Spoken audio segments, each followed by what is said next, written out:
Ești gata, da? 2, 3, 4, 5, 6, 7, 8. 6, 7, 8, 9, 0.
210, test 1, 2.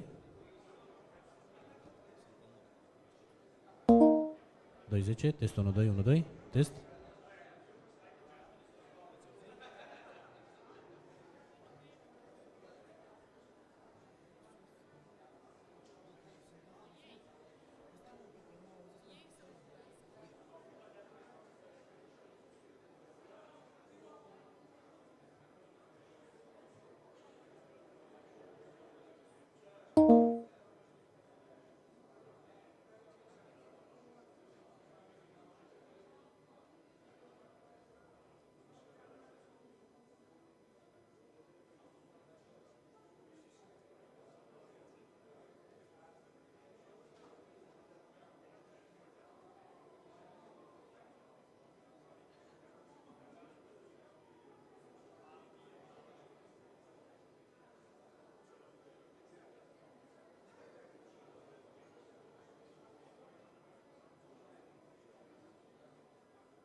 2-2.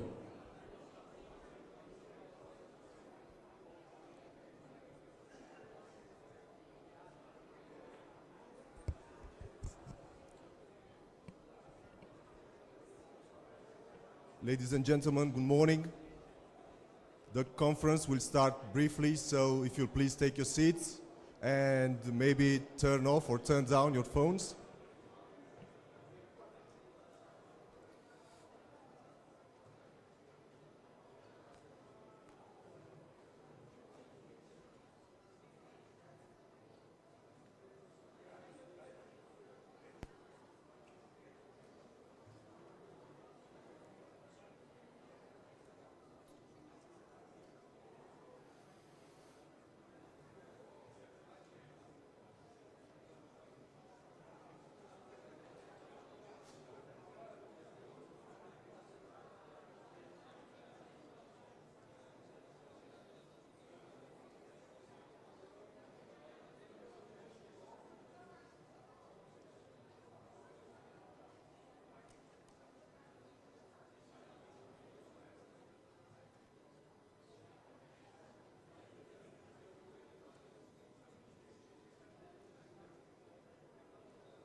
Dear guests, good morning and welcome to the Romanian Military Conference 2023.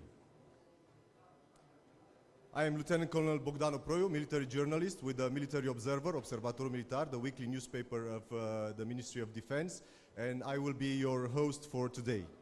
If you'll please excuse my emotions, there are more stars here than on the Bucharest sky and also brighter, but I'll catch up, I promise. You still have time to turn off your phones or put them on silent mode. For the smooth running of the conference, I would like to highlight a few organizational issues. First of all, the conference program consists of two distinct parts: an academic component focused on the presentation and publication of scientific articles, and a debate-focused component focused on a practical perspective. Both components of the conference are organized into 4 sections: information and security, military theory and art, defense resource management, and military history. For today, we have planned the opening session, 5 plenary debates, and 5 academic panels.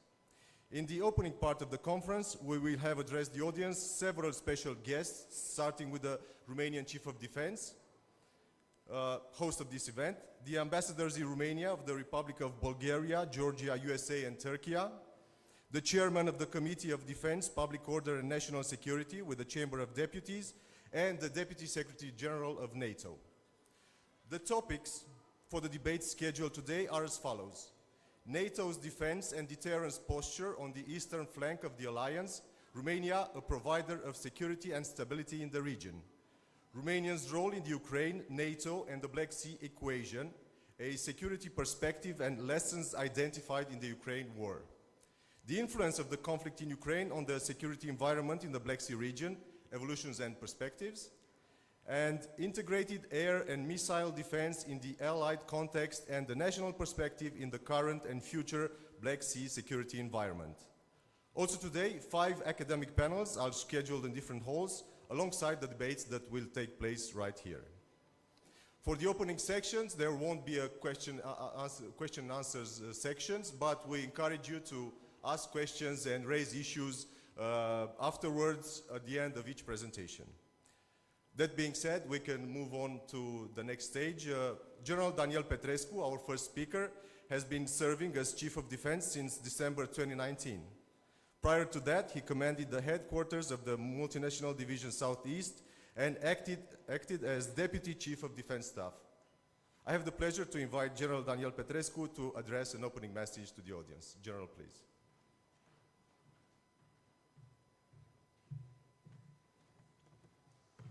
Good morning and welcome. I've just found out that I'm the host of this conference, so it's a pleasure to see everybody here, such a distinguished audience. It's a pleasure to meet every year in November.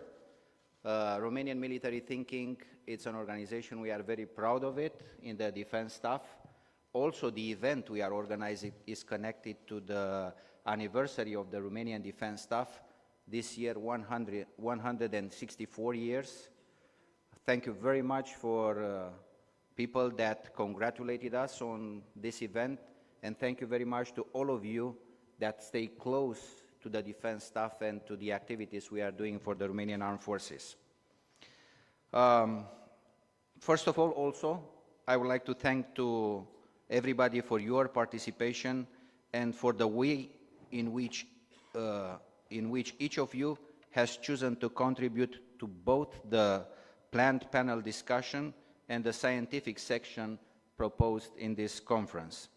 I'm convinced that the exchange of ideas advanced in such an institutional framework adds value to the process of development and promotion of the security culture necessary for the Romanian society, especially in the increasingly complicated context of current risks and challenges to the security.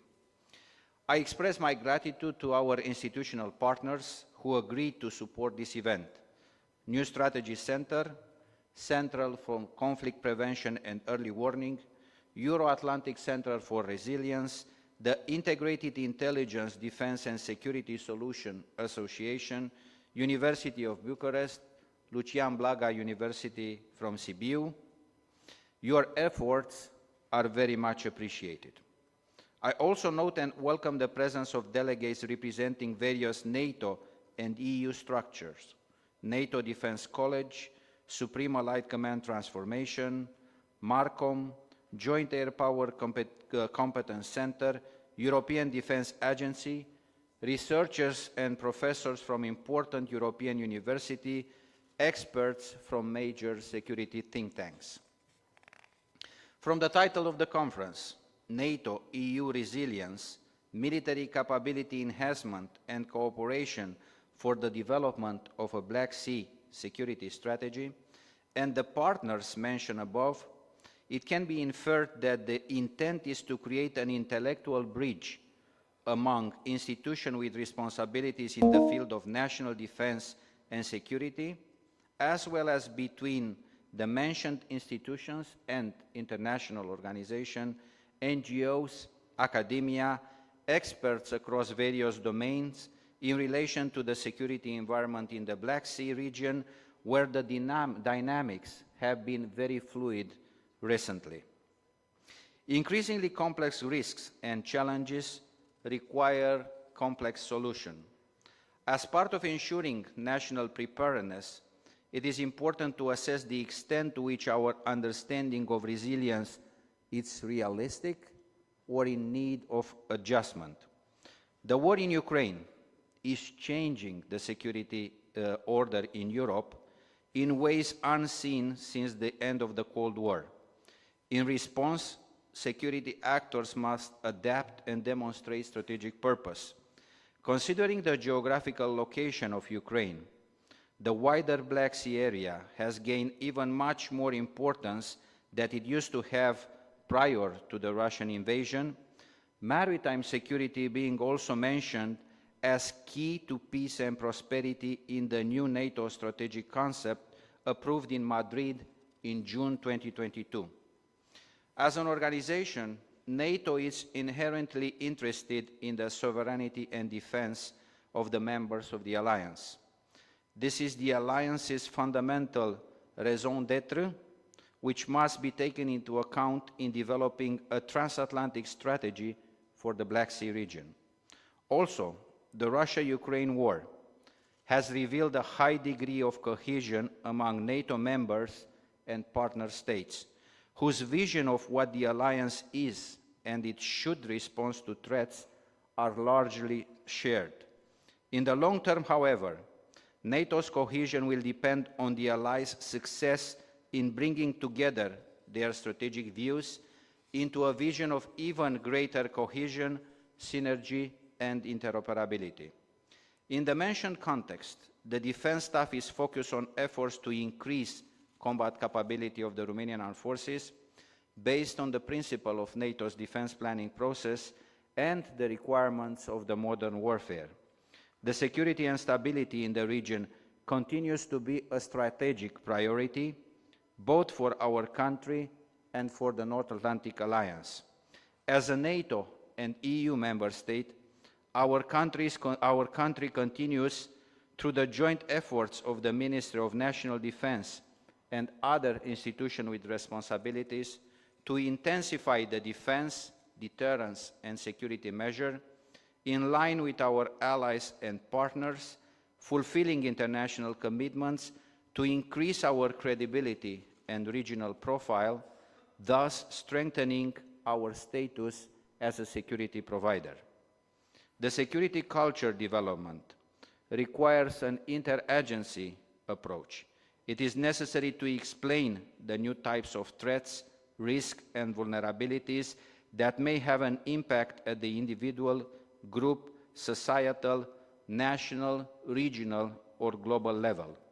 The construction of a modern society is based on ensuring individual and collective security, which is the point of convergence for national and international institutions, professional associations and non-governmental organizations.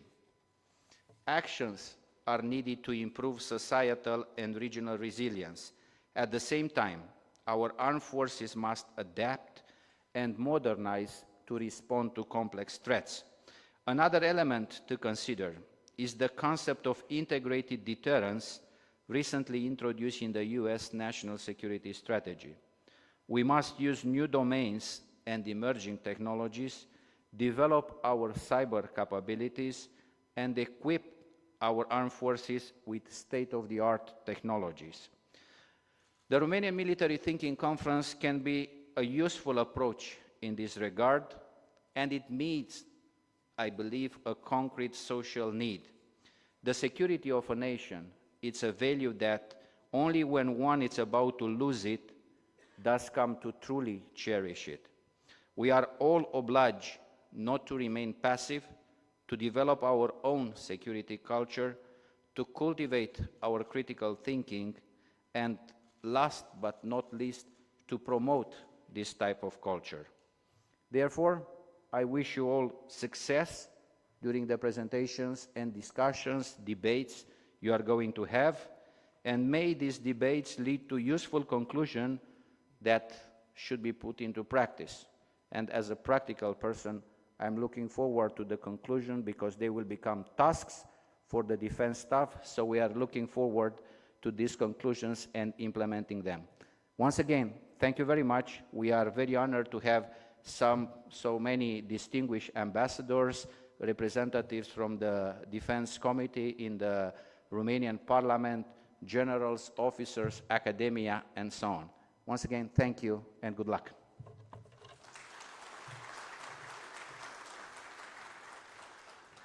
Thank you as well, General. I saw people taking notes during your speech, so probably you'll get more into details further on with the debates. Next, I invite you to watch a short video regarding the main developments that took place in Romania throughout the past year in view of ensuring security in NATO's eastern flank.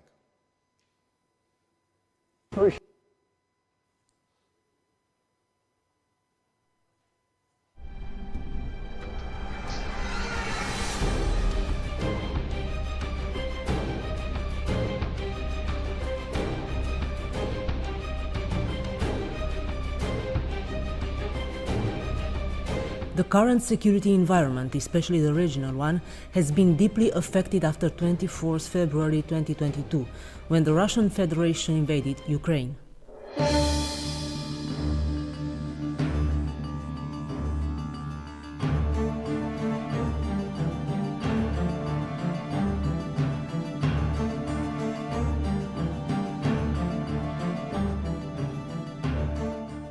In this regard, the invasion has mobilized concerted efforts to coordinate the support given to Ukraine, materialized in humanitarian, economic and military aid at both national and NATO level. In addition, NATO initiated a new set of measures aimed to deterrence and defense, which included the deployment of response forces to strengthen the posture and presence in the eastern flank. Considering the geographical location of Ukraine, the wider Black Sea area has become increasingly relevant in the new security context. We need to invest more in defense. We need well-trained, well-equipped soldiers with modern capabilities, ready to deploy faster whenever and wherever needed. In Romania, France took over the role of the battle group's framework nation and in July 2022 started the deployment of the troops of the battle group format, which have gradually increased in the National Joint Training Center Cincu.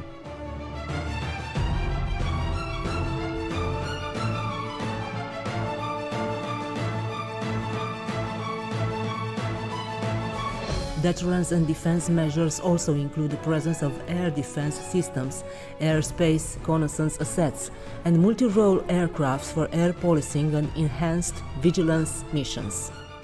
Very interesting exercise for us because it's not only technical, shooting rockets, but it's also an exercise for coordination, and especially with the US and the Romanians.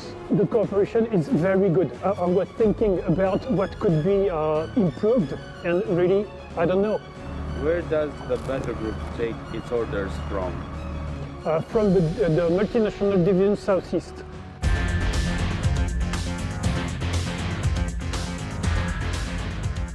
The AWACS is unarmed. We are fully transparent, so you can see these kind of flights on flight radar in the internet. So we want to be transparent, and we don't put any threat on us or the enemy.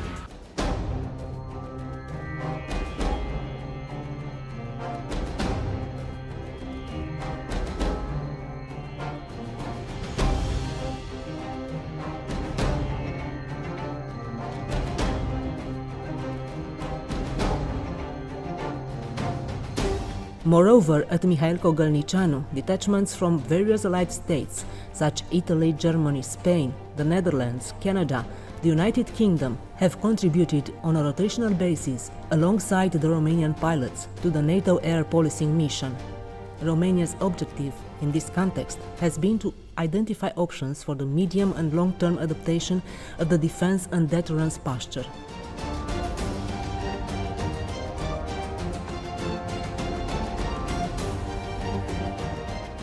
At the same time, the United States of America has focused its attention on the Black Sea.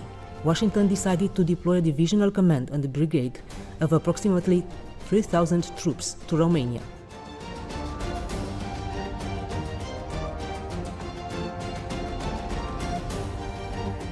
The Russian behavior is not focusing only on Ukraine.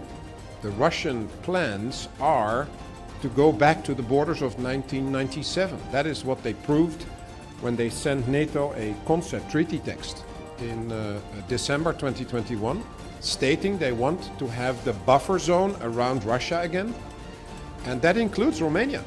And therefore, I think it's extremely important that people understand that we have to continue to support Ukraine for as long as it takes. The strengthening of the Allied deterrence and defense posture, and the implementation of specific measures regarding NATO's northeastern flank have also represented a priority for Romanian armed forces, which have maintained their contribution regarding the deployment of an air defense detachment in Poland within the US-led battle group.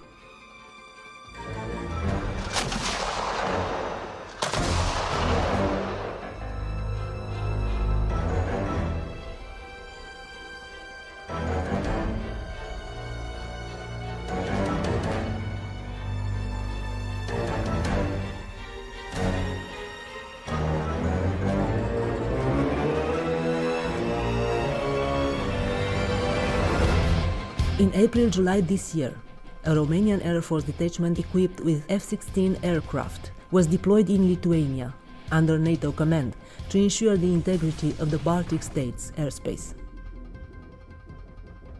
Am fost detașamentul care în ultimii ani a avut cele mai multe misiuni reale de interceptare în țările baltice. A fost una dintre misiunile pline de provocări. Nu știu dacă cea mai grea neapărat, dar cu siguranță una dintre misiunile în care a trebuit să dăm tot ceea ce am învățat, tot ceea ce am pregătit. În primul rând pentru că s-a desfășurat la o distanță mare de casă, s-a desfășurat sub comandă NATO, totul s-a desfășurat numai în cooperare cu parteneri, practic nu am avut sprijinul comandamentelor de acasă. Logistica a fost o provocare datorită faptului că am fost la distanță foarte mare. De asemenea, Marea Baltică este o mare foarte activă, foarte multe mișcări, atât de nave cât și de aeronave ale Federației Ruse în zonă. Ensuring the NATO standing naval presence in order to deter potential threats to the alliance is a constant concern for the Romanian armed forces, which participate every year in the missions of the standing NATO Maritime Group 2 and the standing NATO Mine Countermeasures Group 2, with frigate-type ships and sea dredgers.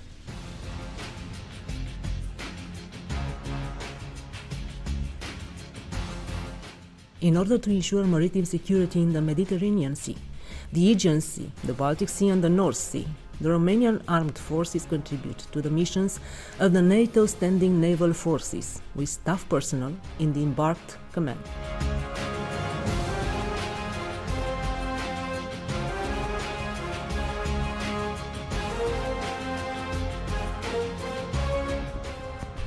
Look behind you, on your left, on your right, and see who's your friend. Nobody. Look behind. Operation is very good. I was thinking about what could be improved, and really, I don't know. Where does the battle group take its orders from? From the multinational division Southeast.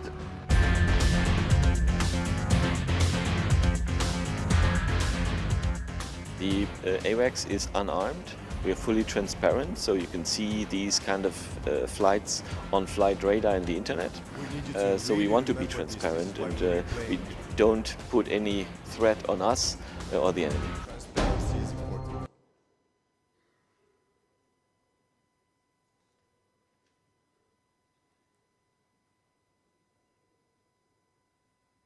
Is a constant concern for the Romanian armed forces, which participate every year in the missions of the standing NATO Maritime Group 2 and the standing NATO Mine Countermeasures Group 2, with frigate-type ships and sea dredgers.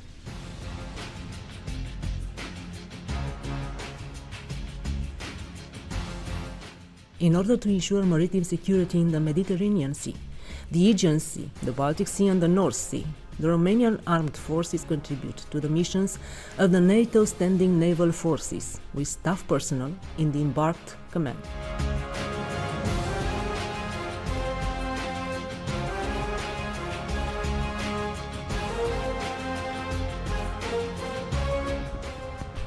Look behind you, on your left, on your right, and see who's your friend.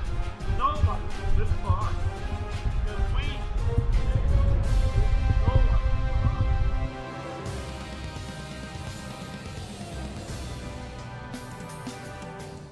NATO, the European Union and the wider transatlantic community have an interest in deterring or resolving as quickly as possible the security challenges affecting the sovereign rights of non-NATO countries in the region.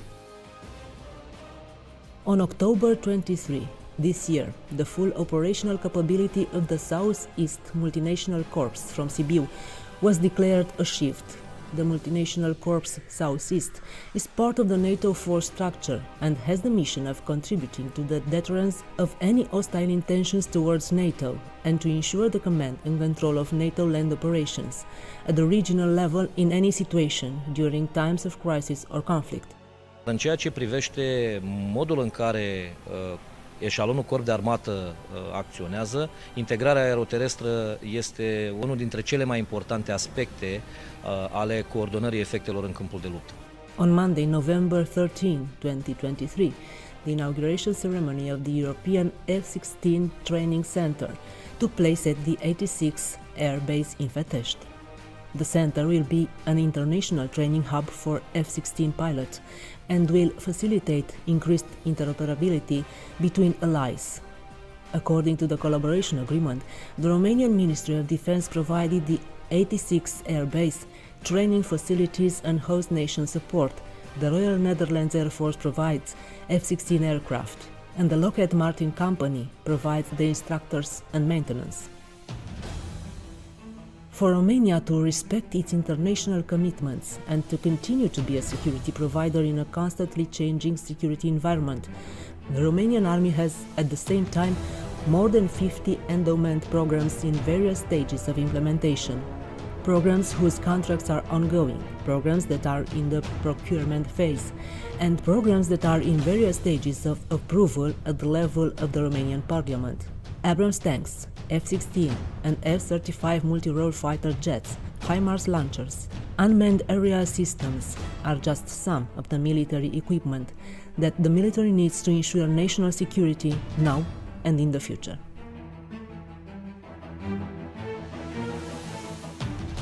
Conceptually, no security strategy for the Black Sea region could pass the test of feasibility unless it integrates the relevant diplomatic, economic and intelligence instruments of power along with the multiple aspects of the military instrument of power. It should address deterrence, resilience, hybrid threats, energy security. Moreover, it should be underpinned by a strong economic component and bilateral and multilateral diplomatic engagements. The resources needed for its implementation should be provided by the countries involved, as well as through the involvement of international institutions. We agreed NATO's most detailed and robust defense plan since the Cold War. We strengthened our commitment to defense investment. We agreed to bring Ukraine closer to the alliance and step up support for the long haul. And we deepened our partnerships around the world. Mesajul principal este acela că NATO s-a modernizat pentru o nouă eră a apărării colective. Aceasta oferă României și cetățenilor săi cel mai înalt grad de securitate și apărare din întreaga istorie.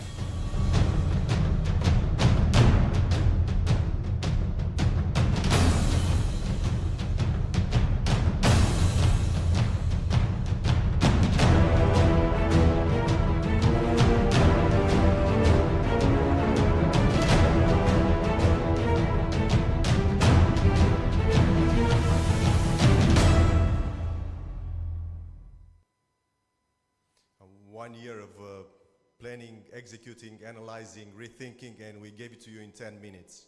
Well, maybe 11 because we doubled 30 seconds there at the middle, but this is just to show you how important information war is and why we need to win this first of all. Our first keynote speaker for today is Laurențiu-Dan, the Chairperson of the Committee on Defense, Public Order and National Security with the Chamber of Deputies of the Romanian Parliament. Mr. LEOREANU is also the Vice Chairperson of the Friendship Parliamentary Group with Azerbaijan and a member of the Committee for Public Administration and Territorial Planning, as well as the Pro-America Group. Mr. LEOREANU, you have the floor. Bună ziua tuturor, doamnelor și domnilor, domnule general PETRESCU, șef al statului major, domnilor generali, ofițeri, excelențe, stimați organizatori, distinși invitați. Doresc să vă mulțumesc pentru că astăzi am plăcerea de a fi invitatul dumneavoastră în calitate deopotrivă de președinte al Comisiei pentru Apărare, Ordine Publică și Siguranță Națională din Camera Deputaților, dar și în calitate de keynote speaker la conferința cu participare internațională organizată de statul major al apărării prin gândirea militară românească, prilej cu care îi felicit pe organizatori pentru eforturile depuse și încurajez totodată să continue. De asemenea, la ceas aniversar, transmit un călduros la mulți ani statului major al apărării, la 164 de ani de la înființare, ca eșalon de comandă al unei instituții fundamentale ale statului român modern, armata. Indiferent de denumirile, pe care le-a purtat de-a lungul timpului.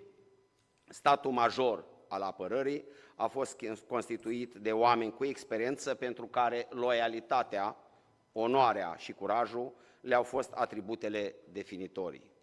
Revenind la tema conferinței Reziliență, dezvoltarea capabilităților militare și cooperarea la nivelul NATO-UE pentru realizarea unei strategii a securității la Marea Neagră, remarcăm că fluiditatea evolutivă și impredictibilitatea mediului internațional de securitate au dus în ultimele decenii la o recalibrare a determinantelor acestuia, riscuri, amenințări, vulnerabilități, pericole.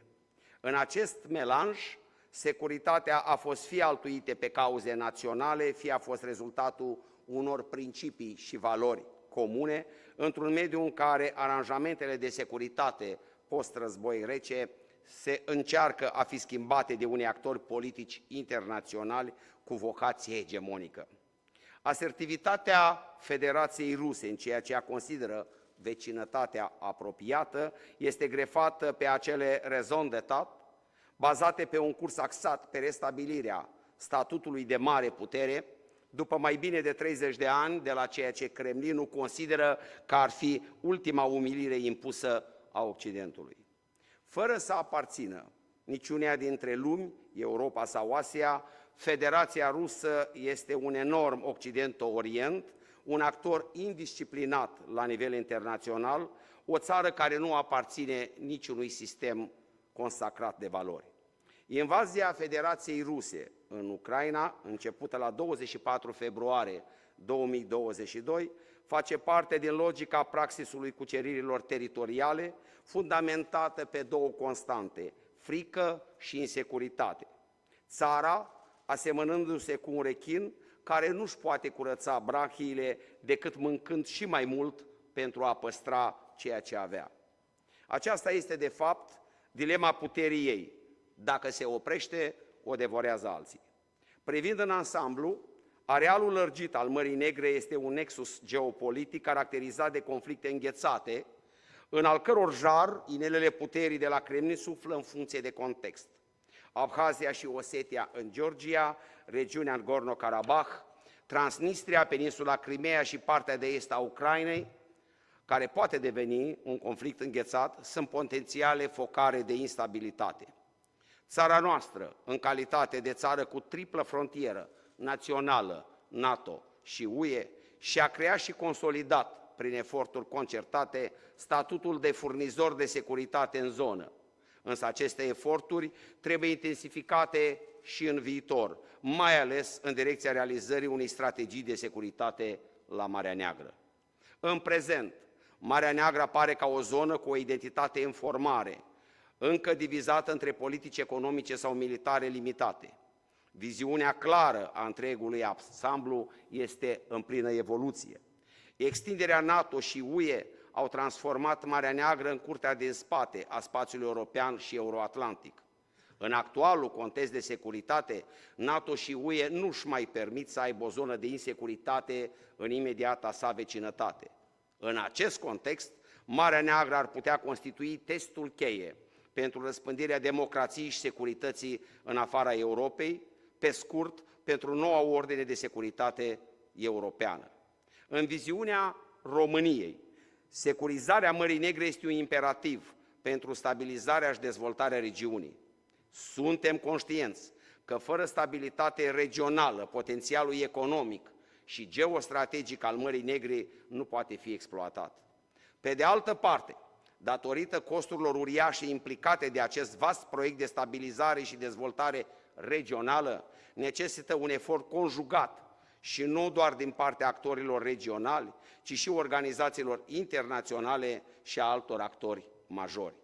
Așa cum era firesc, am să fac referire la faptul că, din punct de vedere legislativ, Parlamentul României a susținut obiectivele țării noastre.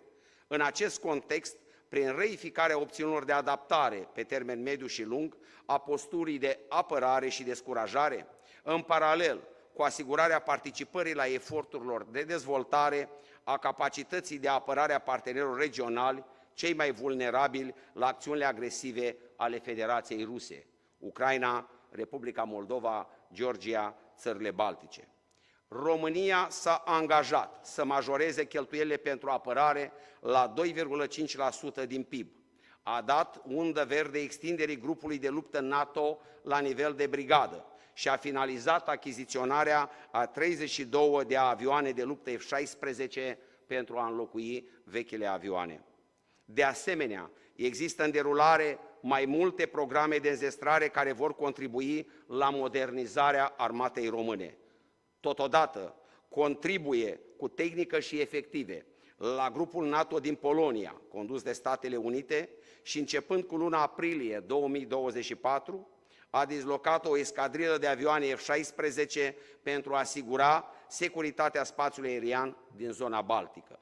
În încheiere, doresc să vă transmit că nevoia de a avea o strategie de securitate la Marea Neagră, ca rezultat tangibil al eforturilor noastre comune, trebuie să vizeze, în primul rând, redefinirea dimensiunii acesteia, iar ideea de puncte de legătură versus graniță ar putea fi înlocuită cu o nouă conceptualizare mai cuprinzătoare și adecvată. Marea Neagră ar putea deveni o platformă strategică pentru răspândirea democrației și stabilității, un centru emergent de dezvoltare durabilă și o pesă a rețelei extinse de abordare a securității de la Marea Neagră la Levant, Orientul Mijlociu și Asia Centrală. Vă mulțumesc! Vă mulțumim și noi frumos pentru intervenție, domnule Leoreanu. Thank you very much, sir. His Excellency Mr. Radko Totorov VALYKOV is the extraordinary plenipotentiary ambassador of the Republic of Bulgaria to Romania. Prior to his appointment in 2022, His Excellency worked for the Ministry of Foreign Affairs as an ambassador at large, as well as the Special Coordinator for Public Diplomacy Affairs, Head of Information Departments, and was also a member of hundreds of delegations led by the President, the Prime Minister, and the Ministry of Foreign Affairs of the Republic of Bulgaria. Your Excellency, the floor is yours.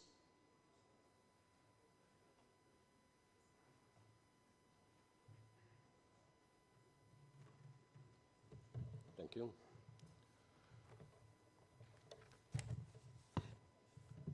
Dear General Petrescu, dear Mr.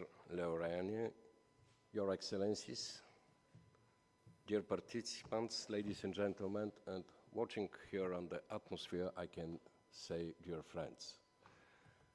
It's a great pleasure for me to accept the Romanian Minister of Defense invitation for this event and to share the position of Bulgaria on the issues which are discussed today.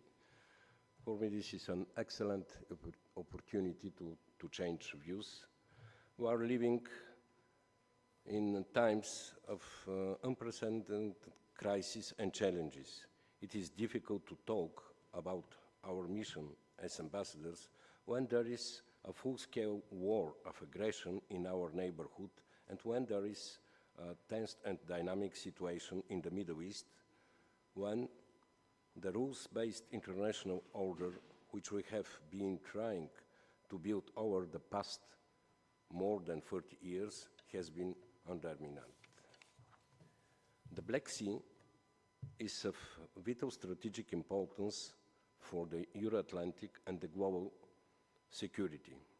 The Black Sea region has been subject to numerous threats and aggressive actions by Russia, including, I'll give a small picture of what happened in the last 15 and more years. First, this is the ongoing war in Ukraine. Second, this is the illegal annexation of Crimea in 2014. Third, the invasion of Georgia in 2008 and the continued occupation of parts of its territory. Fourth, the Russian aggression in Ukraine is also a challenge to the stability of the Republic of Moldova, given by the Russian information warfare, economic and energy coercion against the country. We should be also vigilant about the risks posed by the separatism in Transnistria, which Moscow has been systematically supporting. In these conditions, side by side with Romania, the United States, the Turkey and the other allies, as well as our like-minded partners like Georgia, we work together, united and committed to counter the multitude of present and future challenges. Let me use this opportunity to congratulate the Ambassador of Georgia for the recent European Commission's recommendation to grant Georgia the status of candidate country. It's well-deserved, and we will continue to support Georgia's European and Euro-Atlantic path. Dear Tamar, I did this personally, but now I use this opportunity to say officially, the door is open, and we are waiting of you. We welcome the fact that the strategic importance of the Black Sea region has been recognized and found its place in the NATO strategic concept. Bulgaria supports the United States' long-term engagement in the region through the adoption of the State Department's Black Sea strategy. Strengthening NATO's presence in the Black Sea is key. Particularly, I would like to outline our joint initiative with our Black Sea allies, Romania and Turkey. Together, we are finalizing a concept to establish a mine countermeasures task group Black Sea. I'm very satisfied that next week in Ankara we are on the final step to start our common project, which is very important for the Black Sea, for our allies, and for the security in the region. But let me also stress our position that joint initiatives among Black Sea allies are very important, but they cannot be a substitute for a robust NATO engagement. The Black Sea is part of NATO's Supreme Allied Commander for Europe secure area of responsibility at sea and in the air. Therefore, the responsibility lies with the alliance as a whole. Along with stronger NATO involvement, we should aim at closer coordination and cooperation between NATO and the European Union in the Black Sea region. In conclusion, I think that the lesson we are learning again and again is that freedom, peace and security are achieved at a price and cannot be taken for granted. They must be upheld and promoted with unity and cohesion at all levels. Allow me a few words more without this written text. On 1st of July last year, I was for first time on such conference, being ambassador here to Romania, for first time on such conference on the security in Black Sea region. It was organized by 2 members of the Senate of the United States, and it was very, very important and interesting conference. During this conference, during the discussion of this conference, I used the opportunity to compare the situation now with the situation 9 years ago. In this period, they were 9 years in 2022. And in 2013, 2014, we, the countries from so-called Group B9, let's say the former socialist countries, we warned in this moment that Russia will not stop with Crimea, because we have the bad experience with Russia. Some of our countries were part of Soviet Empire. Some of our countries, like Romania and Bulgaria, were so under the pressure of Soviet Union, and we knew what they are able to do. That's why we warned in this period that Crimea is not the final goal of Putin. And we warned, and we proposed to our partners in EU and on first place to our allies in NATO that we have to take very strong measures. Such measures we took in 2022 after 24th of February, but it was, let's say, a little bit late, because if such measures were taken in 2014, we will not come to 2022 and to 24th of February this year. This is very important, and this, my conclusion, was very good accepted by our allies and by the organizer of the conference, the members of Senate, of course, of all our colleagues and friends here in Romania. I remember Minister Bogdan PETRESCU in this period was on this conference, and we wanted to present, and I want to the people, to our allies from our countries, this message to come, that we have the bad experience, and when we are warning on something, this is really the truth. Now, we are also very concerned. It's not, it's very important to know that now, during the war, we see that Putin is not successful. And in the same time, started the situation in Middle East. We have to see this connection. We have to see when is something in the Western Balkans, when we see that Serbia has problems with Kosovo, Serbia has problems with Bosnia, Serbia has another problems, and it's coming to some dangerous situations. We have to see again the long hand of Moscow to Belgrade. This is very important. We have to be very so to make the connection between different events in the region. Coming back to the situation on Black Sea, I want to say that after this conference I mentioned on 1st of July last year, I have been on at least 10 conferences here in Bucharest admitted to the security in Black Sea. And I'm very satisfied. My deepest congratulations to our Romanian partners for organizing in the proper time such conferences. On all these conferences, the conclusions are stronger and stronger. Every next conference, I see more trust, I see more readiness and more strong will of the participations in these conferences. And allow me the last sentence. I'm sorry to speak longer, but I haven't heard this situation. By the way, the situation in the Black Sea is in our heart as people, as Bulgarians, as Romanians, and plus, of course, the concern of the geopolitical situation. And the last is, this is connection between the politicians, diplomats, and military people. Here is the proper place to speak about this. The politicians and we diplomats as transmission of the political will of the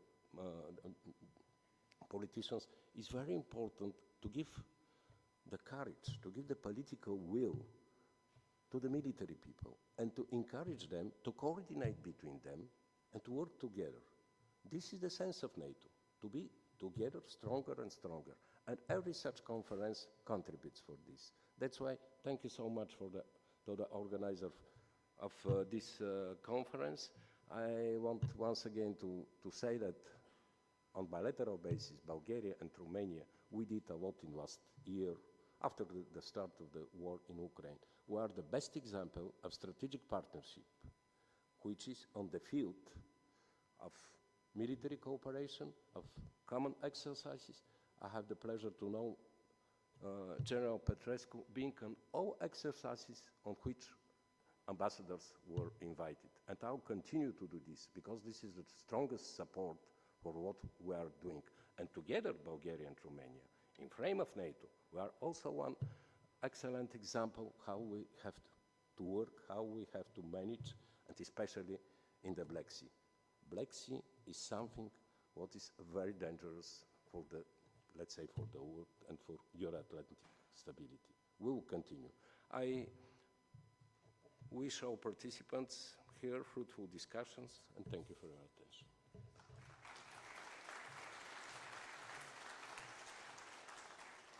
Thank you very much, Ambassador, for sharing your view and for the appreciation of our conference as well. The next keynote speaker today is Her Excellency Mrs. Tamar BERUCHASHVILI, a Georgian diplomat and politician who is currently holding the position of Ambassador of Georgia to Romania.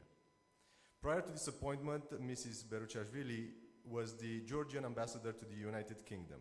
Moreover, she held important positions in the Georgian government as the Minister of Foreign Affairs and the State Minister for Euro-Atlantic Integration of Georgia.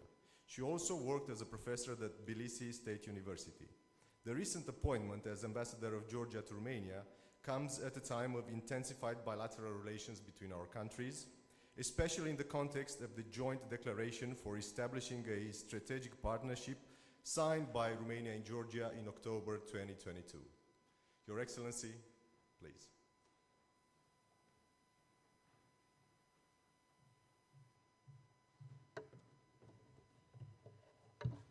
Thank you very much for your kind introduction. Good morning, dear General PETRESCU, dear Chair of the Committee of Defense, Your Excellencies, dear colleagues, distinguished participants from NATO and European Union agencies, ladies and gentlemen. As Ambassador of Georgia, I am delighted to have opportunity to address the 2023 Romanian Military Thinking Conference. Thank you to the Ministry of National Defense for invitation to this wonderful gathering, what promises to be interesting discussions about many topical issues of these days. At the outset, I would like to highlight that Georgia and Romania, as it was already mentioned, as strategic partners and Black Sea neighbors, enjoy increasingly close cooperation, especially in the field of defense and security. We share common values, interests, and aspirations, and believe that building sustainable resilience is our common goal to meet modern challenges.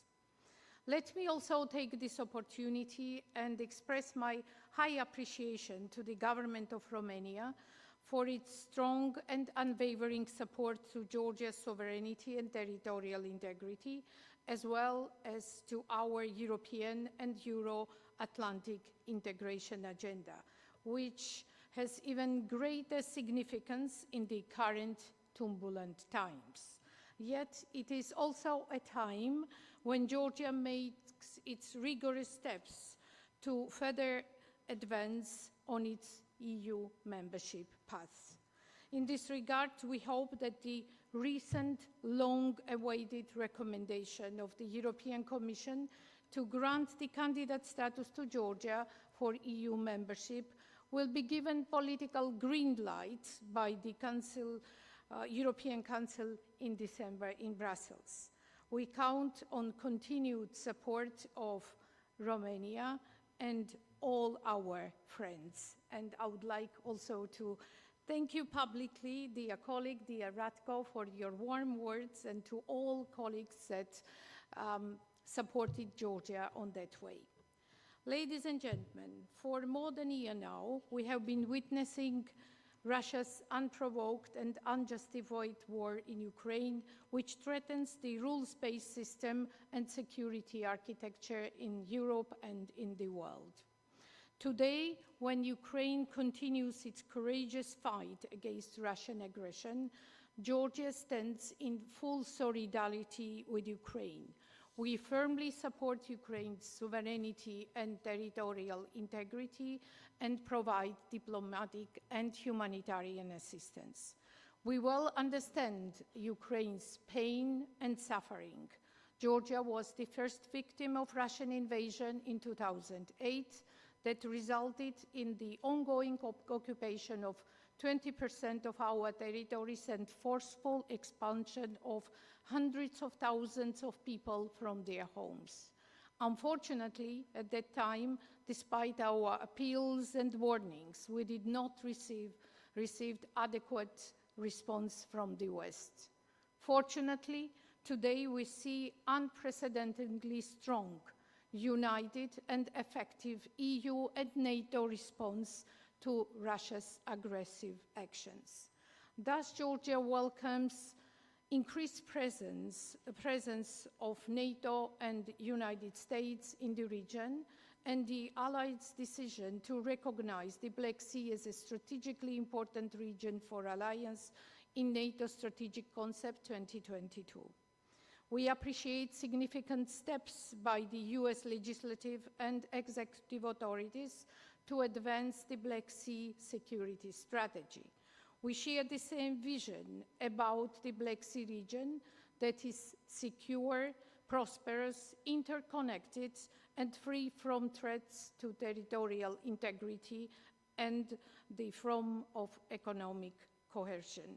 We closely cooperate with our strategic partner Türkyie, Romania, and Bulgaria on that matters on bilateral and international formats. However, we believe that the time is now for NATO and the EU to make a decision and adopt clearly defined comprehensive strategy for the Black Sea region to address regional security in all relevant domains and envisage concrete actions. Georgia, as a reliable and responsible EU and NATO partner in collective pursuit of security, stands at the crossroad of East and West, linking interests and aspirations. The security of Black Sea region is integrally tied to the security of Georgia and vice versa. Georgia has always been ready to contribute to the European and Euro-Atlantic security through various NATO and EU missions, despite the real and present danger of Russian occupation. Since 2015, Georgia has been the leading contributor per capita among countries involved in the Resolute Support mission. Over the years, Georgia has achieved significant progress of NATO membership paths and in many ways is already acting as an ally. Moreover, Georgia actively participates in the strategic discussions with NATO on Black Sea security and regularly shares information and analysis. Additionally, we are part of all relevant multilateral, regional, and bilateral initiatives.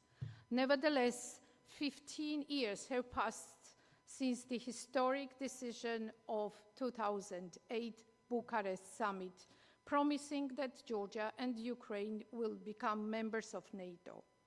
And more than 20 years have passed since Georgia submitted its bid for Euro-Atlantic integration. During this period, with the support of and engagement of our allies and commitment of Georgian people, we have consolidated democratic institutions beyond NATO's entry-level standards, and Georgian armed forces have become highly interoperable with the alliance. So we hope to have tangible progress in the political dimension of the integration process as well. Meanwhile, we believe that it is necessary to develop joint measures with our partners and neighbors to contribute to the Black Sea security in all domains. These commitments should include, but not limited to, diplomatic, economic, and military means.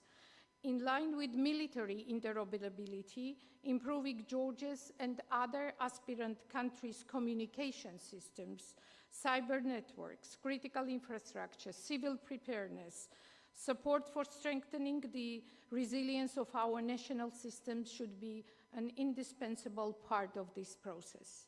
Here, I would like to express my appreciation to the Euro-Atlantic Resilience Center in Bucharest for excellent collaboration and readiness to deepen partnership with Georgia. As Romania is set to become a hub of excellence and a provider of expertise for NATO and the EU member states and their partners in the field of resilience, Georgia is highly committed to building closer partnership in this direction. In addition, advancing cooperation with the European Union in the field of security and defense is one of the main priorities of Georgian European integration agenda. On that line, signing an administrative agreement with the European Defence Agency will play an important role in the functional integration into the EU, as EU is becoming a stronger and more capable actor in the security and defense in these days. In parallel, I would like to highlight the economic and energy security dimension of Georgia's partnership with the European Union. Given the increasing importance of diversification and expansion of East-West trade, the so-called middle corridor through Georgia is becoming a viable alternative to existing routes connecting Europe and Asia. Georgia is doing its best to enhance its role as strategic center and a reliable functional hub in the region by participating in major strategic projects and initiatives, contributing to Europe's energy security and connectivity. The EU-Georgia flagship initiative, the Black Sea Submarine Power Cable Project, is the good example and very promising endeavor. It will create transit and trade opportunities for green renewable energy through Georgia between EU and South Caucasus, contributing to the energy and economic resilience of the EU and wider Black Sea region. Ladies and gentlemen, the strengthened security of the Black Sea region is a guarantee of peace, stability in the whole Euro-Atlantic area. There is no question about that today. In the new security architecture that shall be created after the end of this war, the wider Black Sea region should be acknowledged under the common security umbrella of the rules-based international order. Georgia remains fully committed to further deepening and widening strategic partnership with the EU, NATO, and all like-minded partners to contribute to peace, security, and prosperity in the Black Sea region. Thank you.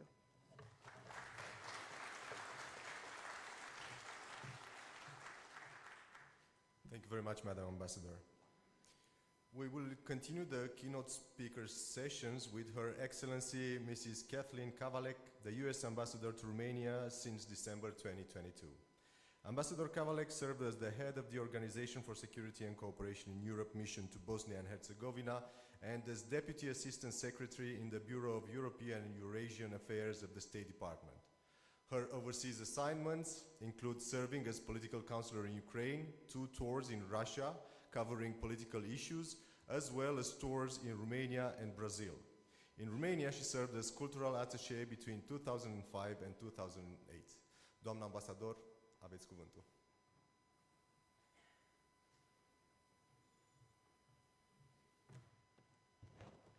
Mulțumesc frumos. Bună dimineața. Good morning, everyone. General Petrescu, generals, members of the armed services, your excellencies, distinguished guests, good morning. Thank you to Minister Tilvar and General Petrescu for this invitation, and congratulations on the 164th anniversary of the Romanian Defense Staff. It's a pleasure and an honor to join you today to discuss key issues of our shared security. As recently highlighted by President Biden, we stand at a critical juncture in history. The era of the Cold War has long passed, and with it, the proclamations of a so-called end of history, where the assured ascendancy of liberal democracy was once presumed. Instead, we find ourselves at a defining moment where the challenges we faced are not only more complex, but often global in nature. These include challenges to the international order posed by Russia's attack on Ukraine, Hamas's attack on Israel, and a resurgent, more aggressive China.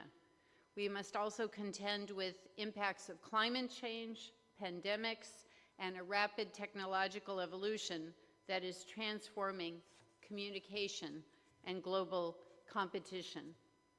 Romanians recognize the gravity of the current moment as they find themselves on the flank of Russia's unprovoked and unlawful attack on Ukraine, the most significant conflict since World War II and the most pressing challenge to today's international order. Though the exact figures are hard to ascertain, recent media reports suggest that at least 500,000 people have been killed as a direct result of Putin's invasion of Ukraine. Meanwhile, Russia's abrupt and cynical withdrawal from the Black Sea Grain Initiative has destabilized grain markets and threatens global food security by denying much-needed food to the most vulnerable populations worldwide. In short, Russia's invasion of Ukraine makes clear that an attack on the international order anywhere affects peace and stability everywhere, including, as we are discussing today, in the Black Sea region. While our most immediate concern revolves around the threat posed by Russia, the long-term challenge presented by China may prove even more daunting. China stands as the sole nation with both the ambition and the economic, military, and technological prowess able to reshape the global order. The remarkable economic development of China over the past half-century is not in itself inherently problematic. However, the present leadership's apparent intention to subvert international laws, agreements, and institutions that have facilitated China's economic ascent pose a critical challenge to all of us. The United States is engaging with our allies and partners to insist that China plays by the same rules as everyone else. Together, we need to work to uphold and, more importantly, to revitalize the shared systems, values, norms, and core principles that have enabled peace and prosperity for decades. Indeed, the importance and the value of strategic unity have never been clearer than in this moment. It's crucial to prioritize investment in our alliances and partnerships, beginning with NATO. Our strength is magnified when we unite and stand together, whatever the challenge. Putin made a strategic miscalculation in believing that he could divide Europe and the West. Instead, we stand more united than ever, with Finland's recent accession to NATO and Sweden's impending membership.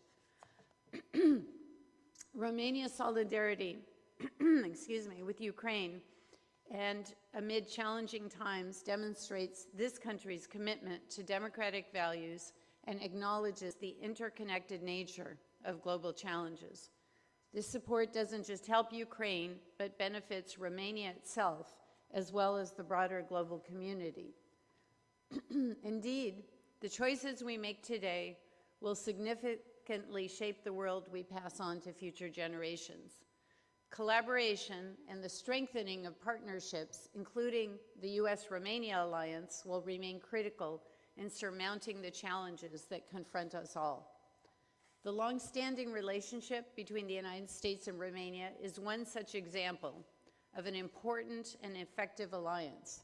Our partnership has aimed to secure a safer world and foster economic prosperity and safeguard democratic values. Today, we're working together to help Ukraine defend itself and to improve security in the Black Sea region. Just last month, Assistant Secretary of State Jim O'Brien testified before Congress regarding our Black Sea strategy. He identified 5 pillars of that strategy. The first is increased U.S. political and diplomatic engagement in the Black Sea region. The second is strengthening regional security cooperation by supporting a strong NATO presence and defending freedom of navigation in the Black Sea. The third is supporting enhanced regional economic cooperation to promote resilience and a level playing field. The fourth is promoting energy security and clean energy. And the fifth is fostering democratic resilience by combating corruption and countering disinformation. Yesterday, we witnessed, with allies and partners working together, the opening ceremony of the regional F-16 training center at the Romanian Air Force Base Borcea, a collaboration of Romania and Dutch and Danish NATO allies. We just saw the images on the video a little earlier. Soon, Romanian NATO pilots will help fill a critical gap in the training program for F-16 training across the alliance. In fact, the security and defense cooperation between the United States and Romania has never been more robust. Together, we've seen a substantial investment in modernizing Romania's military infrastructure. The cooperation is crucial to safeguard not just Romania, but for global security as well. It's important to note that U.S.-Romanian partnership extends beyond defense to a dedication to shared democratic principles, economic prosperity and investment, and to people-to-people ties, key elements in democratic resilience. We're working with Romania to achieve all the steps necessary to include Romania in the visa waiver program. This will facilitate business travel to further connect our two countries. To our Romanian guests present here today, please get out the word that we need as many visa renewal applications as possible to help us achieve this goal. We look forward to seeing you online renewing your visas. In the economic realm, I'm pleased to say that the number of U.S. businesses in Romania has doubled in the past 15 years, highlighting a commitment to mutual prosperity. Since joining the EU, Romania's GDP has tripled, and per capita income has grown from 44% to nearly 80% of the EU average. Trade with the US has meanwhile tripled, also now at $5 billion. This economic growth has made Romania more prosperous, more capable, and more resilient, a stronger partner and ally. Romania has gone from a recipient to an exporter of peace and security, deploying with us and our NATO allies in Afghanistan and Iraq, and providing critical security in the Western Balkans and worldwide. Today, Romania stands prepared to defend the sovereign territory with the support of NATO and allies and partners. And our cooperation on every level, from security to trade and cultural exchanges, has never been stronger. So thank you once again for the opportunity to speak today. I look forward to expanding and deepening our partnership in the years to come. Thank you.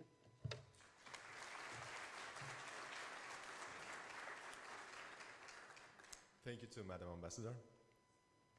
His Excellency Mr. Özgür Kivanç ALTAN is the Ambassador of the Republic of Türkyie in Romania since January 2023 and our next keynote speaker. Previously, he headed departments with the Deputy General Directorate for Central Europe and the Deputy General Directorate for NATO, Atlantic Security and Defense. The ambassador also served as Consul General in Miami, First Counselor in Athens, Counselor in the Permanent Turkish Representation at NATO, Vice Consul in Los Angeles, and Third Secretary of the Turkish Embassy in Sarajevo, where he was also political advisor at the Office of the High Representative. Ambassador, please. Mersi frumos. Bună dimineața tuturor. Mr. Chairman, dear Ambassadors General, let me express my thanks to Minister Cilvar and General Petrescu for the invitation. De asemenea, la mulți ani România militară. The war in Ukraine has shaken the very foundations of European security. It's an unacceptable violation of international law. Seizing territory by force from a sovereign country has no place in our century. Our world has suffered enough from such illegal acts in the past. Our solidarity with Ukraine did not start on February 24th of last year. Türkiye has been supporting Ukraine's territorial integrity, sovereignty, and independence since the occupation and annexation of Crimea in 2014. In the same vein, we rejected this war since its start. We immediately qualified the conflict as a war in view of the Montreux Convention that regulates the navigation in the Turkish Straits. Accordingly, we closed the straits to the war vessels of Russian Federation and Ukraine. As we speak, more than 20 warships of Russia, which belong to their Black Sea fleet, are not able to enter from the Turkish Straits. We also closed our airspace to Russia's civilian and military flights to Syria. We either co-sponsored or voted in favor of critical United Nations General Assembly resolutions on the conflict. Beyond these immediate measures, we extended robust economic, political, humanitarian, and robust technical support to Ukraine. Simultaneously, we tried to engage both sides diplomatically to bring an end to hostilities. After, unfortunately, the negotiations collapsed in March last year, we shifted our efforts to addressing the practical challenges of the war, such as prisoner exchange, food security, and nuclear security. Our diplomatic efforts, together with United Nations, brought the Black Sea Initiative to life, which lasted for a year and averted a global food crisis. The significance of the initiative was not limited to its effect on global food market. It has been a security arrangement keeping the calm over the Black Sea and a confidence-building measure that may be contributed to potential negotiations when there is momentum. This is why we maintain our efforts together with the United Nations to revive this process or to develop an alternative by preserving its essence. Ukraine and Ukrainians suffered the most from the war, but its fallout is soaring for us all. That is why we observe a proliferation in peace initiatives, especially from non-Western countries these days.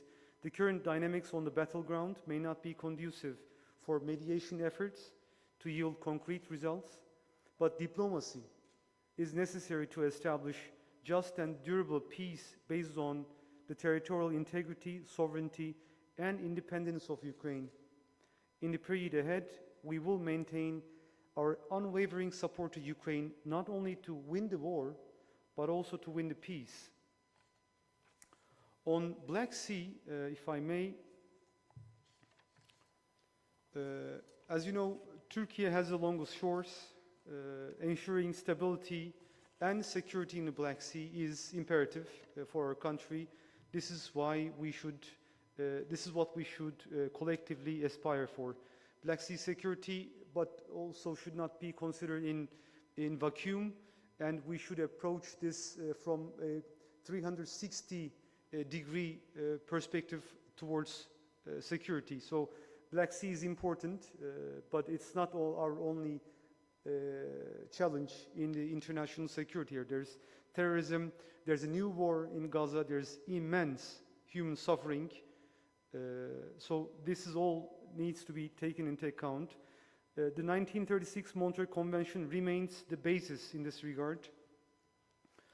Turkey has been impartially implementing the convention for more than 8 decades. Its letter and spirit, this is both important for us.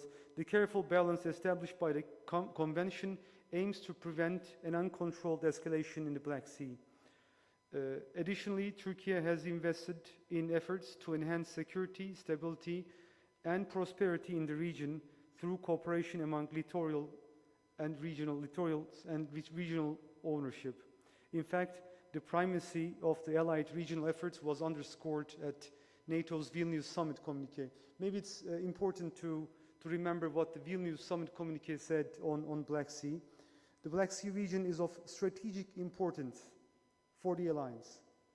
This is further highlighted by Russia's war of aggression against Ukraine. We underline our continued support of Allied regional efforts aimed at upholding security, safety, stability, and freedom of navigation in the Black Sea region, including as appropriate through 1936 Montreux Convention. We will further monitor and assess developments in the region and enhance our situational awareness with a particular focus on the threats to our security and potential opportunities for closer cooperation with our partners in the region as appropriate. There's always an as appropriate, as you know, in NATO documents. As a token of such allied regional cooperation, the 3 littoral allies today have embarked upon a tangible trilateral process of establishing a mine countermeasure task group, and I'm proud to say that next week in Ankara we will host the round of negotiations for the MOU. I think in the span of a couple of months of time we will see this operation already embarked upon. So there's really good concrete progress in this regard. Is Black Sea a Russian lake? No, the Black Sea, first of all, is not a lake, and it's not going to be a Russian lake. It's not going to be a Turkish lake. It's not going to be NATO or European Union lake at all. It's a sea for littoral countries. It's a sea, of course, there's navigational freedom in line with the convention, and this is how the international law approaches the issue. The conflicts in the Black Sea region are all on land. It could be discussed, of course, but there's relative tranquility on the maritime area. Only danger is the drifting mines, and we're taking care of it with Romania and Bulgaria. So our emphasis is on regional ownership. NATO is fully present in Black Sea through important NATO allies and their fleets, which is sizable, as well as allied troops, aircraft, other assets and capabilities on allied territories. So I believe our alliance is fully committed and fully present in and around Black Sea. More warships, by definition, should not be translated into more security. We have a more qualified approach towards this. Türkyie is and will remain ready to work with allied littoral countries for more cooperation and joint efforts. We're flexible. We want to do what's possible and sit together and discuss. And I think this recent project is a good example for this. With Romania, we have a strategic partnership since 2011, but our partnership goes, of course, way back. We have been NATO allies since 2007. Our commercial and investment ties are very, very remarkable. We are going to hit $11 billion mark for commercial trade volume, which is remarkable. There is about 8, 9, 10 billion US dollars worth of Turkish investments in real economy, in real factories. So this is an important part of our strategic partnership, but also militarily, we have a robust cooperation and dialogue with our Romanian allies. To say the least, our F-16s, 4 F-16s, together with 100 military personnel, will be arriving just in 2 weeks to join the allied effort of air policing. So this is an important thing. We are also increasing our cooperation in the defense industrial field. The first of the Bayraktar TB2 armed drones will be delivered hopefully next year. So this is all going really well. But as I said, this is nothing new. Let me finish by quoting what Atatürk had to say for our alliance with Romania about 100 years ago.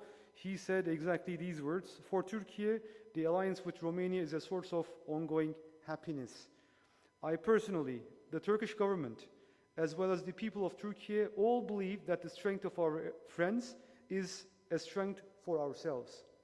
I declare and will always declare and remain true to my words that the power of Romania is as dear to us as our own power. And I believe, as a Turkish ambassador in Bucharest, that his words still stand." Thank you.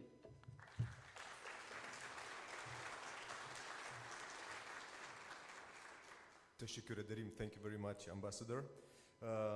Ladies and gentlemen, I'd like you to invite next to watch and mainly listen to the message of the Deputy Secretary General of NATO, Mr. Mircea GEOANță, whom we'd like to thank for the time he took to... Bună dimineața de la sediul NATO. Generals, ladies and gentlemen, it is my greatest pleasure to speak with you today about the security of the Black Sea region. I'm only sorry I cannot join you in person for this very important conference. The world is experiencing a series of seismic shocks, the likes of which we have not seen for many decades. War has returned to the Middle East. Terrorists strike with impunity. From the horrific attack against innocent men, women and children in Israel to Swedish football fans in my adoptive home of Brussels. Disruptive technologies such as artificial intelligence, quantum or biotech promise both to enhance our societies, to bring upon also potential ruin. And the climate change, which exacerbates insecurity in many, many parts of the world. And around the world, from Russia to China to Iran to North Korea, we see authoritarian states trying to change the rules of the game, undermining democracy, our freedom, and the peace to serve their own interests. We have nothing less than a battle of values, a strategic competition between democracies and authoritarian states. It is a battle we must and we will win. And NATO is a central player in this fight. And within NATO, Romania is a key ally. Of course, the closest and most obvious example of this battle of values is President Putin's war against Ukraine.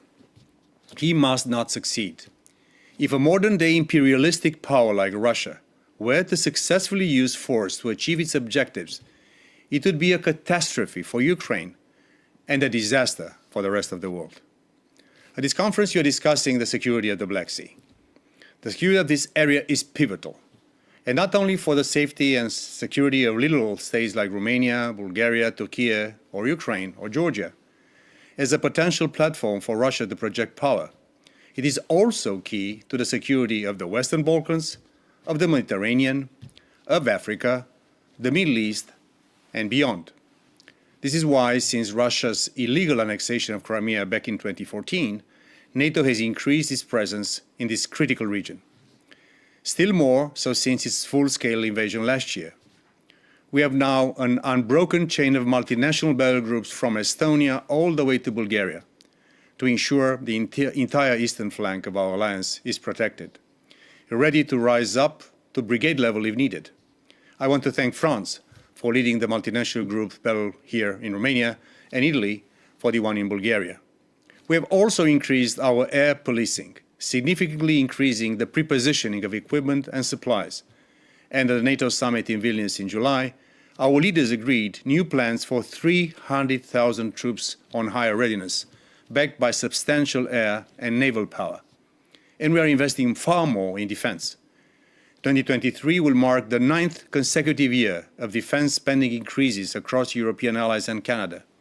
We expect a real increase of 8.3%, the biggest increase in decades. More allies now spend 2% of GDP on defense, a number that will rise substantially next year. Indeed, at the Vilnius summit, all allies committed to spending at least 2% in the years ahead. So NATO is rising to the challenge and doing what it is necessary to keep our 1 billion people and 20 million Romanians secure and safe.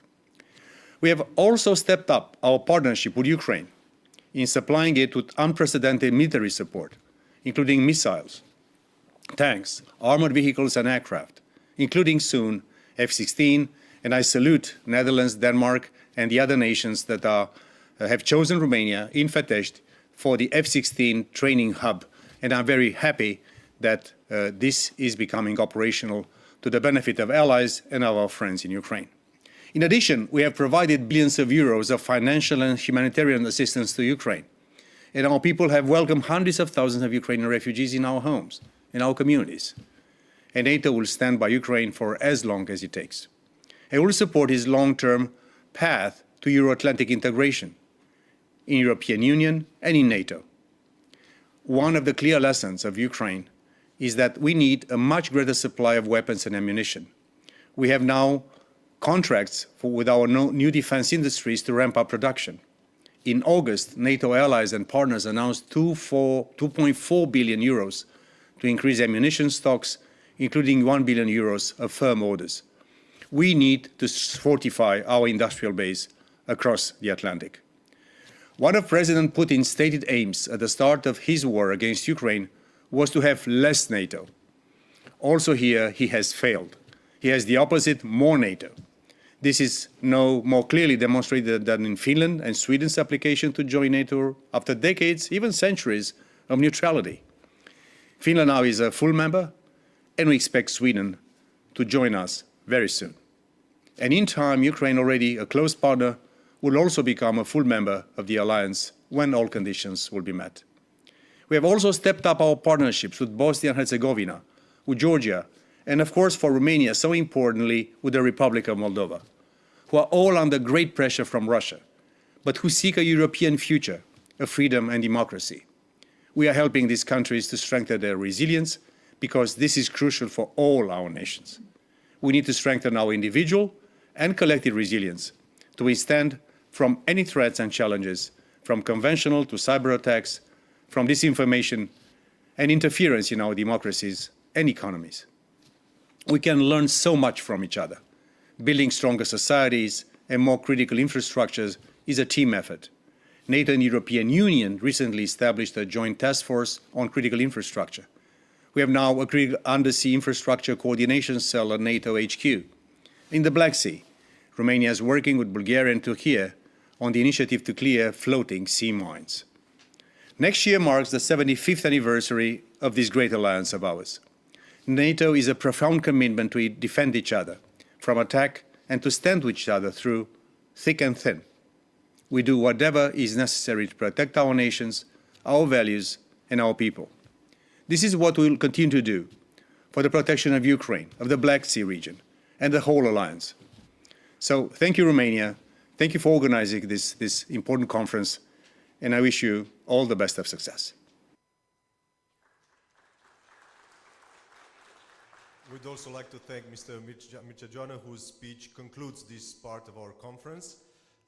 Before we break for coffee, I'd like to invite you one floor below on the stairs for a photo that will mark this event. Thank you very much. See you in 15 minutes.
no, just a few things. Thank you.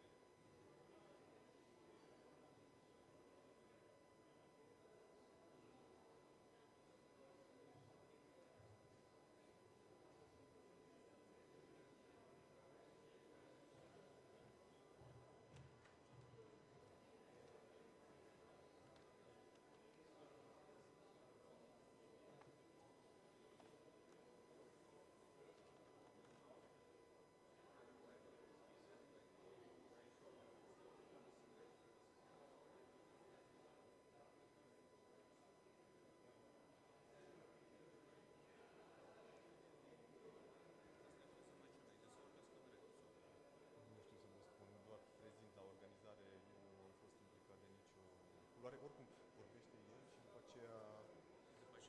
el și după aceea intru și introduc panelul. Ok, deci cred că puteți. Da. Nu o să stăm aici, o să stăm în Inies și... Cum trebuie? E mai corect. Da? Hai să avem. Ok.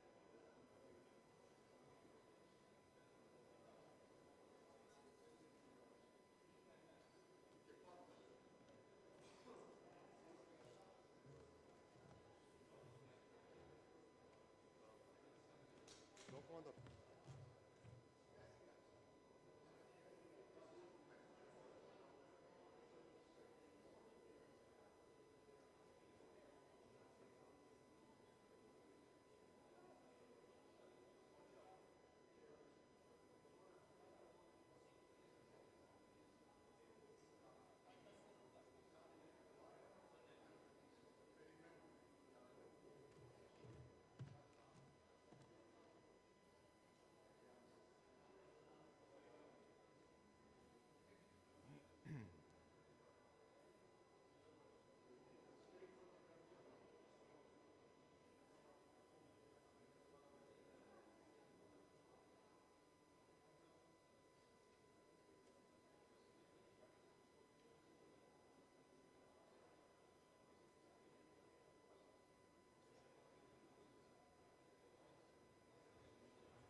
Ladies and gentlemen, if you'll please get back to your seats, we are ready for our next stage of this conference.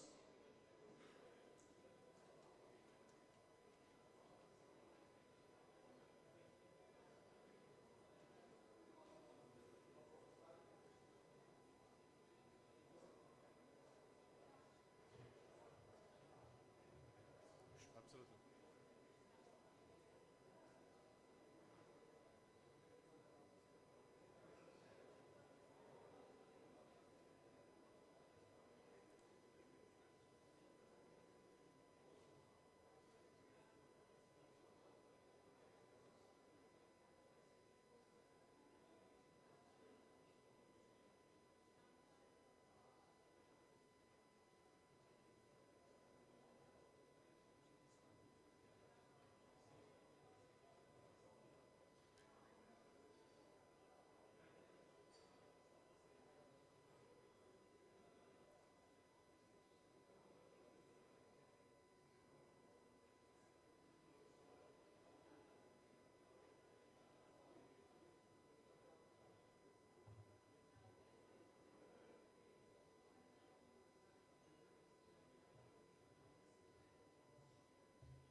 Ladies and gentlemen, if you'll please take your seats. Thank you very much.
We are ready for our first debate, so please take your seats so you'll see and hear better.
Ladies and gentlemen, please take your seats for our first debate of the day.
The next session of the conference starts with the intervention of Major General Konstantinos Kolokotronis, the Director of the Military Intelligence and Security Branch with the Hellenic National Defense General Staff. Previously, Major General Kolokotronis served in both field and air defense artillery units, as well as in Special Operation Forces units. He was also the military attaché of Greece in Ankara and at the NATO headquarters in Izmir. Major General Kolokotronis will brief us on NATO's defense and deterrence posture on the eastern flank of the North Atlantic Alliance. General, you have the floor. Thank you very much. Generals, admirals, esteemed guests, colleagues, ladies and gentlemen. It gives me a great pleasure being here with you as a speaker of behalf of my CHOD. Please allow me to convey the warmest regards of the Chief of the Hellenic National Defense General Staff, General Konstantinos Floros. He regrets that the prior commitment prevents him from being here today. So, the ongoing conflict in Ukraine, which influenced dramatically the security situation in our region, has rapidly reshaped the European security architecture. In response, NATO countries demonstrated unity and decisiveness and took actions to strengthen the alliance. Greece took sides from the very beginning of the war and condemned the Russian invasion. We have been supporting SACEUR's efforts towards NATO's long-term adaptation while we are delivering humanitarian aid and defense military equipment to support the Ukrainian forces to defend their homeland. So today I will briefly refer to the security perspective and the lessons learned and lessons identified so far from the Ukrainian war, mainly divided in some basic strategic level domains. Let me begin with a domain which is actually my own job of that, the military intelligence and the civilian intelligence as well, and the core value of the intelligence sharing when it comes to security challenges. This recipe is quite simple.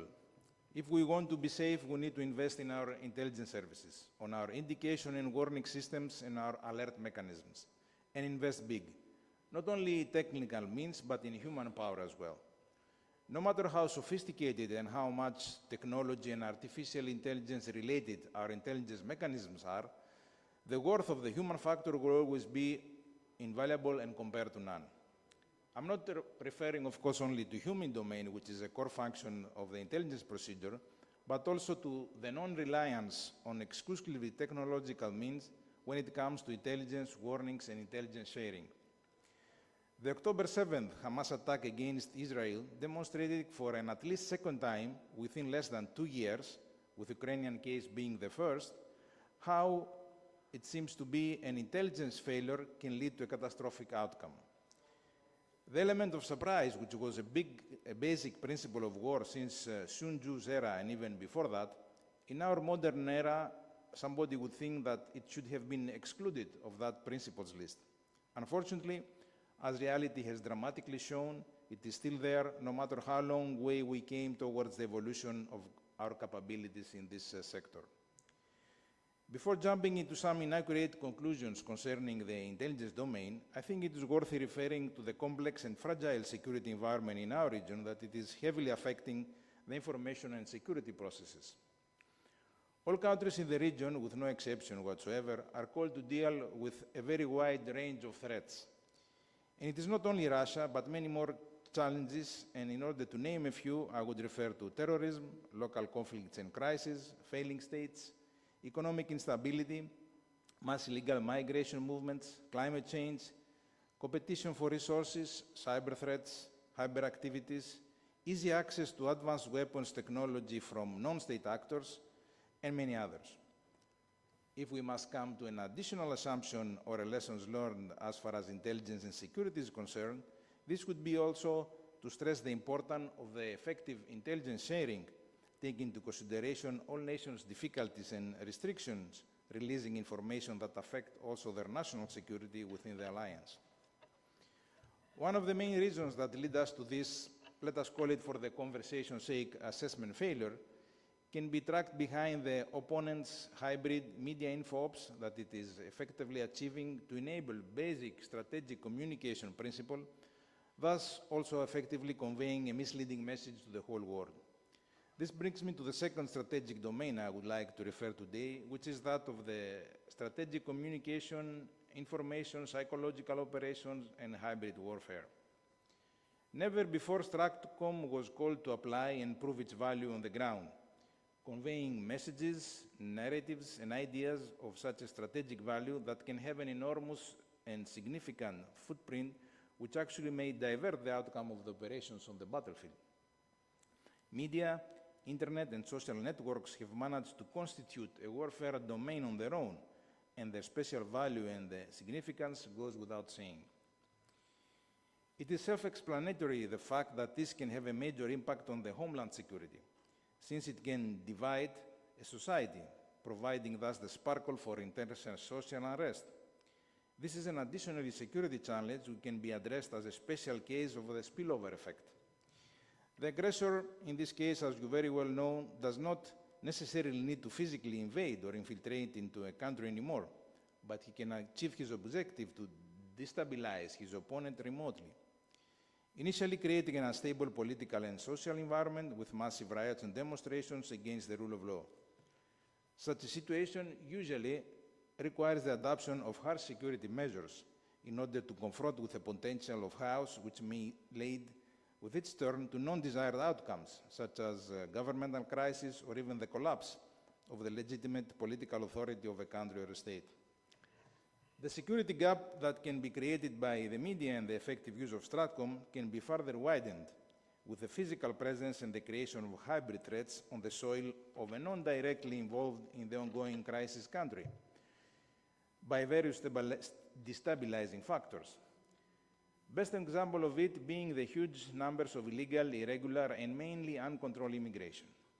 This, of course, is not basically concerning the humanitarian aspect of refugees from war-torn countries, but the exploitation of the continuing conflicts from the usual suspects. Namely, and firstly, those are the state sponsor and the standalone human traffickers whose business is flourishing during the turbulence that ongoing crisis is creating in the borders of Europe. Secondly, this security gap is even more expanded with the intervention of hostile secret services and extremists who, taking advantage of the high volume of migration flows, are attempting to bypass the security and screening procedures and systems of the host countries. This is, of course, not concerning only the flows from Ukraine, but also those created by Russia proxies in the wider MENA region.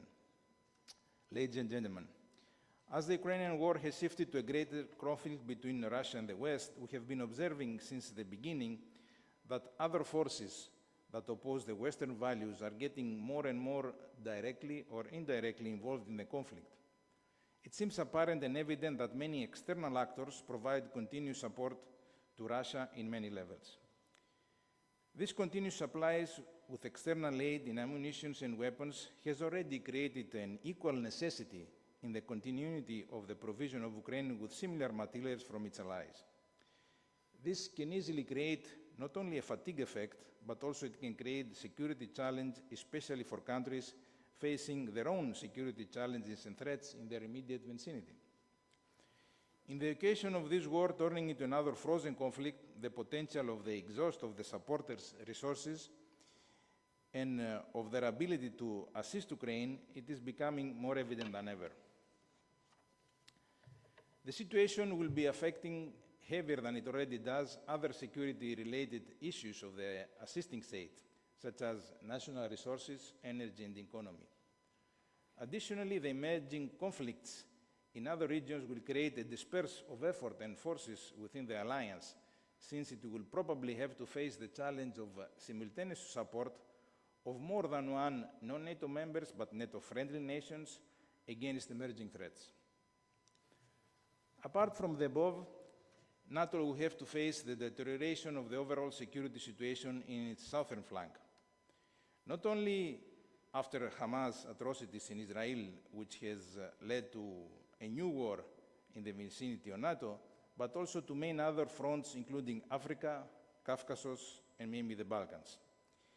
It is more than obvious that all this works in Russia's favor, who will try to invest on this, hoping that it will possibly lead to the application of increased pressure towards Kiev for a negotiation with Moscow.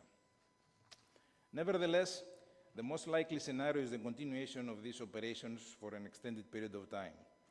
This will require an equally continuous demand to support Ukraine in every possible aspect. And this is what it leads me to my final point, which is the alliance unity and cohesion.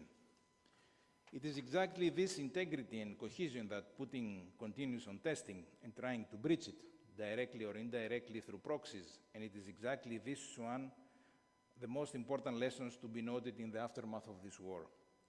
There shouldn't be any country or state, especially within the North Alliance and the European Union, which exhibits weak response or any other negative approach in assisting Ukraine against the Russian challenge, since it is not only Ukraine's territorial integrity and sovereign rights in danger. The European safety and security and the whole free world's values and beliefs are at stake. Greece, with its armed forces, is a pillar of stability and steadfast security provider in this region. We are strong advocates of a multilateral cooperative approach to the complex challenges of today. In this manner, Hellenic armed forces maintain amicable relations at a bilateral and multilateral level with all countries in our wider periphery, and even beyond that. And we firmly believe that this is to be expected from any country that respects itself, its citizens, and the values of freedom and democracy.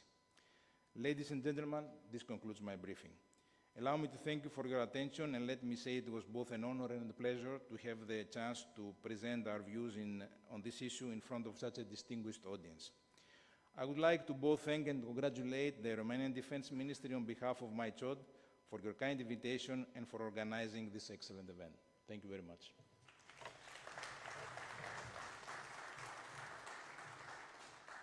Thank you very much, General, for your analysis. You know, ill-meaning people say military intelligence is an oxymoron. I think we proved them wrong all this morning, and we are going to continue to do so. I would like to invite the first panelists to take their places in front of all of us. The first panel has the following topic: NATO's defense and deterrence posture on the eastern flank of the NATO Atlantic Alliance. Romania, a provider of security and stability in the region. The panel is moderated by retired Navy Captain Cristian Bogdan, a scientific advisor to the Romanian Military Thinking Journal. Colonel Bogdan is a graduate of the Naval Institute Mircea GEOANN in Constanța and the Naval Staff College in the Naval War College, Newport, USA. He holds a master's degree of science in national security strategy from the National War College, Washington, D.C., and a PhD in military affairs from Carol I National Defense University in Bucharest. Sir, the debate is yours to moderate. Thank you very much for the kind introduction, and sorry for the late start. Let me welcome you all to the session of Panel 1 here at the Romanian Military Thinking Journal Conference 2023, aiming at exploring NATO-EU resilience, military capability development, and cooperation for the development of a Black Sea security strategy. As an administrative matter, I would kindly ask you to either switch off or silence your phones in order to avoid any interference with this panel works. Today, our panel consists of 5 panelists. There will be presentations delivered, approximately 10 to 12 minutes each, sequenced one after another without breaks. The panelists will be introduced before each presentation, and there will be a Q&A session right after that. In order to encourage discussions, obtain insights, and create opportunities for as many participants as possible, we invite only one question per participant from the audience. Please state your name, your organization, and the targeted panelist or panelists prior to addressing the question. Keep it short, clear, and to the point. The panelists will try to respond in the same manner. This being said, let us dive into the substance of this session. The first speaker of this panel is Major General Remus-Hadrian BONDOR, the current Chief of the Strategic Plan Directorate within the Defense Staff. Prior to this assignment, he held different positions as Commanding and Staff Officer for Air Defense. In 2019, then Brigadier General, BONDOR was selected as the Director of Management to Joint Force Command Naples. Major General BONDOR holds a bachelor degree in electric engineering and computer science and a bachelor in military science from the National Defense University. He is a distinguished graduate of the U.S. Army War College in Carlisle, Pennsylvania, where he completed a master's program in strategic studies. He also attended the Joint Advanced Warfighting Studies program. Please join me in welcoming Major General BONDOR. General, sir, you have the floor. I have to push the button. Thank you very much, and thank you for inviting me to speak with these distinguished colleagues and in front of this distinguished audience.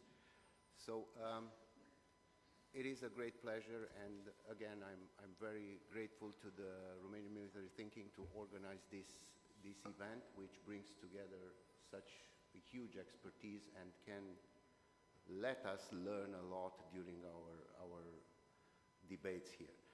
I'll start moving back, way back in the history, probably in the midst of the Greek explorers that reached the shores of the Black Sea, and they've called it Pontus Exinus, that means the inhospitable sea, because of the weather, because of the people, because of the conditions here.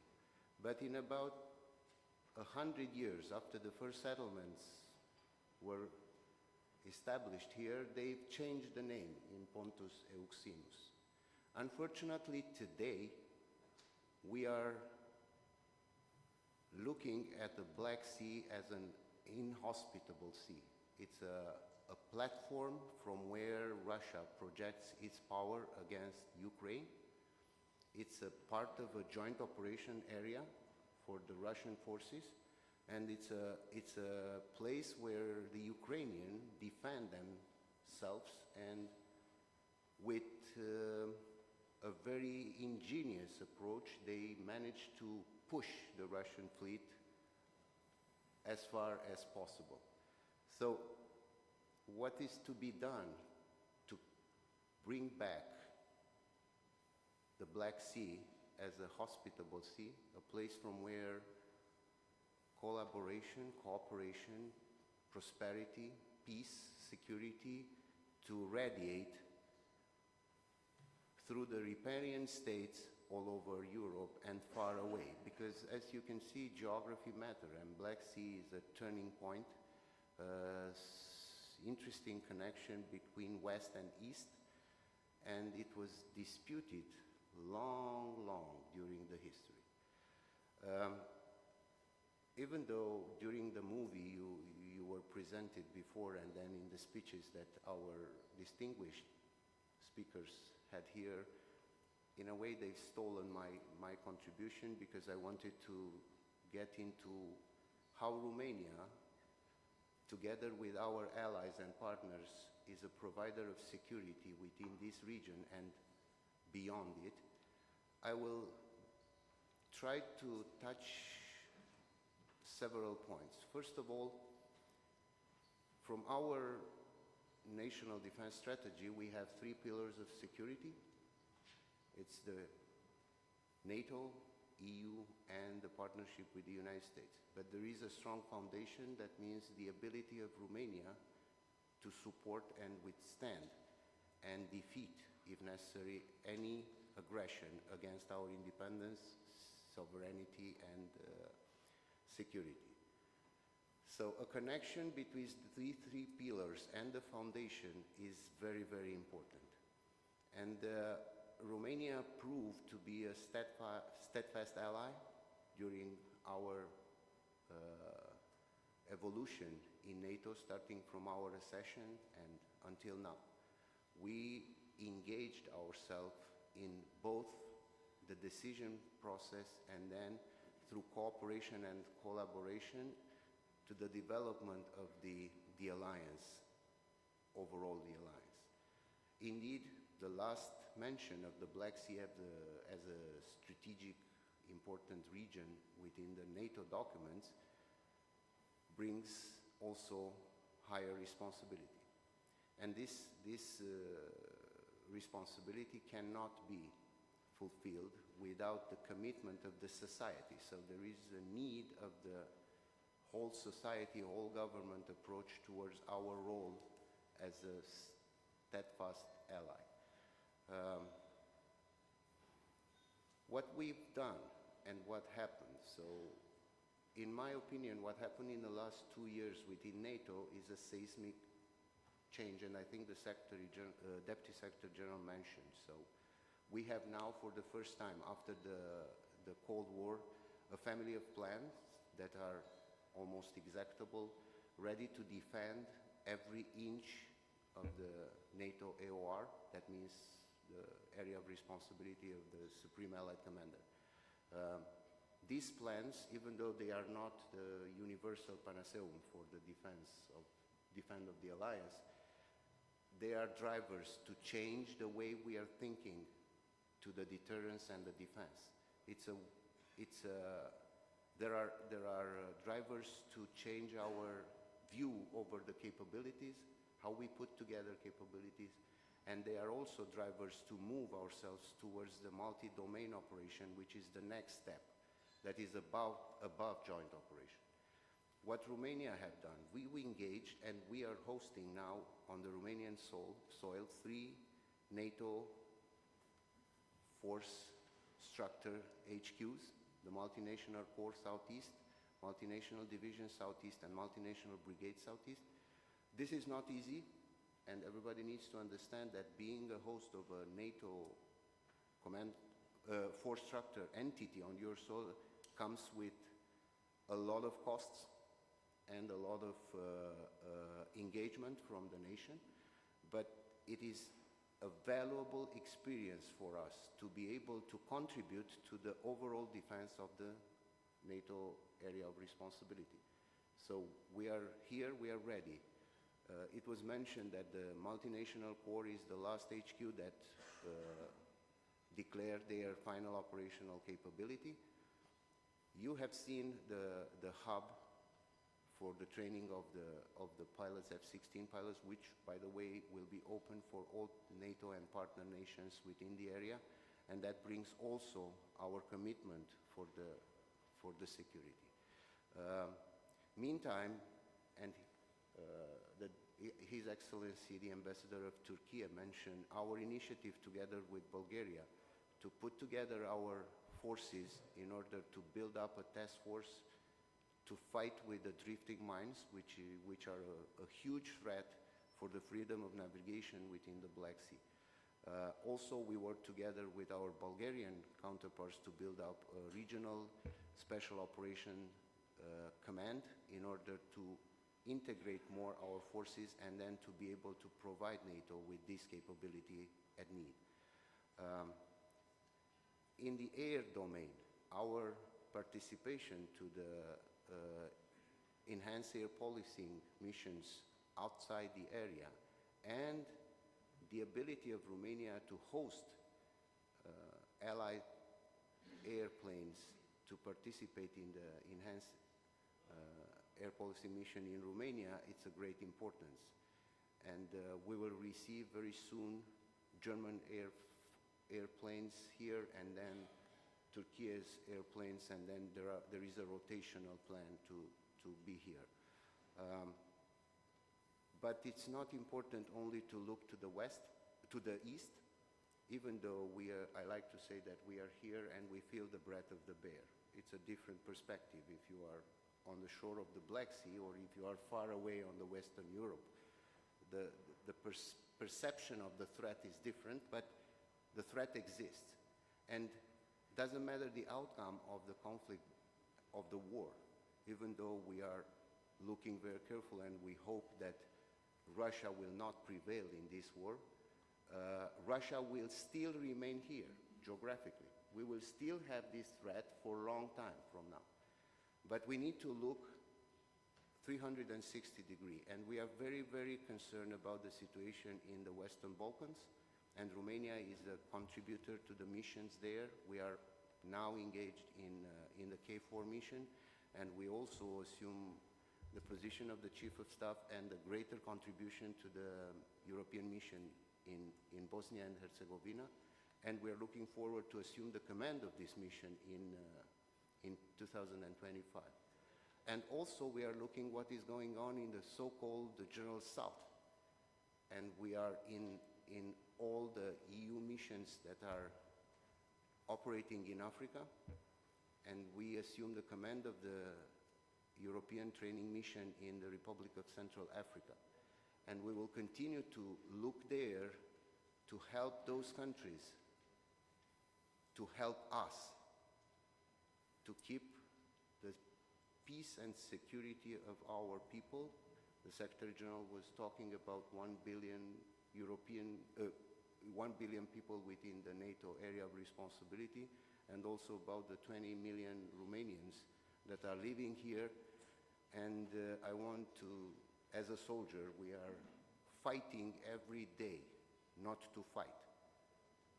So if we can win a war without firing a bullet, that's the best way to win a war. But the Romanian armed forces are ready to fight tonight, and they are preparing for the future war, and we are here to defend the peace and the security of our people, and then behind us, all the other 9,000,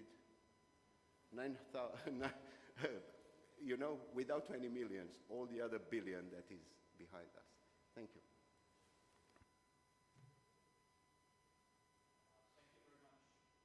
Thank you very much, General, for your insight.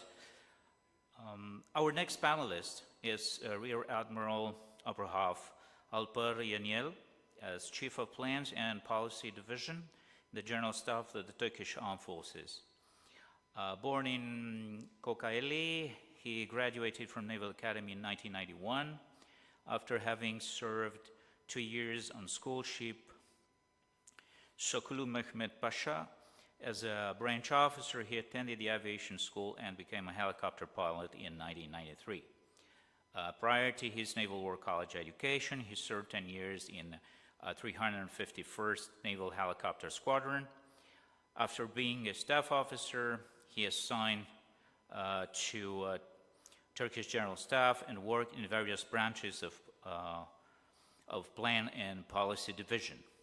His short assignments have also included lecture in the Naval War College and Chief of Plan Policy Division in the Naval Striking and Support Force NATO, Strike for NATO in Oeiras, Portugal.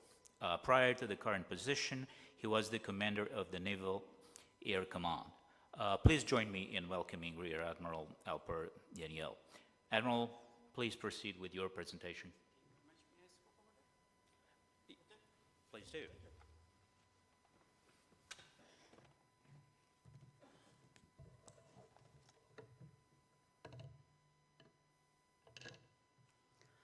Good afternoon, distinguished colleagues and guests. I am Rear Admiral Alper Yeniel, Chief of Plan and Policy Division of Turkish General Staff. It is a privilege to be here today at this important symposium. I have no doubt that this event will be very beneficial for all of us. Therefore, I would like to thank those who organized this symposium. I wish to start the importance of the Black Sea region. The Black Sea has hosted countless civilizations in every period of history and has been regional of geopolitical and geostrategic importance in many aspects, especially economically and commercially. Standing in the center of Eurasia region, Black Sea is a key geographic spot for global energy and transportation. In other words, the Black Sea is not just a body of water, it's a complex geopolitical landscape with rich history and diverse set of modern challenges. Our approach to Black Sea region is simple: maintaining trust, stability, and keeping peace in the region. I believe this is vital for all littoral and non-littoral states. Therefore, any engagement regarding the region needs to comply with international law, bilateral agreements, and goodwill. Eventually, this will bring peace and calm to the region and pave the way for improving relations. Unfortunately, you know the developments between Russia and Ukraine in the region that affects the stability and security. Turkey's position on Ukraine territorial integrity is crystal clear. Turkey has never recognized the annexation of Crimea and always supported Ukraine's territorial integrity and sovereignty. We always emphasize that this attempt that aims to change the balance of power is a threat for region and global stability and security as well. We closely monitor the situation in Ukraine and share the concern of littoral states. I would like to reiterate that we are doing our utmost to ensure the cessation of the conflict, destruction, and humanitarian tragedies as soon as possible. For all these reasons, Turkey has been intensively continuing political, economical, and humanitarian support for a sovereign Ukraine that preserves its territorial integrity. Turkey's Black Sea policy has 4 principles: regional ownership, full compliance with Monroe Convention, fostering regional initiatives, and contributions to NATO. Turkey necessarily stands out as an active and constructive actor in the Black Sea, both in terms of ensuring regional security and enhancing cooperation among the allied states. I'd like to elaborate on Montreal Convention here. Conventional vessels enjoy freedom passage throughout the Turkish Straits, while passage of military vessels are subject to some restrictions, no matter if they belong to littoral states or not. Non-littoral states' military vessels are subject to specific restrictions, such as those regarding maximum tonnage and duration of stay in Black Sea. According to Article 19 of the Convention, warships of any belligerent states will be prohibited from passing throughout the Turkish Straits. At the very outbreak of the conflict, we invoked the Montreal Convention by declaring so-called special military operation as a war. In this way, we blocked the entry of Russian warships to the Black Sea, thereby preventing an escalation to the expansion of the war in the region and possible further attacks on Ukraine. Montreal Convention remains essential for the security and stability of the Black Sea. Türkiye has always implemented the Convention in a careful, responsible, and impartial manner. We will continue to do so. In addition, despite repeated Russian requests, we have closed our airspace to Russian flights to and from Syria, thereby disrupting and extending significantly their military flight paths to the region and Africa. Furthermore, in order to prevent the growth of food crisis and organize the safe export of grain from Ukraine, Türkiye concluded the grain corridor agreement with Ukraine and Russia under the coordination of the United Nations. As a result of the efforts, the Black Sea Grain Initiative was signed in Istanbul on 22nd of July 2022. Almost 33 million tons of grain were transported by more than 1,000 ships until 17th of July 2023, when the agreement ended. This initiative contributed to global food supply security. This initiative has prevented a global food crisis, kept the food prices balanced, and even prevented the possible migration due to food crisis. Ukrainian economy also benefited from this initiative. Under the leadership of His Excellency President Erdogan, our efforts to revive this initiative are continuing persistently. Although the Russian Federation has terminated the participation, the other parties continue their duties with core staff. The Russia and Ukraine war created another significant risk in the Black Sea, namely that of drifting mines. In order to respond to this issue, we as Black Sea littoral states are working in close coordination and cooperation. In that sense, Turkey initiated the mine surveillance operation on March 2022. Reconnaissance and surveillance operations have been conducted since then. In coordination with Bulgarian, Romanian, and Georgian naval forces, 17 drifting mines in total have been detected, 7 of which were detected and defused by the Turkish Navy, 5 of them by Romanian, 4 of them by Bulgarian, 1 of them by Georgian navies. At this point, it is crucial to detect and defuse these drifting mines which directly impact on freedom of navigation. Additionally, sweeping the moored mines of the coast of Ukraine after the war. In order to eliminate these increasing mine threats, a mine countermeasures task group has been initiated by Türkiye along with Romania and Bulgaria. We believe this task group is a necessity based on regional ownership. This task group will strengthen the cooperation between participating states and give the opportunity for smooth transportation to post-war demining operation as well. Black Sea initiatives are not limited to aforementioned ones. Turkey has led other regional initiatives with the participation of littoral states to ensure peace and stability in Black Sea. The first of these Black Sea 4 was activated in 2001 by Turkey, Bulgaria, Georgia, Russia, and Ukraine. With the agreement for the first time in the history of the region, representatives of the littoral states came together to form a common naval force in order to develop stability, good relations. It was activated 21 times, all suspended after Russian annexation of the Crimea in 2014. Another regional initiative is Operation Black Sea Harmony. This was launched by Turkey in 2004, primarily as a national operation. Subsequently, the operation transformed into a multinational structure. Russia, Ukraine, and Romania participated in the operation since 2006, 7, and 10, respectively. Operation Black Sea Harmony, which is still ongoing, is mainly conducting exercises to deter and disrupt the potential threats of terrorism, illicit trafficking of weapons, demonstrating naval presence.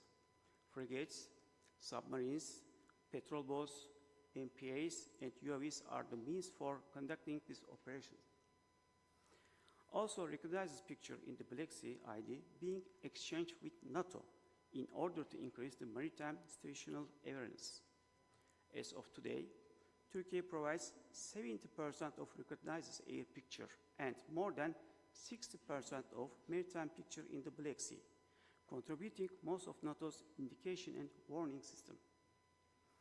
Turkey also continues to contribute to NATO defense and deterrence efforts, as well as all exercise and operations conducted under the NATO umbrella in the region. In fact, Turkey continues to fulfill her commitments currently in 17 operations and missions, with more than 5,000 personnel at a total of 13 locations on 3 continents.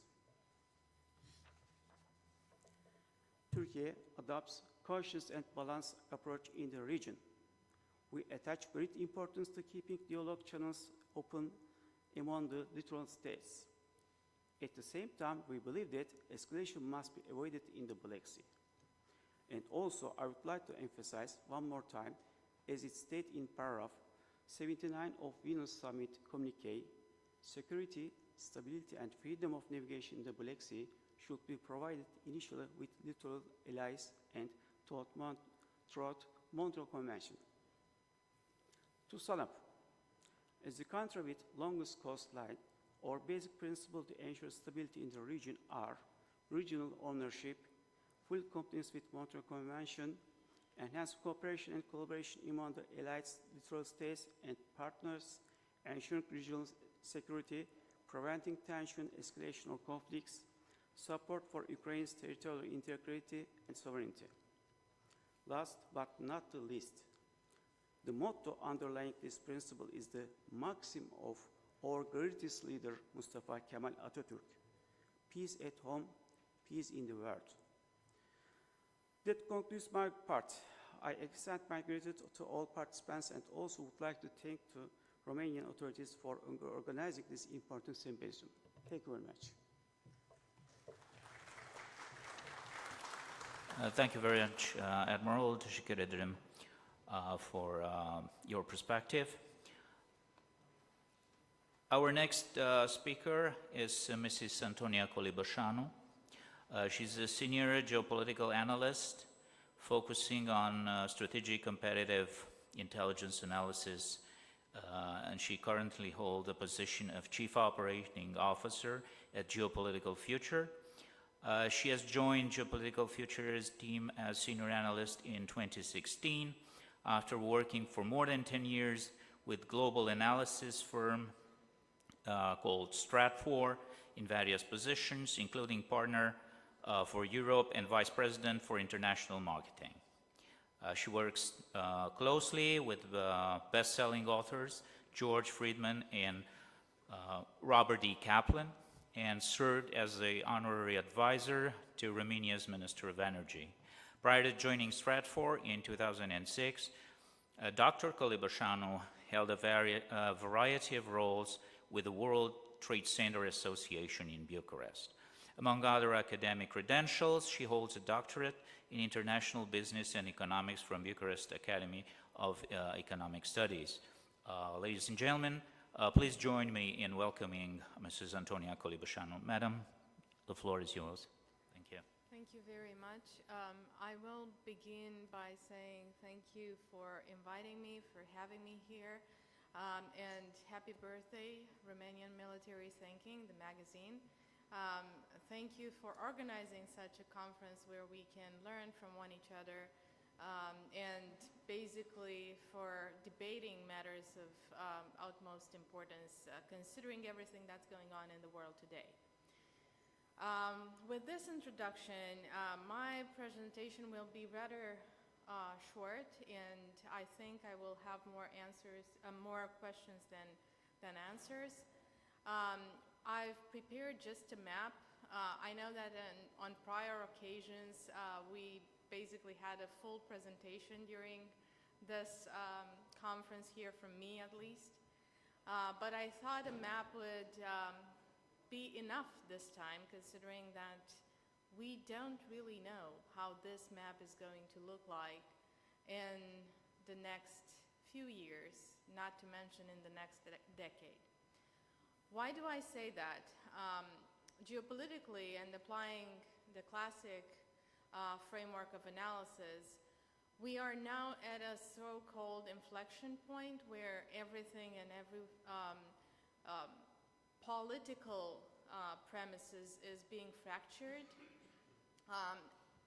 With that, society is being fractured, and with that, we are living through a reconstruction moment of everything that we call critical infrastructure. And I call critical infrastructure, or we call critical infrastructure in geopolitics, everything that stretches and has a strategic meaning in politics, in military, and economics. That said, I am going to start by raising few questions. The first one pertains to the idea that we fight for peace, and that we as humans are dedicated to maintain stability. With that in mind, our society currently has a lot of trouble because our fight is very much internal. And we are, obviously we are part of the whole global economic war, which has started the moment that Russia invaded Ukraine. And with that, because economics is a social science, with that, we are part of this world, of this war. More than that, as societies are part of the global economic war, we are pushing for political decision with regards to everything that is being a conflict, a military conflict, in the flanks of Eurasia. And I use the word flanks because obviously we have the most important conflict right now, a full-fledged war, military, economics, and political warfare in Ukraine, with Russia being aggressive over Ukraine, unsolicited, unprovoked, and so on. But we also have conflicts in the flanks that are very much used by major powers to support their interests, especially as we have moved into an attrition war in Ukraine proper, and especially as Russia is being faced with internal challenges and as it tries to cope with internal challenges.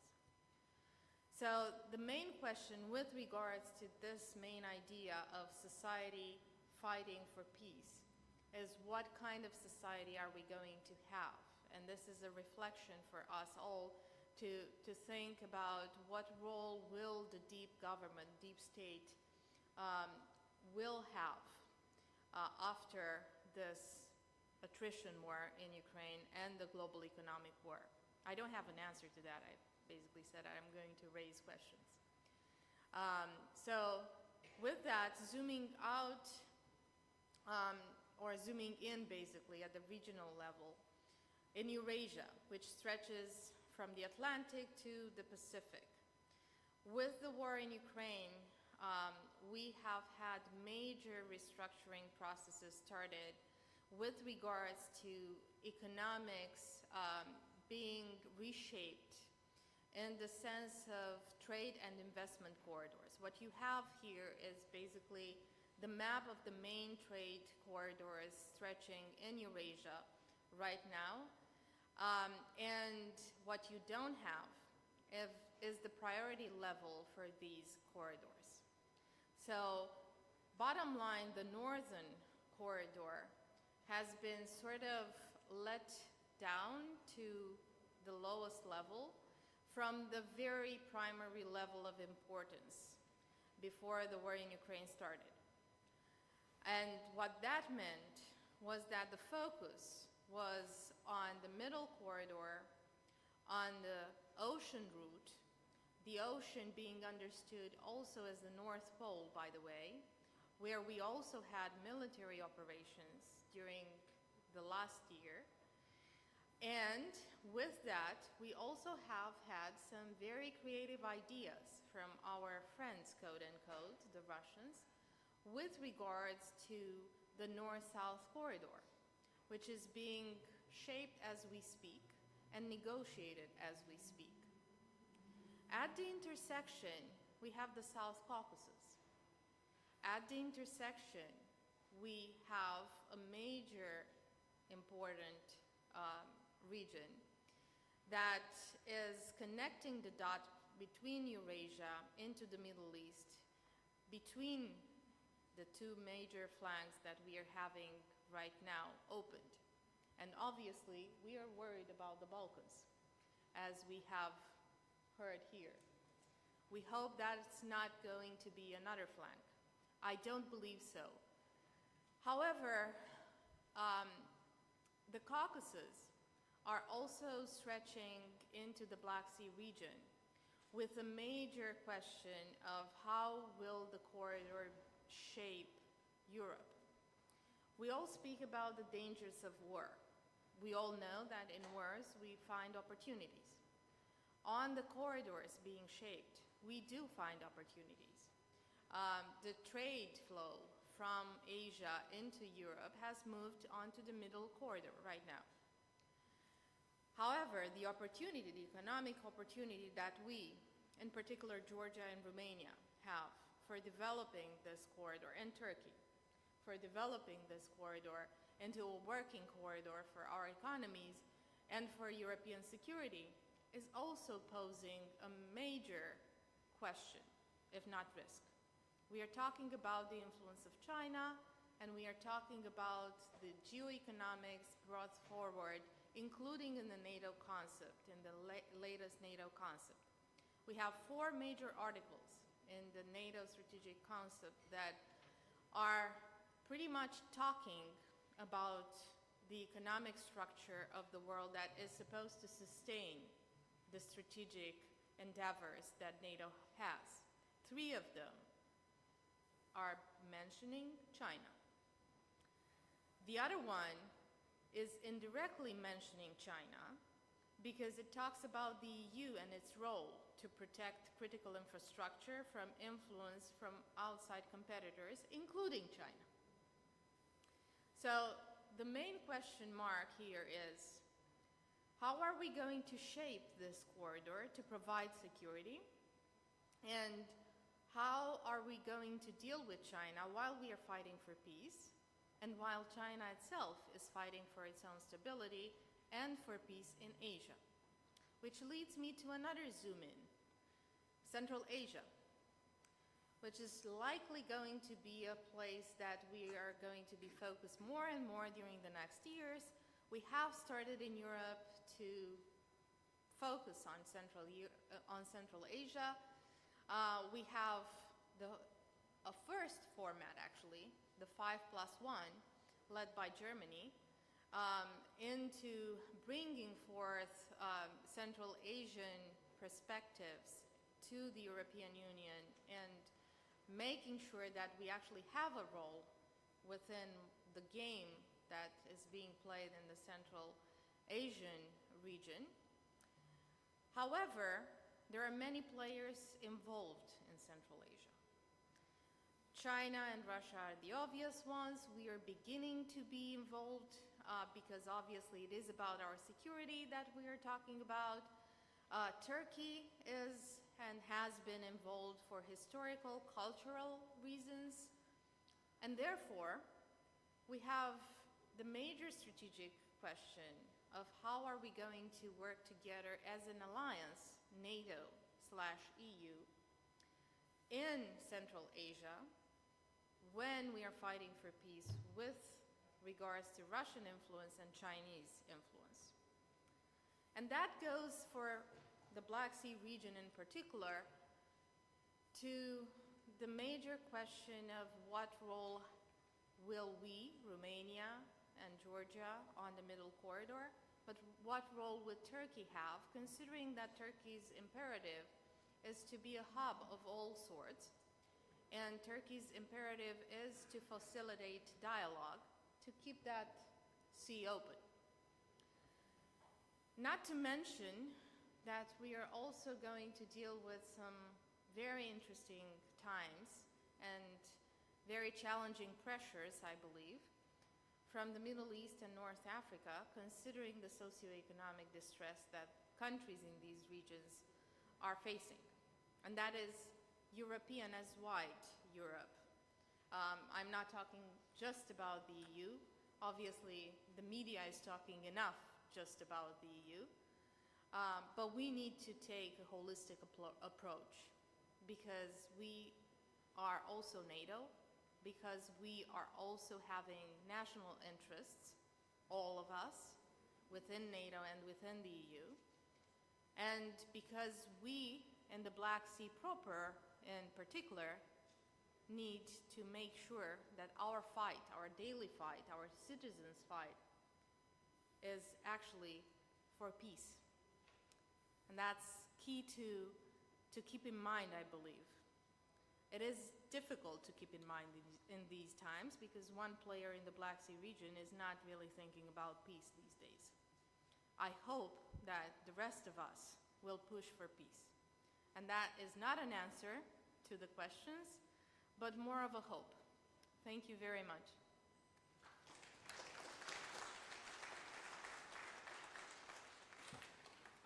Thank you very much, Dr. Kalibashanu. We have Dr. Mark Ozawa as the next panelist. He's a senior researcher at the Research Division at NATO Defense College. His current research examines NATO-Russian relations, hybrid conflict, and Russian and Eurasian affairs. He has previously held teaching, research, and editorial positions at the University of Cambridge, IHS CERA. For those that are not that familiar, it's Information Handling Services, Cambridge Energy Research Associates. Yale University and the Yale Journal of International Affairs. Mr. Ozawa has been the author or co-author of several papers on Russia's relations with its neighbors. He is a graduate of the University of Alaska, Yale University, and the University of Cambridge. Additionally, he conducted coursework at Lomonosov Moscow State University and Northeastern Federal University in Yakutsk. Ladies and gentlemen, please join me in welcoming Dr. Mark Ozawa. Doctor, the floor is yours. Thank you very much for the introduction and for the invitation to come to this conference. It's my first time at this conference, and I also wanted to extend a warm greetings and best wishes from our Commandant General Nielsen, who was unable to attend this time. I had a slide presentation that I sent, and great, there we go. Before I begin, I will give my usual disclaimer that I'll be presenting some findings from studies that we've published, and these are either my views or the views of the authors and not those of NATO or the NATO Defense College. Next slide, please. Right, so very briefly in 10 minutes, I'm going to present some main findings from our publications that relate to security in the Black Sea region.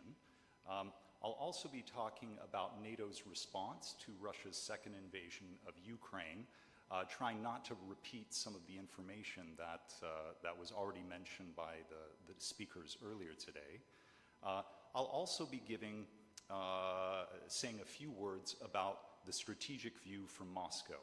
Now, I should mention that I'm used to speaking to an audience with less experience with Russia than this one. As was mentioned earlier, from here you can feel the breath of the bear, but hopefully there will be something still interesting for you. And finally, I'll say a few words about US leadership and recent developments with the Black Sea Security Act in the US. So next slide, please. Right, so understandably, much of our discussions recently about NATO in the Black Sea region have been about developments after the invasion. After the second invasion in 2022. But I think it's also helpful to not forget the inter-invasion period between 2014 and 2022, especially with regards to Russia's actions, and also NATO's approach to the Black Sea region and how it was perceived by Moscow. So after 2014, Russia, with the illegal annexation of Crimea, proceeded to militarize the Crimean Peninsula, and there was efforts to build infrastructure and increase Russia's presence in the region. This contributed to growing tensions. There was also a lack of a NATO strategy, a formal NATO strategy for the Black Sea region after 2014. And why is this? I think this is a very interesting question. If you'd like to read more about it, the illustration here is from a publication that we put out earlier last year by research fellow Iulian Rămănișin, and he concluded that there were three main reasons. The first was different views about how to approach security in the Black Sea region within the alliance. And let's not forget that after 2014, NATO was very much focused on the Baltic Sea region. And despite a strong US response to Russia's illegal annexation of Crimea in 2014 by sending US naval warships to the region, this lasted for about 2 years. And afterwards, beginning in 2016, the US naval presence in the region dissipated. And this sent a signal to Moscow about the region's priority from a US perspective. So next slide, please. Now, as has been explained by several speakers today, NATO's response to the invasion has been quite dramatic. There is immediately after the announcement of the so-called special military operation, NATO activated its defense plans and deployed the NATO response force.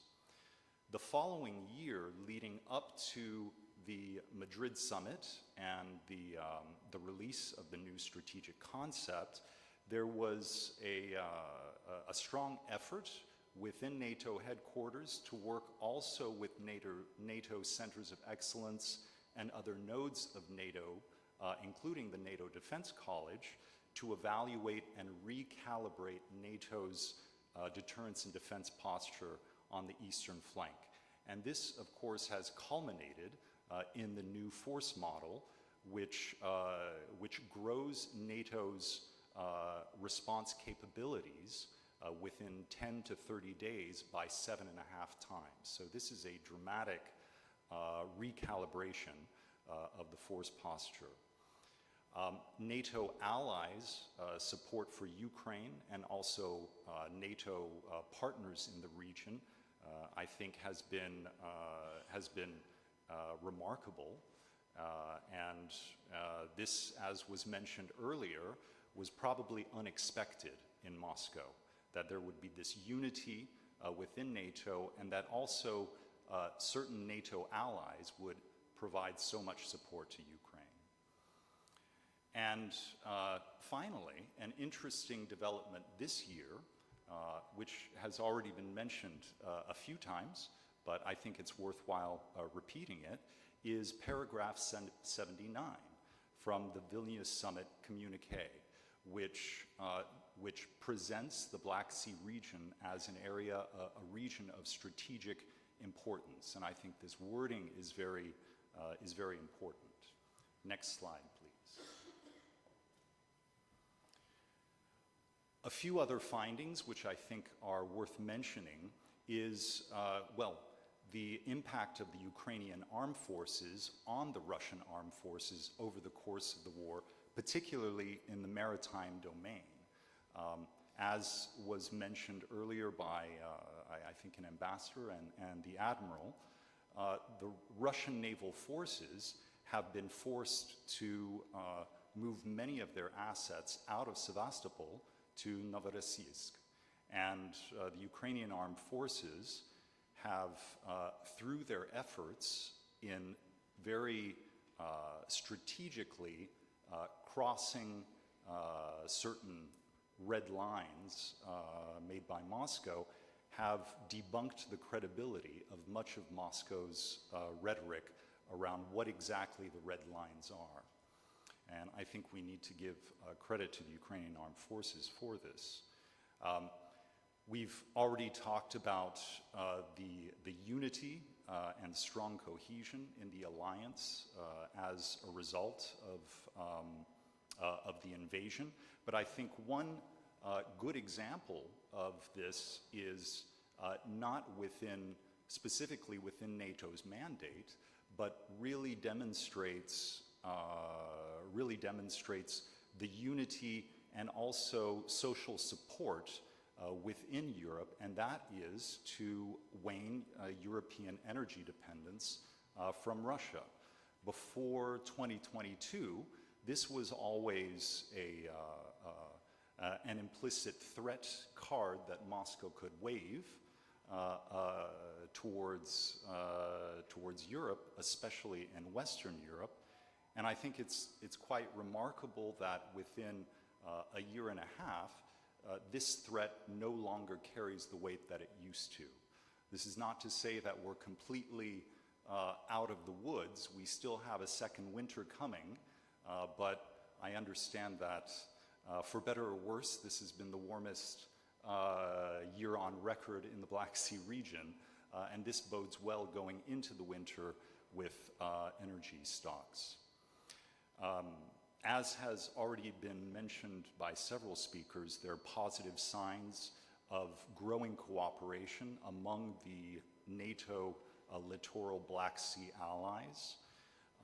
The US Black Sea Security Act is sending a signal to Moscow of the growing strategic importance of the Black Sea region, and we've already heard quite a bit about the grain and export corridors. I think that this is also a demonstration not only of Ukrainian resilience, but the resilience in the region to cooperate and support this endeavor despite Russia's actions. Next slide, please. Now, much of this has already been mentioned before, so I will just briefly say that our assessment is that Moscow favors a long war of attrition because it thinks that this will play to Moscow's benefit.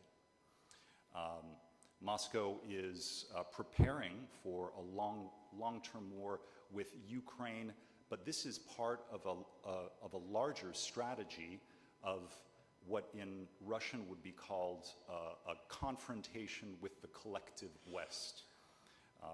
This is much more of a clash of civilizations type of approach to the war, of their war with Ukraine, but also the long-term vision.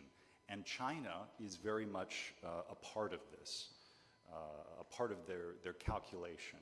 So with China, the global strategy is to support a transition to what Moscow views is already the security reality of international politics, and that is a multipolar world. And now that Moscow and Beijing are working, have been working closely for several years now, deepening relations, the next stage of that is to solidify relations with the BRICS and with the Global South. Next slide, please. Some potential hotspots as a result of Russia's continuing aggressive tactics in the gray zone are, of course, Moldova, which has been mentioned before, Bosnia and Herzegovina, and the Western Balkans, and a couple of speakers mentioned some of the member states of the CSTO. I think that this also demonstrates the interconnectedness of the Black Sea region as not a region in itself, but very much connected with the Caspian region and the Eastern Mediterranean regions. Next slide, please. So just to summarize the main points that I would like to leave you with. The first one is that NATO is recalibrating its deterrence and defense posture. This is reflected both in the new strategic concept and further developed in the Vilnius Summit communique. Because of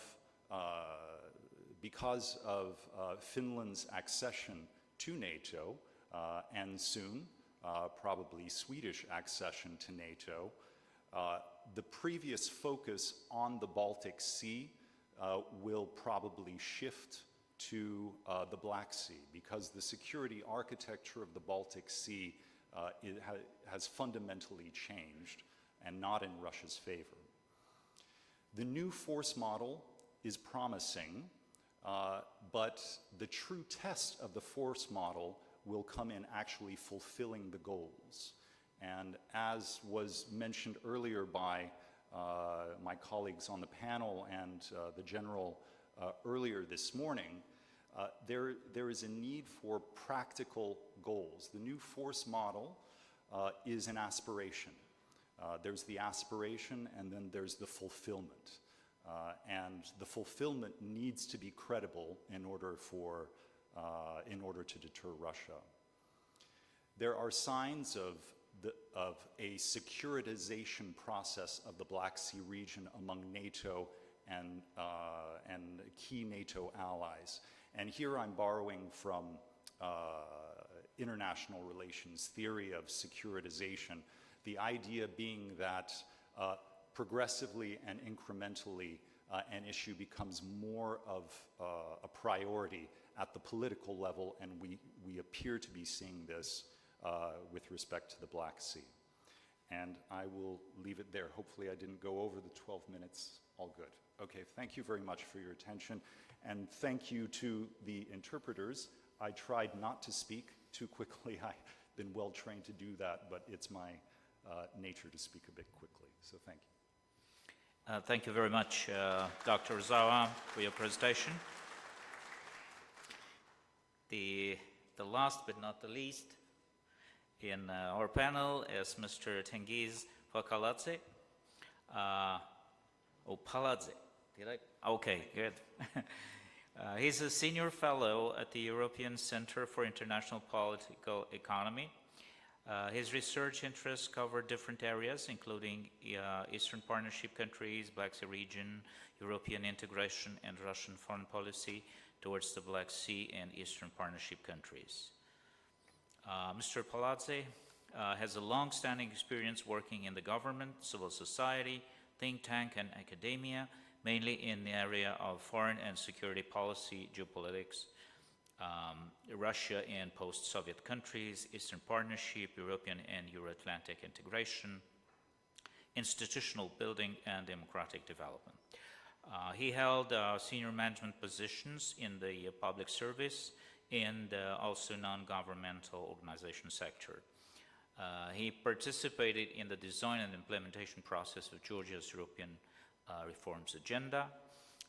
He has a deep understanding of the state institution and civil society, intergovernmental relations, interagency, and CSO, government cooperation, networking, and policy making.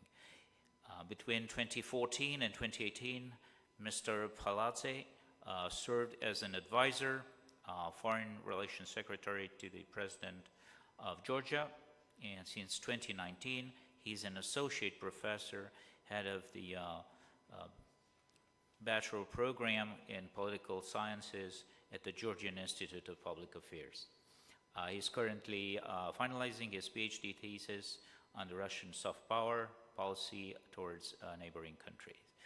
Ladies and gentlemen, please join me in extending a warm welcome to Mr. Tengiz Palate. Sir, please. Thank you very much for this great introduction. And also, I want to thank previous speakers, especially previous two speakers. You really make my job much easier. And also let me express my gratitude to our Romanian friends and organizers, not only because of politeness and diplomatic protocol and Romanian hospitality, but also because of importance of this discussion, and thank you to include Georgian topics such vividly in our discussion. Because if we really want honest discussion about the Black security, regional security, Euro-Atlantic security, we have to look on the points from the different perspective. And I will try to just outline main topics, how we see from the other side of the Black Sea. Today, we all agree, and all the previous speakers, they mentioned that the main threats NATO faces today are beyond NATO borders. But at the same time, that took numbers of military invasion of Russia, of Georgia, Moldova in 90s, then direct military aggression in Georgia in 2008, then annexation of Crimea in 2014, and then large-scale military aggression in Ukraine, just to draw proper attention to the Black Sea region. And I think this is extremely alarming, because that's why we are in the response regime. So while we have to act and not just react, and to act properly, and the panel is about deterrence. We can't speak about deterrence and resilience unless we have unanimous strategy and vision. And to elaborate it so, it's extremely important to be on the same page when it comes to the threat assessment. And it's extremely important to have vulnerable partners in the threat assessment process. Because I'm not going to speak too long about Russia. I mean, we all know that this is big elephant in the room, violating international order and so on, and I think that's a mockery that that country which violates international law and international order is the permanent member of the UN Security Council. But my question is, why Russia is so aggressive and I would say so cheeky. Maybe because of our mistakes done previously and repeatedly, including the Bucharest Summit 2008. So many times I heard that, even starting from 2014, that this is the wake-up call when annexation of Crimea happened. And then I heard that, yes, that happened because we didn't respond properly on aggression of Georgia in 2008.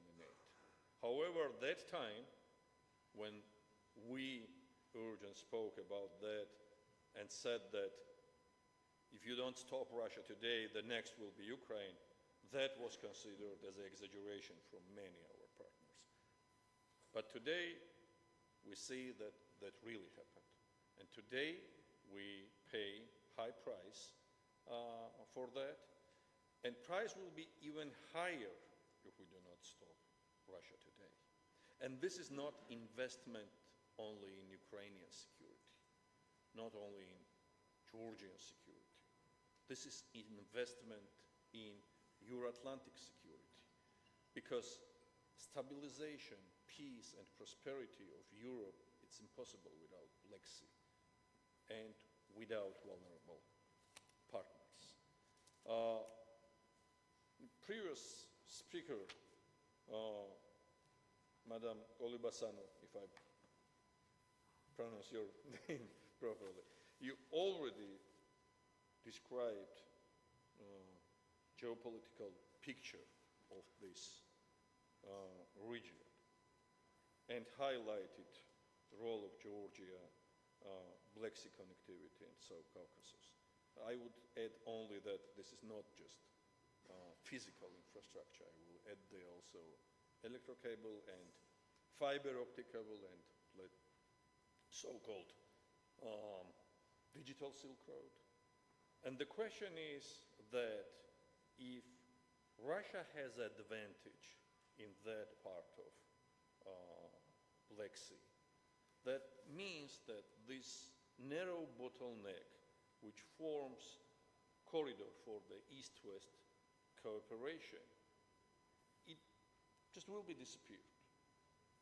And there are no anymore alternative routes of transportation goods from East to West. And we can't speak anymore about market connectivity and so on, so on. So that's why it's extremely important to protect our investment, European investment, NATO investment. Today, it's extremely important to hear not only statements condemning Russia's action, being Ukraine or being Georgia, but also to see coherent and bold, not only responsive, but actions, preventing further aggression. I'm very much happy that today allies are focused on Ukraine and we see coherence we never seen before.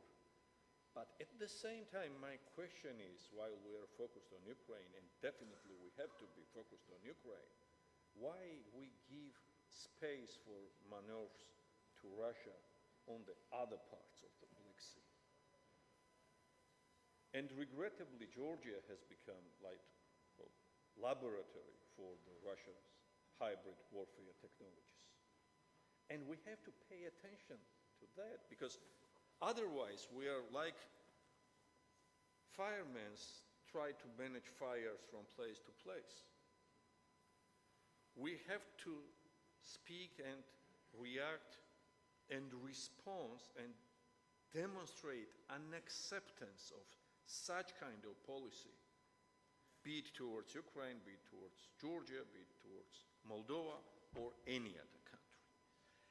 And my last point is, because I don't want to take too much time and more open for the Q&A, that yes, today NATO is much coherent when it was in 2008 or even 2014.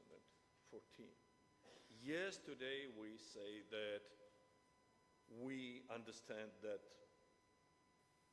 there were mistakes in 2008 at the Bucharest summit or after August invasion. And so what? What is our further action? And I would say that in that case, I still want to see much acting NATO. Think about things, let's say, I don't like this word, but think strategically, because usually when we say think strategically, that means that we postpone solution of the problem. And let's eliminate strategic ambiguity about vulnerable partners. Let's think about how to do that. Because this strategic ambiguity is nothing but exaggeration and encouragement of Russia to be even more aggressive. And this strategic ambiguity comes when we are discussing future of vulnerable partners. Because yes, in many strategic documents we have, it's outlined that, for instance, Georgia has all practical tools to become a member and so on. But when it comes to the political action, political decisions, there is still ambiguity. And I think in that case, example of European Union is very important, because the decision done by EU Commission was exactly not about politics, but geopolitics.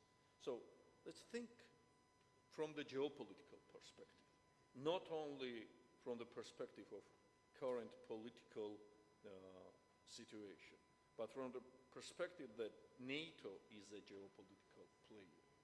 And Black Sea, this is important to have Europe whole, free, and in peace. So I will stop here and ready for Q&A. Thank you very much,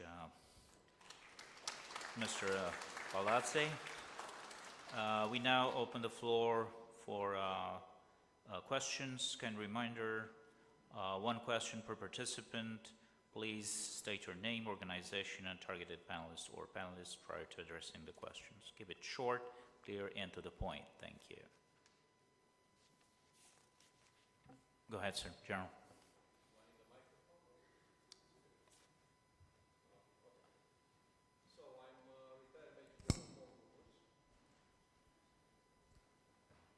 Thank you very much. I'm retired Major General Paul Hormuz with the New Strategy Center, but the comments and question is on my behalf. So, very good presentation, very much appreciate, not agree with everything. I think we are still in the 2004 mindsets, very well described by Ronald Asmus and Bruce Jackson when they were describing the Black Sea as the Bermuda Triangle of the Western strategic thinking. I watched very carefully General KAVALEC when he was in the Congress in April this year. 80% of the conversation of 3 hours in the committee, in the Senate, and in the House of Representatives were about the Baltic Sea and the High North, maybe less than 20 about the Black Sea. So that attention is not here, there, and I have other comments, but I will not go there. And I understand, personally, I fully understand that we can't compete with the strategic importance of High North and with the GI-UK gap, the Greenland, Iceland, UK gap, which was so important in the Cold War. It's still important today. My question, very short, very to the point, for the General, for the Admiral. There are a lot of conversation about being innovative and having the right capabilities at the Black Sea, because let's be fair, what was brought here is not up to the task. So what about, this is an idea from yesterday, from one of my friends who I served with in NATO headquarters, of having a new NATO standing naval force in the Black Sea, third NATO standing naval force, based solely on drones, both air and naval. Thank you.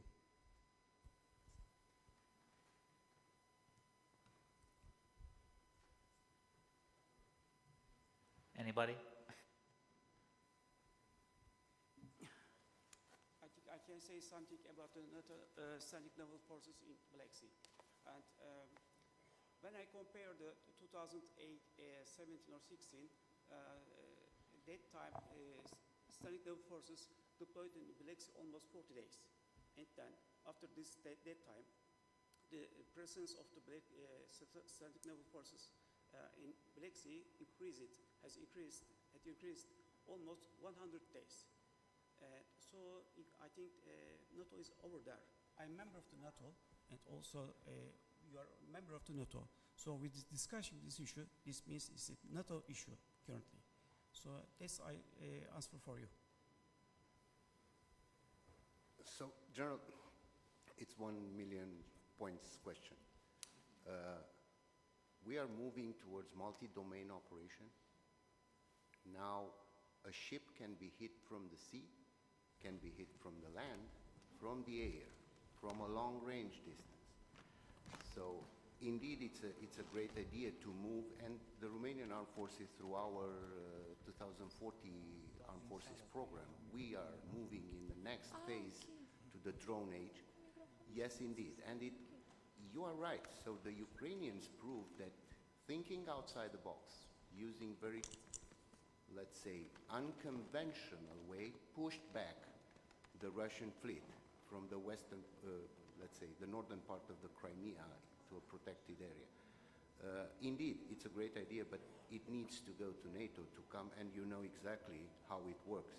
A concept, and then the nations need to agree with this. Of course, what Romania is doing is to build up that A2AD system, acquiring naval strike missiles. Just today, I think we had the first live firing exercise with the Patriot system on the shore of the Black Sea. So a combination of anti-access, area denial, and of course using the subsurface and surface-based drones would be a perfect deterrent, let's say, tool for the Russians not to come closer to our shores. Indeed, we need to do this in agreement with the riparian states, and probably a coordination with Türkyie and Bulgaria would bring more relevance. But my answer to you is that, yes, indeed, it's a great idea. It needs to move through the expertise, subject matter experts from NATO, and to come with a concept, and then to go into the NAC to be approved. But meantime, as I mentioned earlier, our Chief of Defense asked us to fight tonight and then prepare for the next war. What you said is to prepare ourselves for the next war. Next war.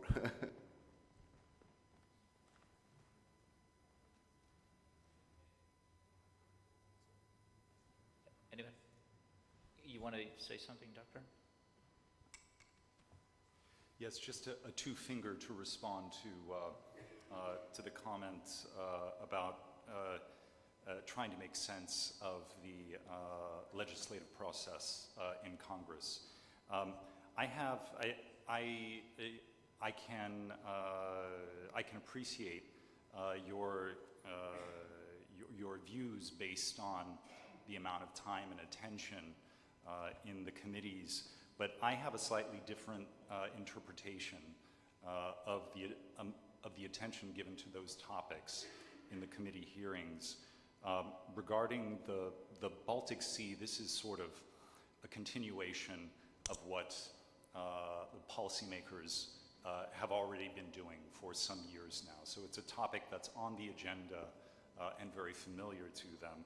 The High North is the way I see the High North on the political agenda in Congress is that there's already been a lot of thinking and studies about the High North, a lot of pent-up energy about the High North, but because of our partners to the north, we have not been able to have that discussion very openly until recently. So that's almost sort of a build-up that's taken place. What I think is remarkable about the Black Sea Security Act is that it is genuinely new on the agenda and it is passed in the Senate with bipartisan support. It remains to be seen how it goes through the House. But in that sense, I do think that it is, even though it may be in quantitative terms only 20% of the committee discussion hearing, I do think that it is something special, something to take note of. Thank you very much, Dr. Zhao. I'm afraid we only have time for one question, and it goes to Madam.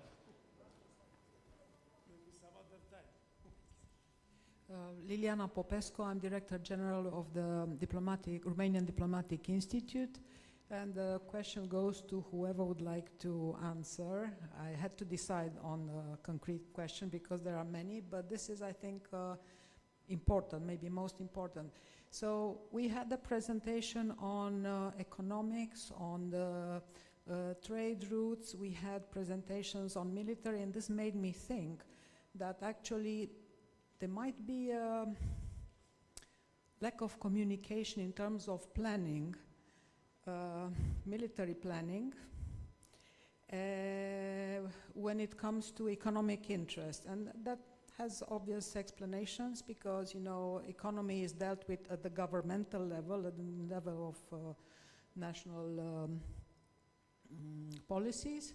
So I wonder whether maybe planning at the level of NATO takes into account the economic interests or, I don't know, any comment on this issue. Thank you so much. You want to answer? Okay, go ahead. I'll try to be brief. So, bottom line, the latest strategic concept of NATO has several articles that are mentioning economic planning and economic strategy. Actually, not planning, but strategy. That said, one of the articles is referring directly to the EU, considering that EU is basically a trade partner for NATO in the sense of trade policy. So the largest economic union and the most integrated market that there is between nation states. That is, the military aspect is referring to particular critical infrastructure elements. Technology is being singled out. And yes, when we are talking about trade and investment routes, we are talking of all layers of the economy. We are not just talking about roads. And in NATO, there is distinction. Obviously, the strategic concept is what we see.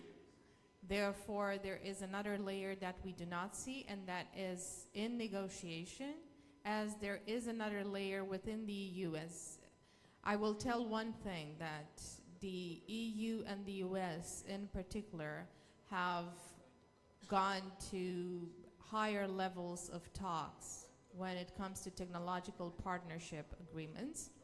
And currently, starting with 2024, we as an alliance are basically having to implement some of the economic policy already settled with regards to China on semiconductors. ASML, which is a Dutch company, being key to that. And obviously we do not have integrated processes at the national level necessarily, but that doesn't mean that at the international level we don't have negotiations. At least you can see from the results, this is me, the academic now, that is looking into in between the lines when you are observing the paperworks that are coming out of the negotiation processes.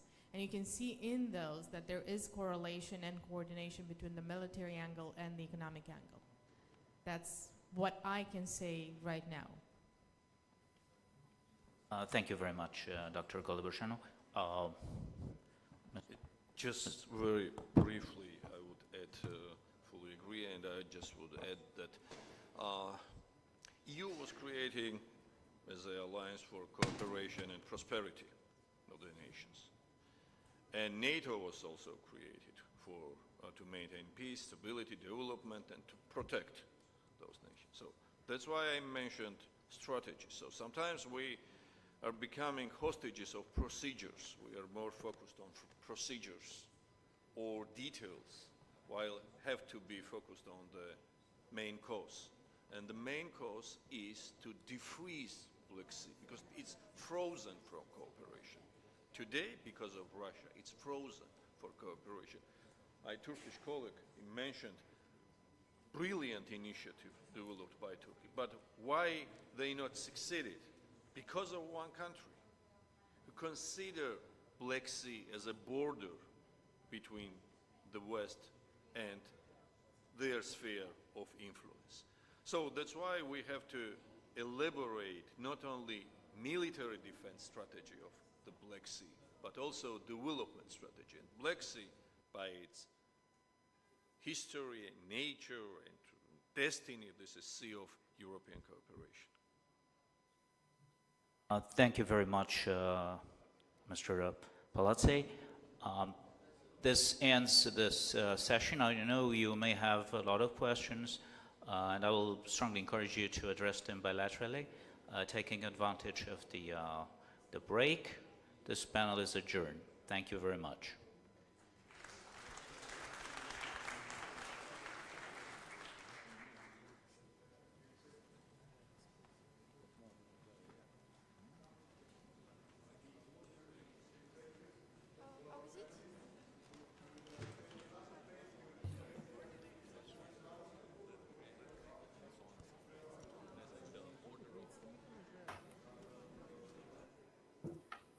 Thank you so much.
Good afternoon. Good afternoon. Nice to How are see you? Yes, great I'm to fine, see thank you. How my voice coming normally? Yes, yes, excellent. Mine as well? Pardon me? Yes, yes, what of the- course. Yes, very Yes, good. quite good.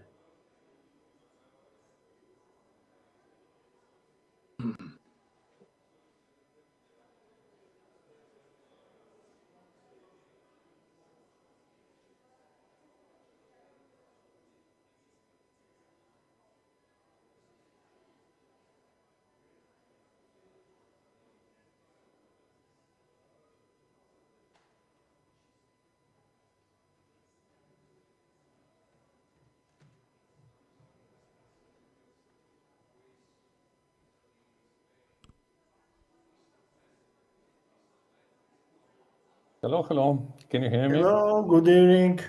Yeah, hello, hello. In Georgia, good evening actually. So What is the time not in difference? Bucharest. Okay.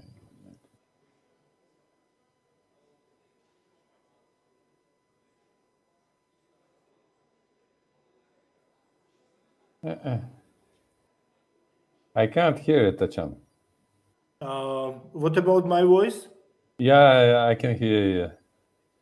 Good. But Tachan is muted, I think.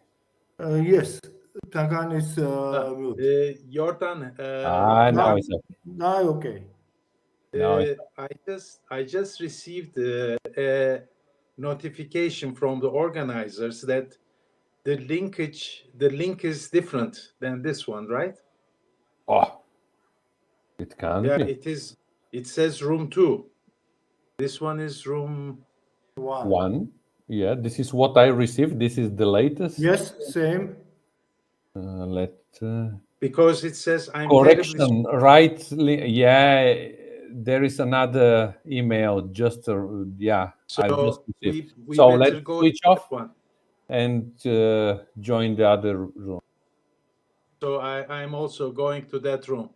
Okay, me too.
Dear guests, our next panel will start shortly, so we invite you back to take your seats.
We are about to start our next session, so you are kindly invited to take your seats. Thank you.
Today's second panel has a very challenging topic: Romania's role in the Ukraine, NATO and Black Sea equation, a security perspective and lessons identified from the conflict in Ukraine. The debate is coordinated by the Center for Conflict Prevention and Early Warning, a think tank active in the areas of security, defense and foreign policy, and is chaired by Mr. Narcis Bălășoiu. Mr. Bălășoiu is the director of the said center and a lecturer in the Department of International Business at the Academy of Economic Studies. He holds 2 PhDs in National Security and Intelligence from the National Defense University and in Economics and International Affairs from the Academy of Economic Studies. Narcis Bălășoiu held several positions in the public administration, such as advisor to the Minister of Defense and advisor to the Minister of Foreign Affairs. Dear sir, the floor is yours. Thank you very much. Well, I'm very happy personally and also as a team of the Center for Conflict Prevention Center to be able to welcome you again at this panel organized by our NGO in the framework of Romanian Military Thinking Conference. Is the second year, this is the second iteration, so I think it's too early to call it a tradition, but maybe next year I could be entitled to say so. Also on behalf of the center, the project was coordinated by its founder, Professor Iulian Chifu. I would also like to thank my colleague Saulica Adriana. She's the person that had to deal with all this logistical hassle for organizing the today panel, and since all our guests are here today, actually she succeeded. I also want to express my appreciation to Konrad Adenauer Stiftung for the support that they gave us in organizing today's event, and I also like in this context to thanks to Madam Katia Plate, Konrad Adenauer Director. This being said, as you can see from the number of panelists, the time is not our friend today, so I'll move quickly to introducing our distinguished guests. First of all, let me introduce to you Madam Simona Cojocaru, State Secretary and also Head of the Department for Defense Policy Planning and International Relations at Ministry of National Defense. Also with us is Mr. Iulian Chifu as an organizer, today in his capacity of President of the Center for Conflict Prevention, but has an extensive administrative experience, and I would only mention here his last position of advisor to the Prime Minister on Foreign Policy, Security and Strategic Affairs. Also, I'm proud that could join us James Sher. Mr. Sher is a renowned author, Senior Fellow of the Estonian Foreign Policy Institute at the International Center for Defense and Security in Tallinn. Also, this year is joining us Professor Mustafa Aydin, who is a professor of international relations at Kadir Has University in Istanbul and also the president of International Relations Council of Turkey. I'm also happy to tell you that Mr. Andrei Soldatov, who's next to me here, could join us. Most of you probably know Mr. Soldatov for his work as an investigative journalist, but he's also a senior fellow with the Center for European Policy Analysis. Also, Mr. Greg Simons, our good friend Professor Simons, is here with us. He's a very prolific author. Actually, tomorrow he's going to launch books together with Professor Iulian Chifu. He's working right now with the Department of Communication Sciences at Türkyie University in Riga, Latvia. Also, it's a great pleasure to introduce to you Ms. Vera Konstantinova. She is coming from Kyiv, and she's the head of Analytical Department at the Professional Development Training Center of the Diplomatic Academy of Ukraine at the Ministry of Foreign Affairs of Ukraine. Also, I'm glad that General Ion Koropchan from Republic of Moldova could join us today. He's the director of the Agency for Military Science and Memory of the Republic of Moldova. So, I kindly but firmly ask you to keep your speeches somewhere lower than 10 minutes in order to have some time for a session of question and answer at the end of this panel. So, this being said, I will not lose the time, and I will invite Madam State Secretary Simona Cojocaru to address the audience. Please. You can address from the desk or sitting, it's whatever floats your boat. Thank you very much, Narcis. Ladies and gentlemen, distinguished guests, I'm really very much honored to be this afternoon with you in this prestigious, already, as you said, Romanian Military Thinking Conference. Thank you very much, President Kifu, for inviting me. And I cannot but to say once more how much delighted I am to be in the same panel with such distinguished experts here at the conference. The Black Sea region was, for so many times, the center of gravity of the scientific work published by the Romanian military thinking. And I think today, the Black Sea region, since it faces a very dynamic, complex, and increasingly aggressive security environment, asks for even more research and analysis. And thank you all for being focused on the security of the Black Sea region. 24th of February is labeled as yet another fatidic day in recent history.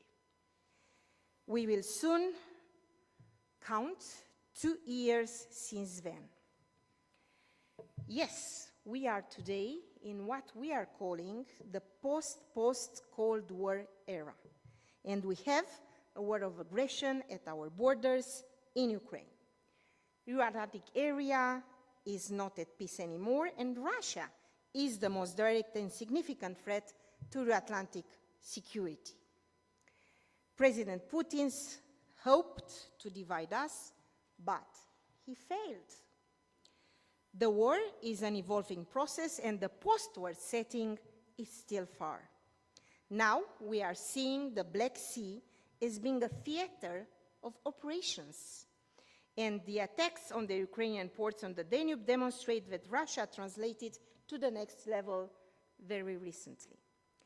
As I said, in the past month, we have seen an unprecedented escalation of the war with the attacks on Ukrainian Danube ports, Ren, Ismail, Kilia, Orlivka, very close to Romanian borders. And as a result of these attacks, debris of Russian origin UAVs are being discovered in Romania starting mid of September, close to the border of Ukraine. And not long ago, a drone crater was also discovered on our territory after Russian attack on Ukraine's Danube ports. Moreover, active and constant GPS jamming affects communications and maintains the risk of collision between civil or military vessels in our territorial waters. The danger posed by the drifting naval mines in the Black Sea has also increased considerably since the beginning of Russia's war of aggression in Ukraine. So we are very much concerned about the upcoming winter season, when weather conditions will become rougher and the changes for the mines to start drifting and provoke damages will increase. We are right now undergoing a negotiation process with Türkyie and Bulgaria to establish a mine countermeasure task force just to offer a very real, tangible answer to the threat of the drifting mines. The two conflicts at the Urals border in Ukraine, the war of aggression, and also Israel and Gaza Strip have a direct impact on international security order.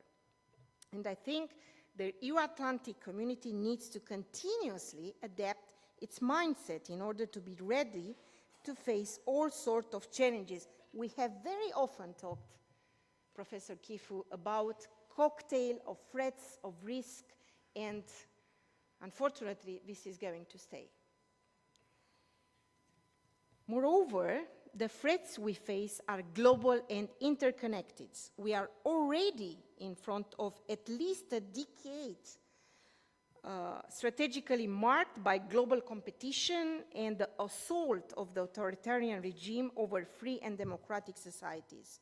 The new technologies revolution, climate change, and strategic energy resources, control and dependency underpin the actions of the less democratic, I will put it like this, less democratic important actors on the international stage.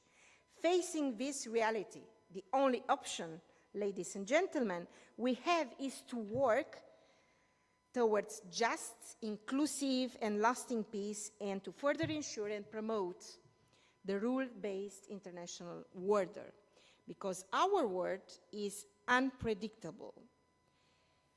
What we are seeing right now in Ukraine, and we are already seeing for almost 2 years now, has shattered peace and gravely altered our security environment. It's brutal, unprovoked, unlawful war of aggression, repeated violations of international humanitarian law, and all these are causing unspeakable suffering and destruction.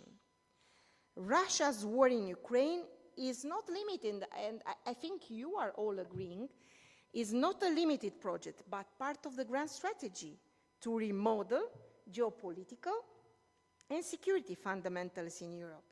Russia is using all available tools in a whole government approach, acting both overt, as we are seeing in Ukraine, but also on hybrid domain through propaganda and disinformation, corruption campaigns, energy resources blackmail, cyber attacks, etc.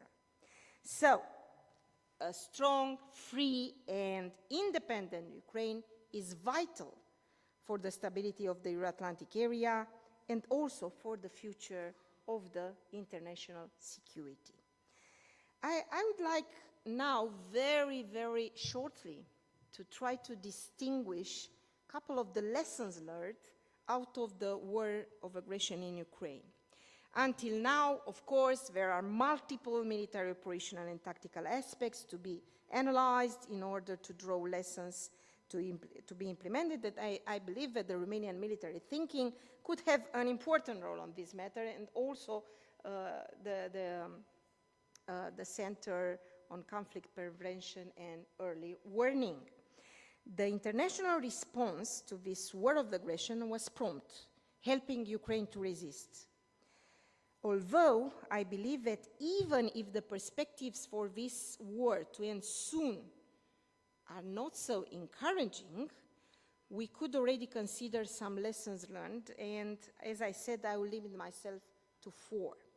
First one, a solid and calibrated military capacity is still needed as the price for freedom.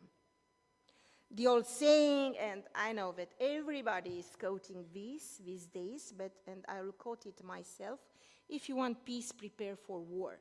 So it's very much relevant today and is to be very much to be followed. In this context, I will underline how important the level of resource allocations for defense is, and you know for sure that Romania is putting a lot of effort and energy, allotting 2.5% out of GDP for defense. The second lesson learned that I want to underline is that when a country is determined to defend its freedom, the aggressor should expect to face not only actions and military means, but also countless non-countable factors, such as self-dedication, self-patriotism, that will multiply the military efforts. And Ukraine is a case in point. We have already discussed on numerous occasions that Ukraine as a nation was very important to resist in front of the war of aggression of Russia. The third lesson is the power of international community, either in regional or in international formats, individual countries or entities. We have to make sure that the power of support increases in terms of volume and actors involved, so as to reach a level that deters the use of aggressive force against any state in the international arena. NATO is also very important, the alliance. NATO is again in the right spot of history, if you like, through the efforts of allies to assist Ukraine resisting this aggression. Directly or throughout coordination, the alliance is making good of its promises with regard to the values captured in the Washington Treaty. EU and EU member states mobilized all tools at their disposals. Besides the sanctions imposed and humanitarian assistance to Ukraine, EU took unprecedented decisions in the field of security and defense. For the first time, EU decided to use European Peace Facility to enable the delivery of military assistance to Ukraine, including lethal weapons. So far, EU mobilized 5.6 billion euro under EPF to support Ukraine.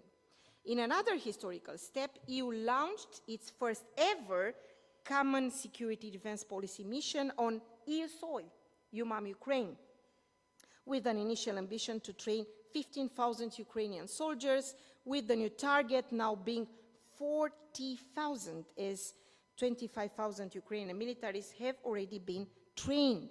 In addition, EU has also taken major steps forward in defense sectors such as the new financial instruments. One is the Act in support of ammunition production. The second is European defense industry reinforcement through Common Procurement Act, in short, EDIRPA. So the fourth one, and my last point, is it is imperative that we enhance cooperation and coordination to better address our urgent needs and create additional production lines of armaments in Eastern Europe. I would also add here the importance on how we approach the new technologies. Being aware the new technology are going to change the way we perceive defense today, we have intensified our efforts to support national research and industrial entities having innovative potential. I will end by saying that as regards Romania's support to Ukraine, on political dimension, you recall the recent official visit paid by President Zelensky to Romania, his first since the outburst of the war of aggression in Ukraine. On this occasion, the bilateral relations between Romania and Ukraine were scrutinized, and our leaders decided to be elevated to the level of strategic partnership, showing, if you like, mutual commitment for the consolidation of the bilateral relationship. Last month, in Kiev, was organized the common G2G meeting of Romania and Ukraine with the participation of the Romanian Prime Minister. Also, Minister of Defense was part of the discussions.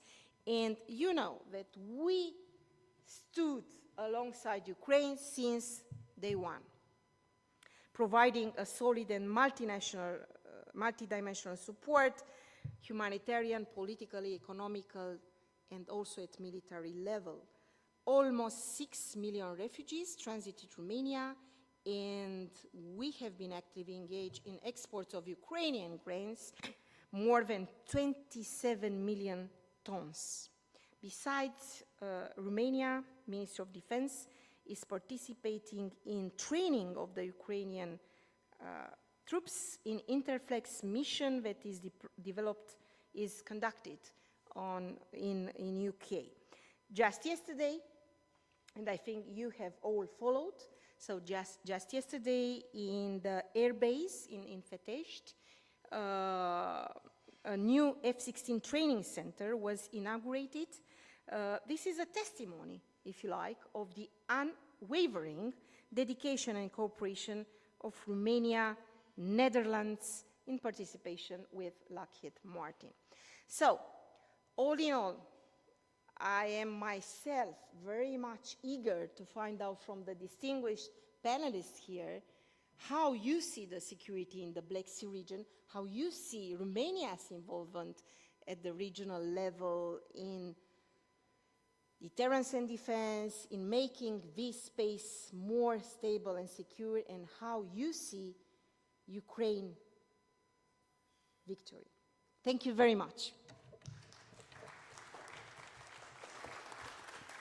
Thank you, Madam State Secretary, for this interesting and accurate radiography.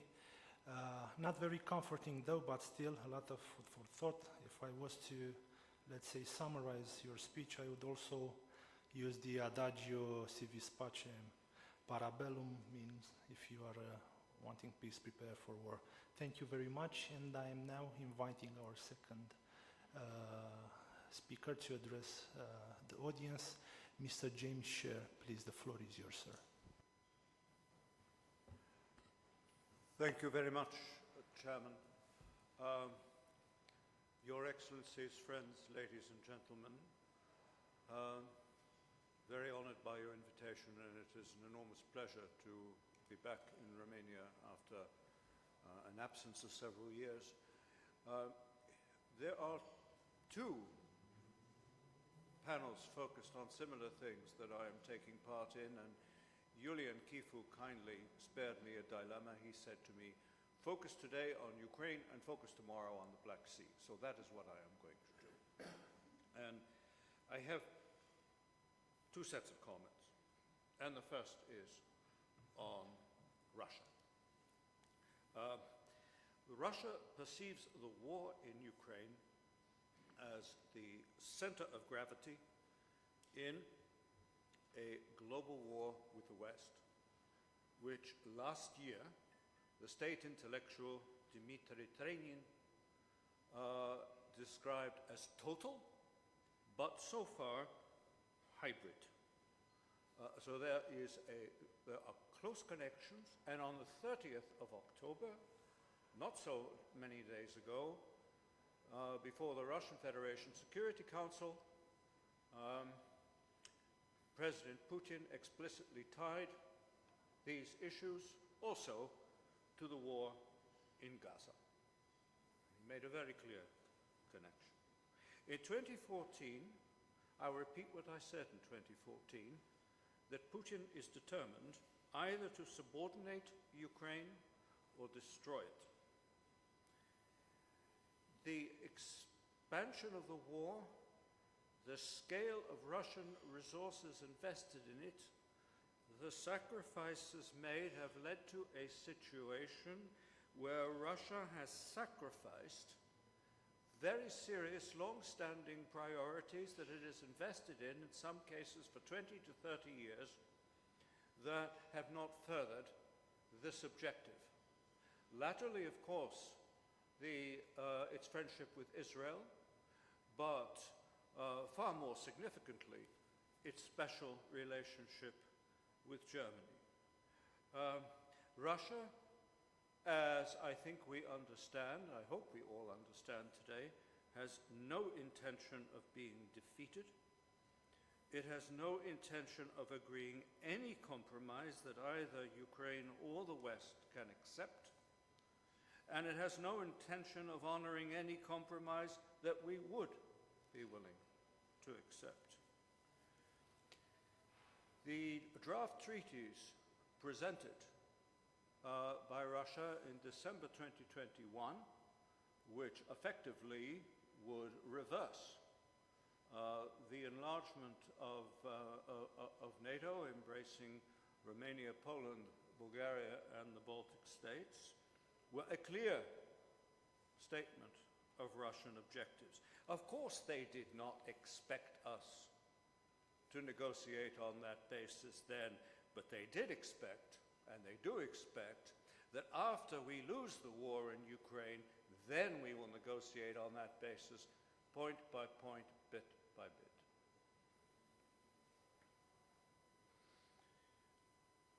Turning to the West, I'll repeat what I said in 2022 in an article I entitled The Fear of Victory, which I'm tempted to republish. The West has no definition of victory in this war, and therefore it has no theory of victory either. Supporting Ukraine as long as it takes is neither a political nor a military objective. The focus that we, and in particular the Biden administration, has placed on avoiding Russian escalation has been both self-deterring and counterproductive. It has only prevented Russia from taking steps that it has had no intention of taking and which do not further its political or military interests. It has more ominously allowed them to take steps that do both. The NATO security concept, strategic concept of 2010, which in many ways was a weaker strategic concept than the one recently published after Vilnius in 2022, nevertheless contained two very interesting sentences, which I will compress, which stated that NATO will take both political and military measures against out-of-area threats that directly challenge its interests. In the Vilnius Security Summit, a strategic concept, that passage is eliminated. And that surely would have been noted in Moscow. And the implication is very clear that Russia can wreak environmental, ecological, military, economic devastation on other countries outside NATO and remove them from the map without any fear of direct NATO intervention. If I come to that conclusion, which I do from reading that, reading what is stated and reading what is absent, I assure you in Russia they've come to the same conclusion. Let me conclude by simply making 2 points. Gauf von Clausewitz stated that the object of war is to impose one's will on the opponent. I would add to this that the object of deterrence is to make the opponent understand in his terms that any aggressive step he takes will at the minimum make his position worse and ideally confront him with results that he finds unacceptable. Deterrence is not the product of so many weapon systems and so many statements. There needs to be underpinning it a culture of deterrence in military and political establishments, which we had in the Cold War. There were some 160 different border violations of the inner German border during the Cold War by the DDR-NVA and also by the Soviet army. On each occasion, NATO responded. That has not been the record of late. Time doesn't allow me to cite any examples. But what is clear, we did not deter Russia from going to war in 2021. This is not the place to outline the measures that I think would have had a strong chance of doing so. But those steps were not taken. If there is a Russian victory, and I won't define what a Russian victory is, but I would say that both Russia and Ukraine will know it when they see it. It will be the greatest it will be presented in Russia and elsewhere as the greatest Russian victory over the anti-Russia since 1945. And the costs and sacrifices that Russia has assumed for this victory will magnify the scale of the victory. It will not detract from it. By the same token, if Ukraine is defeated, and we will know a defeat when we see it, it will be a defeat for NATO as well as Ukraine, and our unity and consensus will only magnify the scale of the defeat. Thank you. Thank you, Mr. Chair, for your perspective. A gloomy one, but I don't have many counter-arguments in this. Maybe we'll discuss this later on this road about the aspect that you brought into our discussion. But for now, let me introduce Professor Mustafa Aydin. Professor, the floor is yours.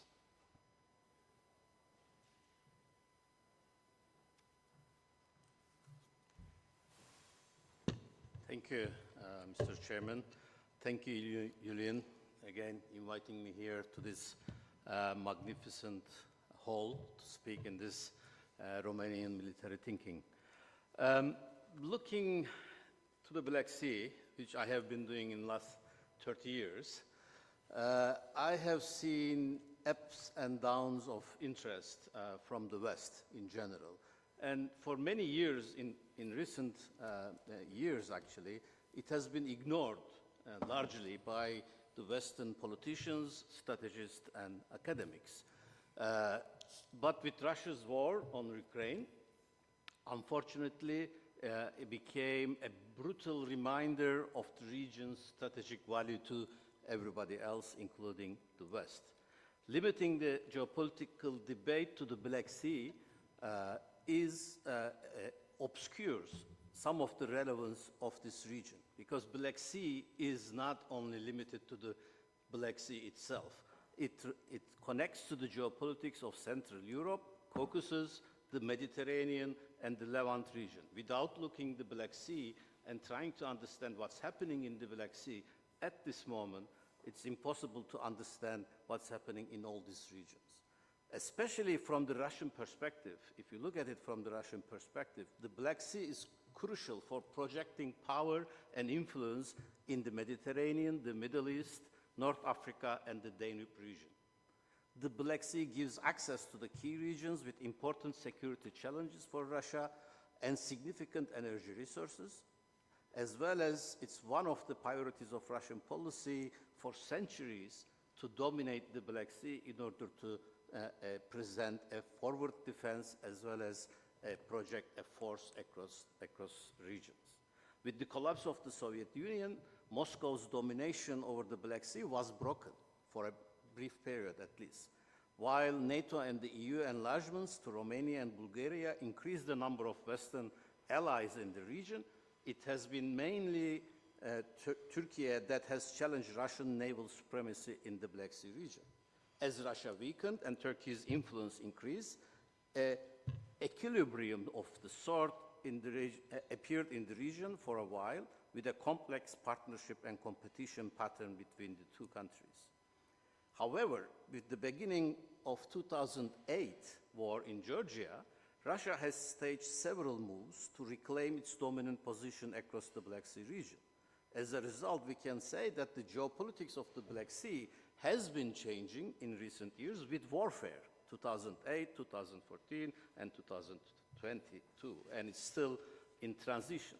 There is no doubt, at least in my mind, that it's Russia the main challenge in the Black Sea region, and the Black Sea region itself is a contested neighborhood with interlinked problems, reflecting the changing dynamics of the region and its complex realities. The increased geopolitical volatility of the region in recent years have proven that unresolved issues can, at any moment, ignite open warfare. While Russia has tried for years to control the region mainly through protracted conflicts in Transnistria, Nagorno-Karabakh, Abkhazia, and South Ossetia, it has recently turned into more direct aggression. Nevertheless, beyond the current war, the festering conflicts in the region retard economic and political development and prevent the potential of the region to develop further. From the security perspective, the region is facing an extremely complex and complicated insecurity environment. Along with the military risks, we are also witnessing environmental risk, migration, proliferation of weapons, criminal groups, and threats to freedom of navigation and economic activities. Nevertheless, the western and southern shores of the sea have now firmly included in the Western security system, while the northern and eastern parts are still in limbo. Attempts at creating an indigenous regional security system in the past have failed. With increased militarization of the region-wide cooperation initiatives such as BSEC, Black Sea 4, Black Sea Forum, ODAT-GOAM, and etc. Have all been suspended. The biggest obstacle currently to reviving them today is the unwillingness of regional countries to deal with Russia in such an environment when Russia is openly aggressive towards its neighbors. However, we should also remember that extra-regional actors, institutions, and states have also failed to find solutions to the so-called frozen conflicts in this region, which have been proved a biggest obstacle to sustain peace and stability in the region before the Russian invasion of Ukraine, of course. With the inability of international actors to find viable solutions to regional conflicts, and in the absence of an adequate regional multilateral forum able to deal with all the regional security problems in a peaceful way, all the problems in the region accumulated over time and reached towards a tipping point which happened between 2008 and 2022. The August 2008, in my mind, was the absolute turning point for the regional geopolitics and security. A willingness of Russia to use force when it suited its political interest was clearly shown in 2008, as well as the regional countries' inability to resist Russian aggression, and also as well as the unwillingness of outsiders to help them to resist resurgent Russian will in the region also were presented. The occupation and later annexation of Crimea in 2014, without a strong reaction from the wider world, in fact allowed Russia to widen its control over the sea's maritime area by allowing it to appropriate a substantial part of Ukrainian Navy as well as Soviet-era base in the Black Sea region. The Sevastopol harbor, obviously what I meant, which enabled Russia to rebuild its Black Sea fleet with abilities going beyond the Black Sea. Russian Black Sea fleet has been the supply and support source for its Syrian operations in the Middle East. It has been support base for its Mediterranean fleet as well. The result of combined geopolitical unit of analysis of Black Sea and Mediterranean is important for geopolitical reasons, and we should not be overlooking this reality, just focusing on the war in the north. Looking to the future, more competition and conflict rather than cooperation can be foreseen. There is no doubt that Russia, with its revisionism, is the main threat to the regional security and stability. The wider strategic prize is the Black Sea. To control Ukraine means to dominate the Black Sea, which means ability to project force in wider region towards the west and towards the south. The war has shown that Russia cannot challenge NATO forces in a conventional warfare, as it clearly failed to deal with Ukrainian forces, let alone more robust NATO countries. Nevertheless, we need to recognize also that Russia effectively employs a diverse array of non-military strategies to complement its military capabilities or incapabilities. These include various hybrid tools such as disinformation campaigns, cyber warfare, dissemination of fake news, energy manipulation, usage of secret services, etc. They all exploit societal vulnerabilities in NATO countries. The war is also showed that NATO and the EU were unprepared for sudden change or challenge in the region. They have failed over the years to develop a viable Black Sea strategy for various reasons. NATO only blatantly responded to increasing Russian assertiveness in the region and gradually moved its regional posture after Crimea from defensive to deterrent. It was too late, and I think it was too few. However, with recently increased budget and improved defense lines and readiness of forces, NATO is now more ready to respond to the challenges in its immediate neighborhood. Similarly, the European approach to the region was mostly disorganized and unfocused, with no clear and future offered to regional countries.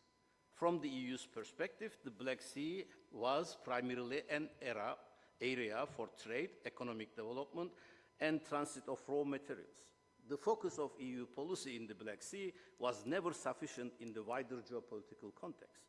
The EU member states lacked the ambition to play a more significant role in the region. That deficiency is being responded now with offering future membership to regional countries, however long that future might be. The US was also distracted and moved away from the region, shifting its policies, its focus to the Middle East and East Asia. In any case, it never paid much attention to the Black Sea area. There has been no coherent US strategy up until very recently about how to deal with the region and Russian challenges for the region's stability. These weaknesses have led to confused regional states, the dominance of survival instinct among the ruling elites of regional countries, and that have been increasingly intimidated by what happened in Ukraine and what's really happening in Ukraine again. While the current war and its ramifications draw all attention, the longer-term security context of the region includes the blurring of boundaries between soft and hard security threats and the growing relevance of human security concerns such as environmental degradations, arms, people and drugs trafficking, threat perceptions of other stakeholders. Above all, the future of protracted conflicts remain unclear. They continue to hinder the progress of states concerned, regional cooperation, and the security and stability of the region. The existence of weak, unaccountable, and disorganized entities contains the risk that they acquire the features of failed state. However, the most important and eye-catching question today is obviously how to contain and handle belligerent and expansionist Russia.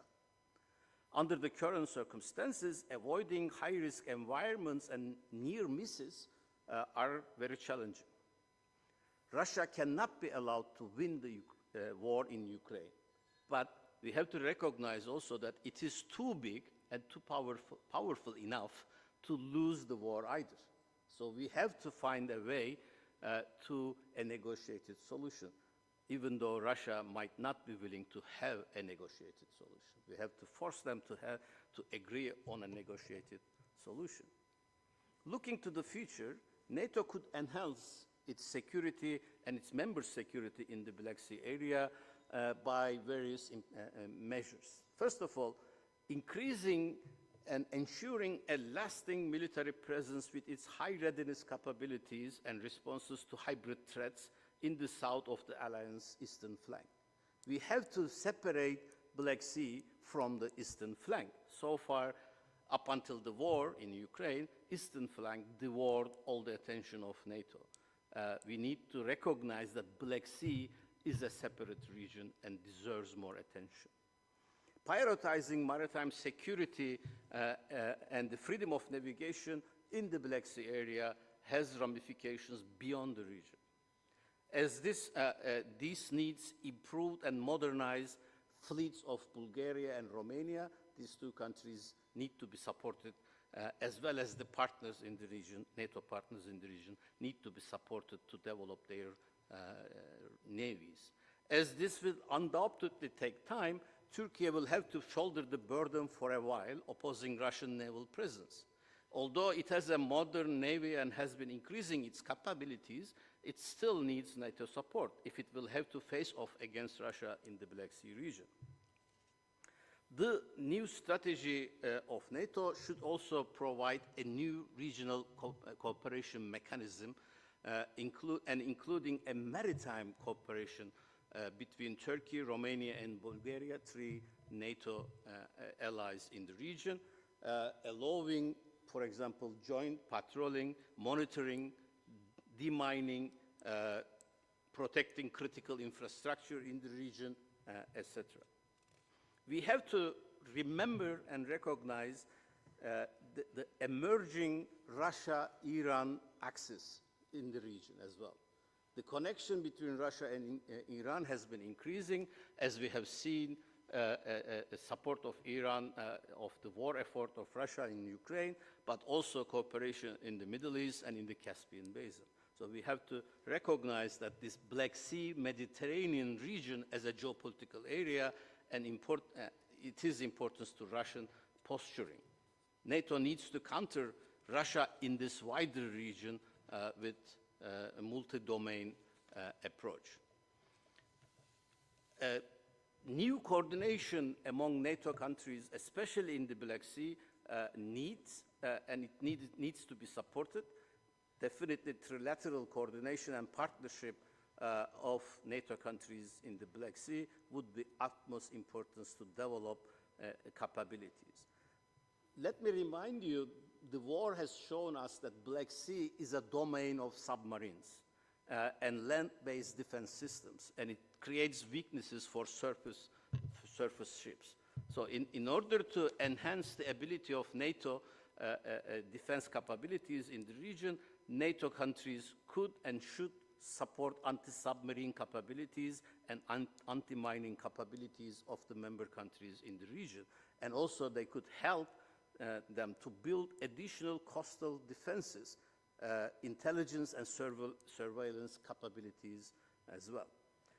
Currently, it's only Turkey that maintains 24-hour reconnaissance in the region and supplies most of the maritime situational awareness to NATO. This has to be supplemented by other NATO countries. By closing the Turkish Straits, Turkey helped manage practically to restrict the ability of Russian Navy to navigate between different theaters.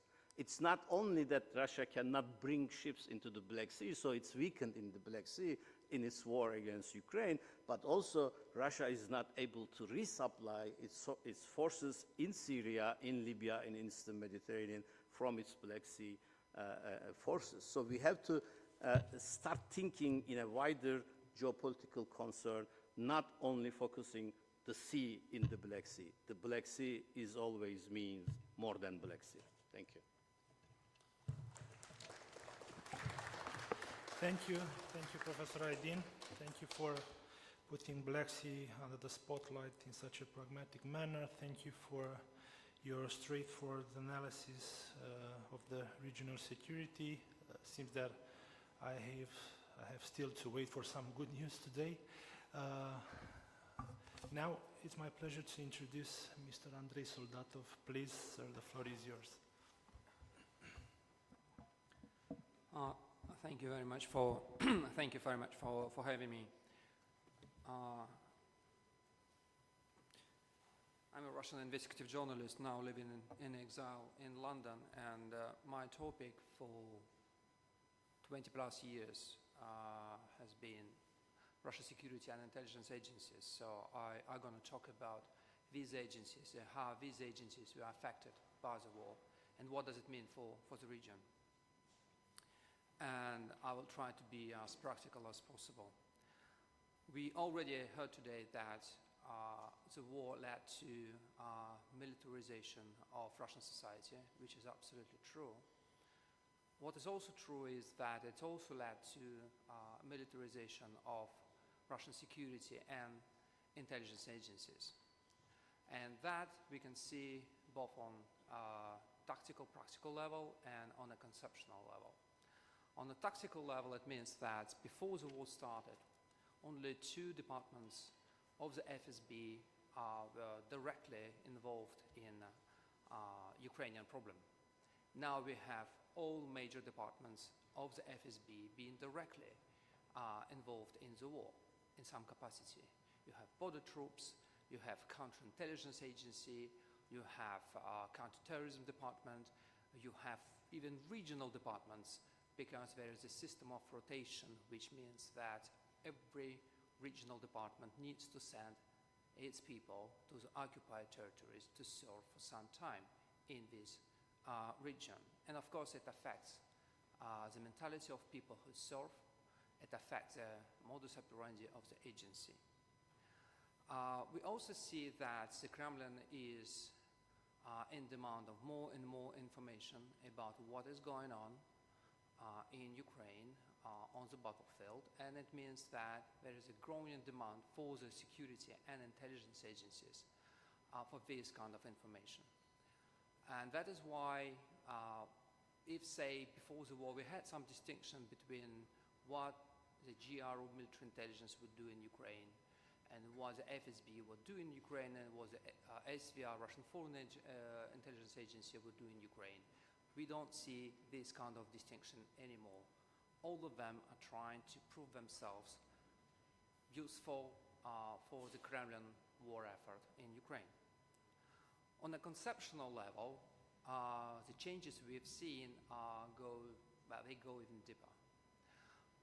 It is the biggest crisis the Russian state have ever faced.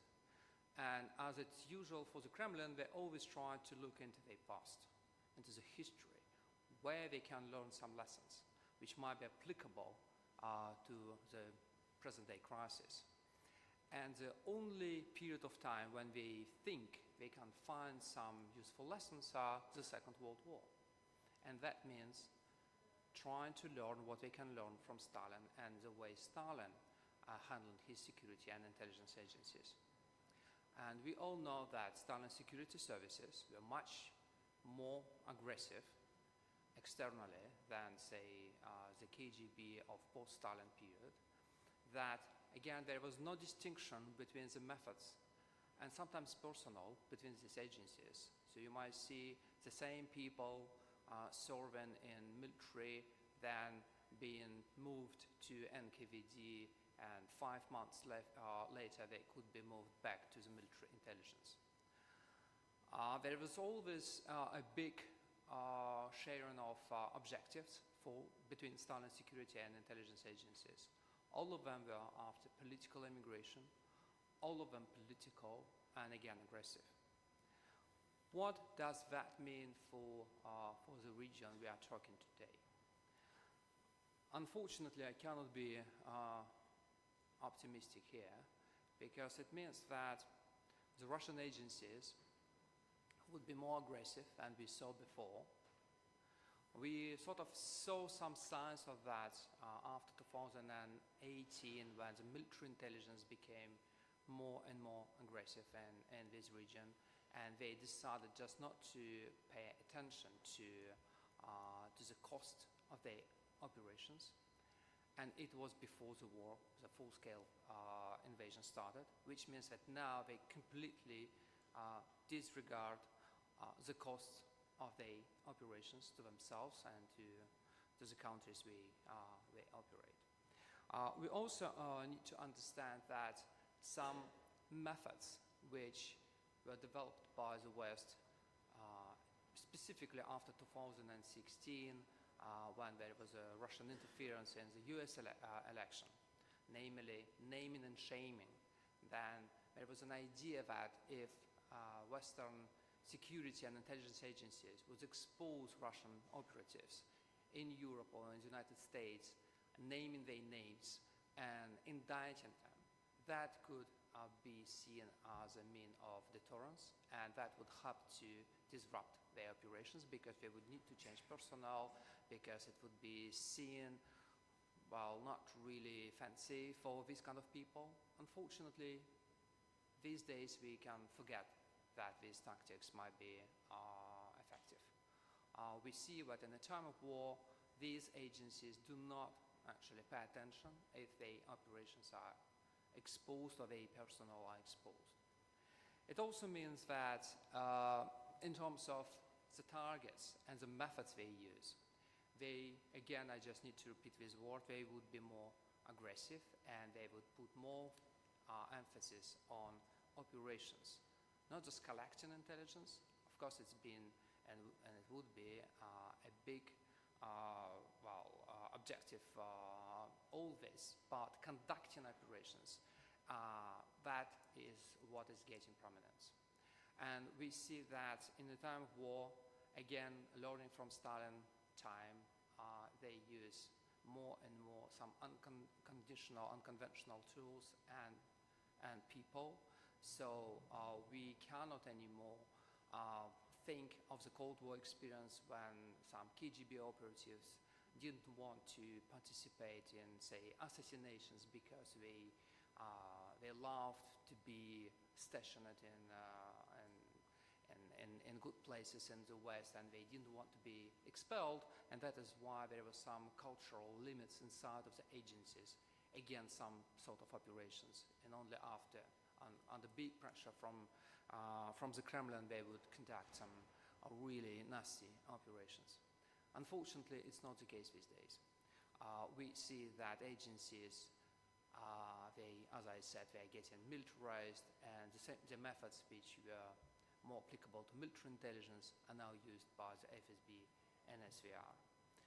And my final point is that in this kind of situation, we need to expect more direct operations in the region. And that means, again, talking about the lessons we learned from Stalin's times.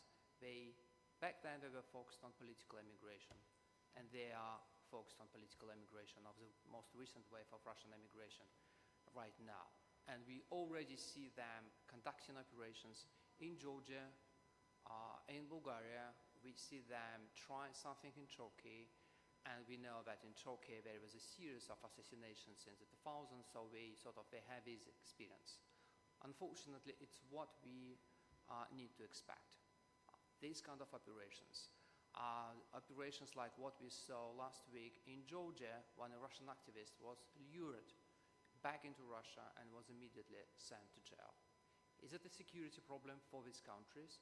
I think it is. I think that we got this big exodus of Russians, and it's both an opportunity, of course, because these people might be used to try to influence public opinion in the country. And as a Russian journalist in exile, I know lots of my friends and colleagues are doing exactly that. But also, of course, it is a security concern, because when you get so many people expelled from, say, your embassies, and it is a big problem for Russian security services, since 2022, you would quite naturally rely on unconventional methods like recruiting immigrants and trying to do something interesting using them. Because I'm not an insider, I'm not say a former or active official of or operative of Western security services. I might give only one piece of advice as an outsider. I think what is lacking, and this is absolutely visible for people like me, for people who watch these problems for a really long time, you have lots of problems with sharing of information. I think it was absolutely astonishing what we saw this September when a Russian operative, a military intelligence officer, was first exposed in Netherlands, sent back, and then he was allowed to get a position in Denmark. And this means that there is no sharing of information between Danish and Dutch security services at all, which is absolutely astonishing. And again, the guy who was sent to Denmark and who is safely there now has experience as a special forces officer with some experience in Crimea and in Ukraine. This is exactly the sort of operatives Western countries and the countries of the region we are here today might get now and in the near future. So we need to get ready for that. Thank you.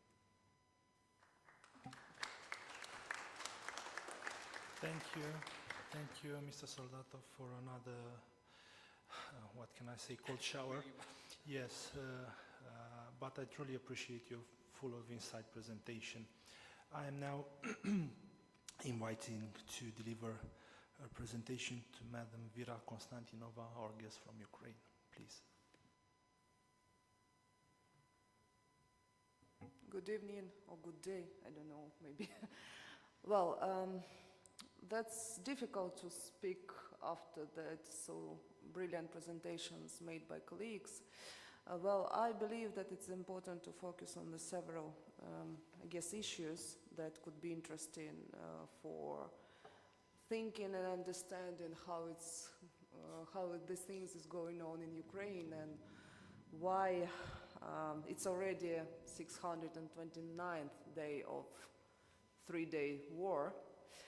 But at the same time, if to pay attention to the role that Romanian society, Romanian government had played in ensuring our resilience, I would say that definitely some cases would be known after the war, but at the same time I would say that according to the latest information available publicly, at least 15 packages of military aid was provided by Romanian society and Romanian government. And of course, I avail myself of this opportunity to express sincere gratitude to all Romanian people, Romanian government for this support that Ukrainians have felt since the beginning of the full-scale invasion of Russia. What we need, of course, we need more. Unfortunately, the war is going on for 20th, I guess, month already. And of course, we need continue to resist Russian Federation and its imperial ambitions towards us. And our strength rely on the military assistance and weapons, of course. I would say that there is a consensus in Ukrainian society that Russian strategic goal wouldn't change. Despite the end of this time conflict, I'm absolutely pessimistic.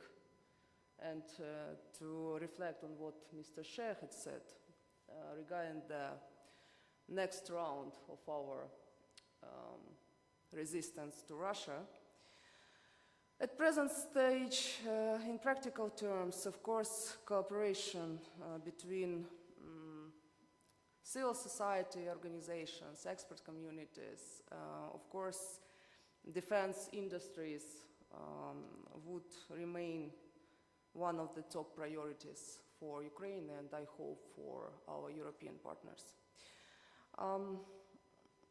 I would say that it's hard to estimate the significant contribution that was made by Romania to Ukraine resilience as well as Ukraine's European and Euro-Atlantic integration.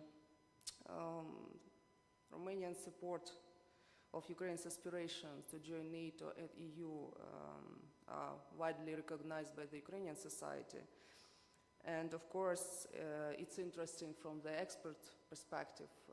It's interesting to hear about Romanian experience of joining NATO and EU.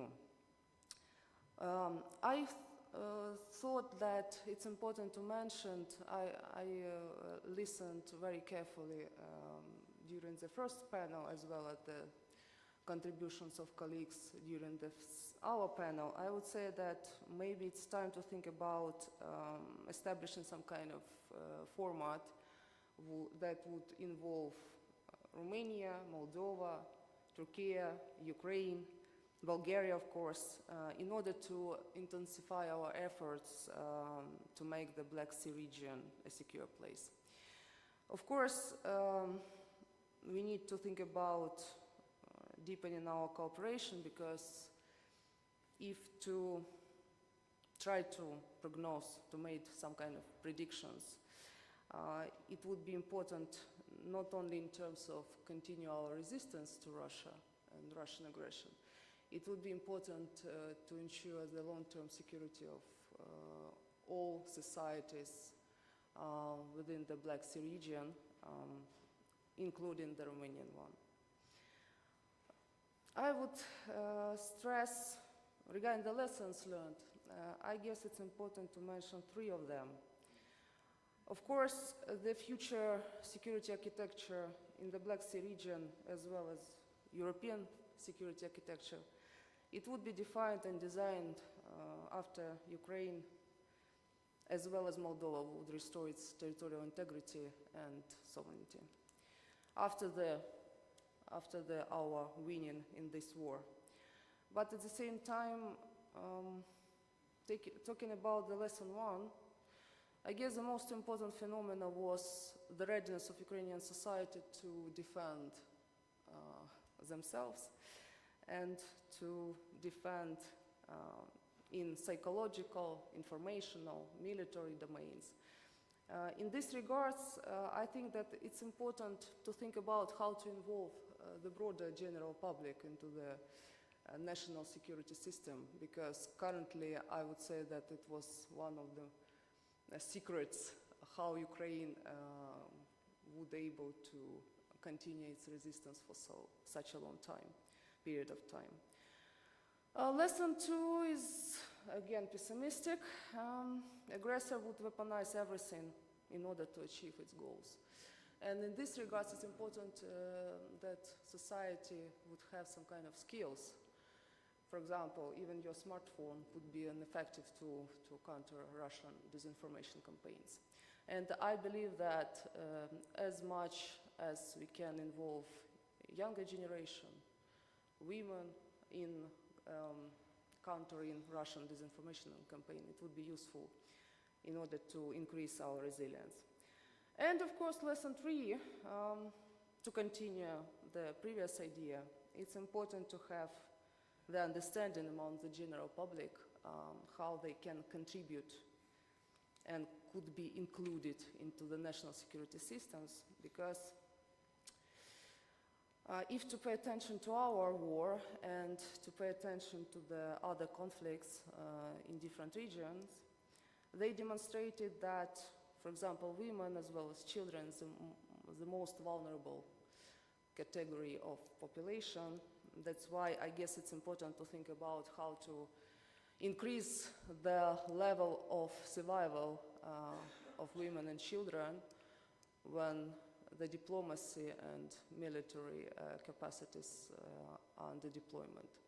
For me, it's obvious that it's open questions, because we are here to try to analyze and try to find a solution. But from Ukrainian perspective, of course, alliances and bilateral agreements are likely to remain the only reliable tool to ensure the security of societies.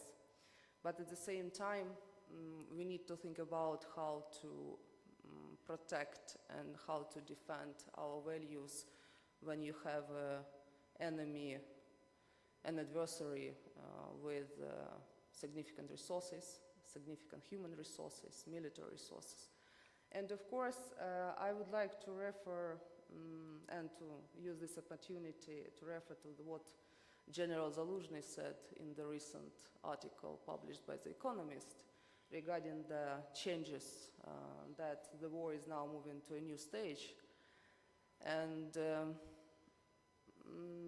the production capacity of weapons, we have already talked about this, and ammunition in NATO member states and timely delivery to Ukrainian armed forces would remain crucial for success on the battlefield.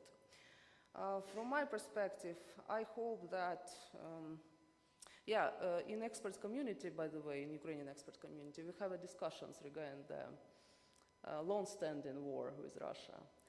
And to be honest, if to pay attention to the history of Ukraine, that's only new wave of conflict. At the same time, I believe that our generation responsibility to finish with Russia and to finish with its imperial ambitions. Of course, it's a hard task, and of course we need the support from our partners abroad, from European partners, from American partners.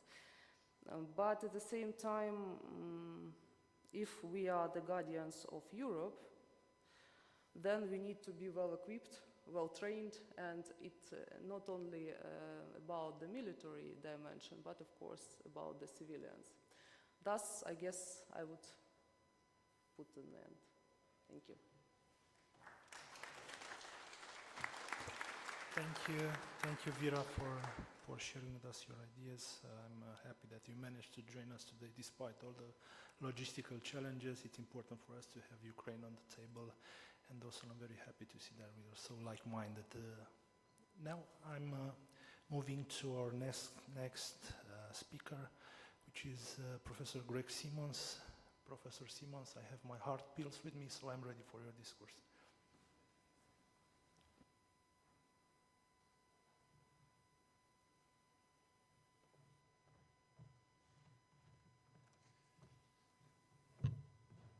Okay, I have somewhat of a history of saying the quiet things out loud, and poor Natchez here has some kind of medical condition coming on.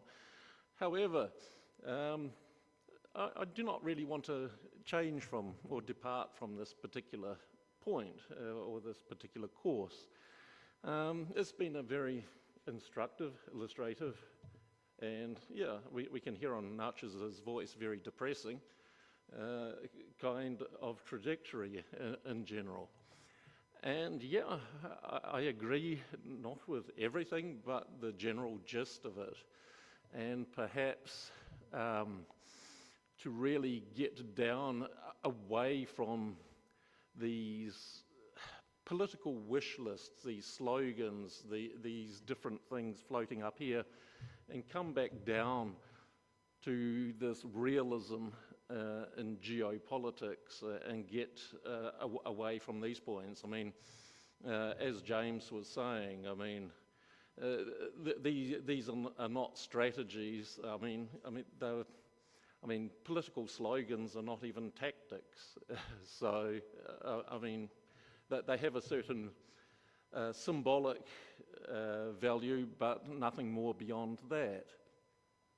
So, coming to the point, I mean, this where things were anticipated, where they're going. And yeah, it's not a good place.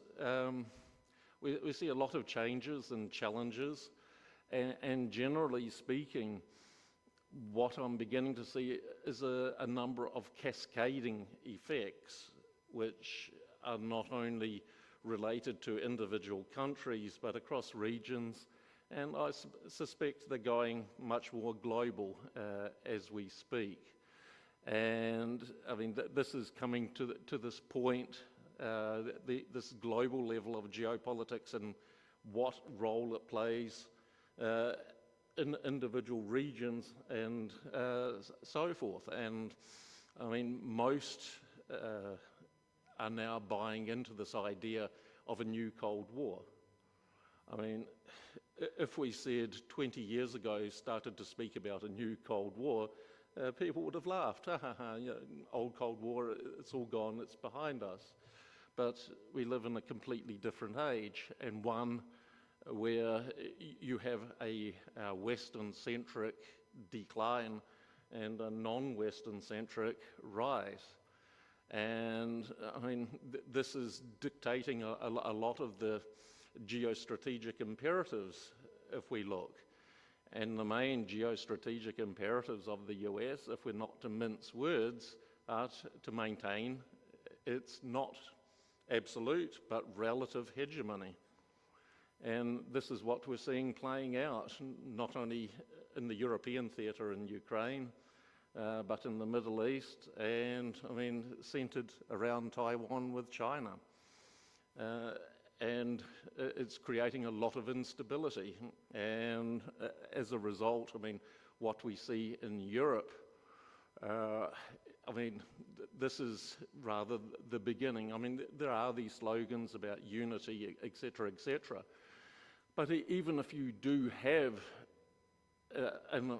something like NATO or this coalition of the willing, rules-based order, it does not mean every single country has exactly the same interests, and they may even have ones which contradict each other.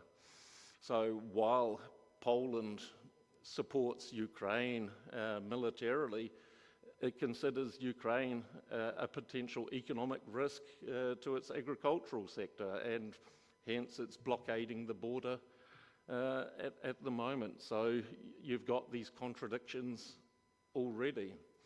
Now, for Romania, you've got a number of problems, and I think definitely the security problem. I mean, as you said, I mean, this is getting too close to your border and even within your borders. And so what this means is a rather longer term rational approach to not inflame things further if that is possible. And I mean, this is not, I mean, this is, you had these opportunities earlier which have been squandered. I mean, if we see, I mean, this war could have been prevented if both sides had acted in good faith. But, I mean, you have a history now where there is no trust of either side in the other side. So what are you going to do to come down from this? And I mean, if we look what's happening in Europe at the moment, I mean, even von der Leyen, and she's not the most astute person, she actually understands that there's a deindustrialization of Europe.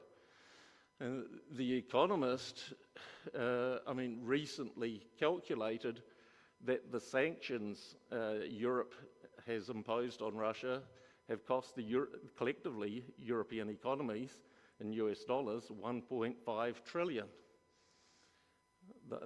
And so this all has significant implications in capability and capacity, especially when you're talking about military capability and capacity. I mean, this issue now, I mean, for the US, I mean, one can see is almost 1 foot out the door, if we're to put it bluntly. I mean, what is happening in Gaza is a strategic interest for the US. What is happening in Ukraine, I think, was rather opportunistic, and one can actually see that in the 2019 RAND report, which was issued on imposing cost measures on the Russian Federation. So, looking at this, I mean, you have these cascading effects, economic, political, etc. These are not going to get better. They're going to get worse. One can see that the strain on Ukrainian military capability and capacity, and now, I mean, given the lack of results of the counteroffensive and the costs which it took for that, it's a matter of time before the other side launches the offensive. And yeah, I mean, that's anyone's guess when that may happen. So, I mean, it's a matter of time. So, yeah, if we look at those factors, also, I mean, I'm talking about the cascading effect. There are these issues of the strain on different relations at the individual level with Ukrainian refugees across Europe. They're not welcomed everywhere. I mean, it's not to say they're unwelcome everywhere, but you've got these economic problems. So where local populations who are going through harder economic times see Ukrainian refugees looked after, I mean, it's just, then you're going to have develop an enmity. And also from a number of the Ukrainian refugees that I've seen going through Sweden, for example, there are issues of trying to culturally acclimatize. I mean, Ukrainian national character and Swedish ones don't mix very well. Well, with most national characters they don't mix, but you've got these different issues coming up. And what's more, I mean, this is going to be exacerbated, not only what's happening in Ukraine, but I mean, what's been happening in Gaza. I mean, the rest of the world, the non-Western centric world, is looking what is happening in Gaza. They're looking at the EU condemnations of Russian killing of Ukrainian civilians, but at the same token, saying nothing about what's happening in Gaza. Already 1.7 million out of the 2.2 million living in Gaza have been displaced in 5 weeks. And Israel is saying they can move elsewhere. And what does this mean for Europe in terms of another wave? I mean, with the Iraq invasion, with what happened in Libya, this is going to exacerbate a number of not only social problems, political problems, but also economic problems in Europe, which will merely exacerbate what's going on. And at the same time, I'll probably finish on this before Mircea really goes into deep depression, which can't recover. Well, I mean, looking at how this, I mean, there is no, war is seen as peace. There is no plan for how to end these wars, only how to win them. And, I mean, at this rate, I mean, what is the plan? I mean, James put it perfectly. I mean, you've got slogans, you don't have strategy, and not even tactics. So I think, if anything, the time has come to actually start looking in a rather sober manner at what are the possible common points to actually end this, and to, even if you do not agree with the other side, you need to understand how the other side thinks and therefore consequently acts. So.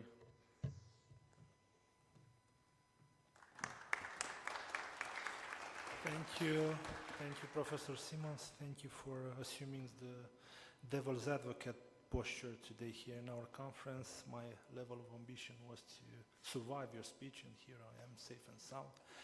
Now, I am inviting to take the floor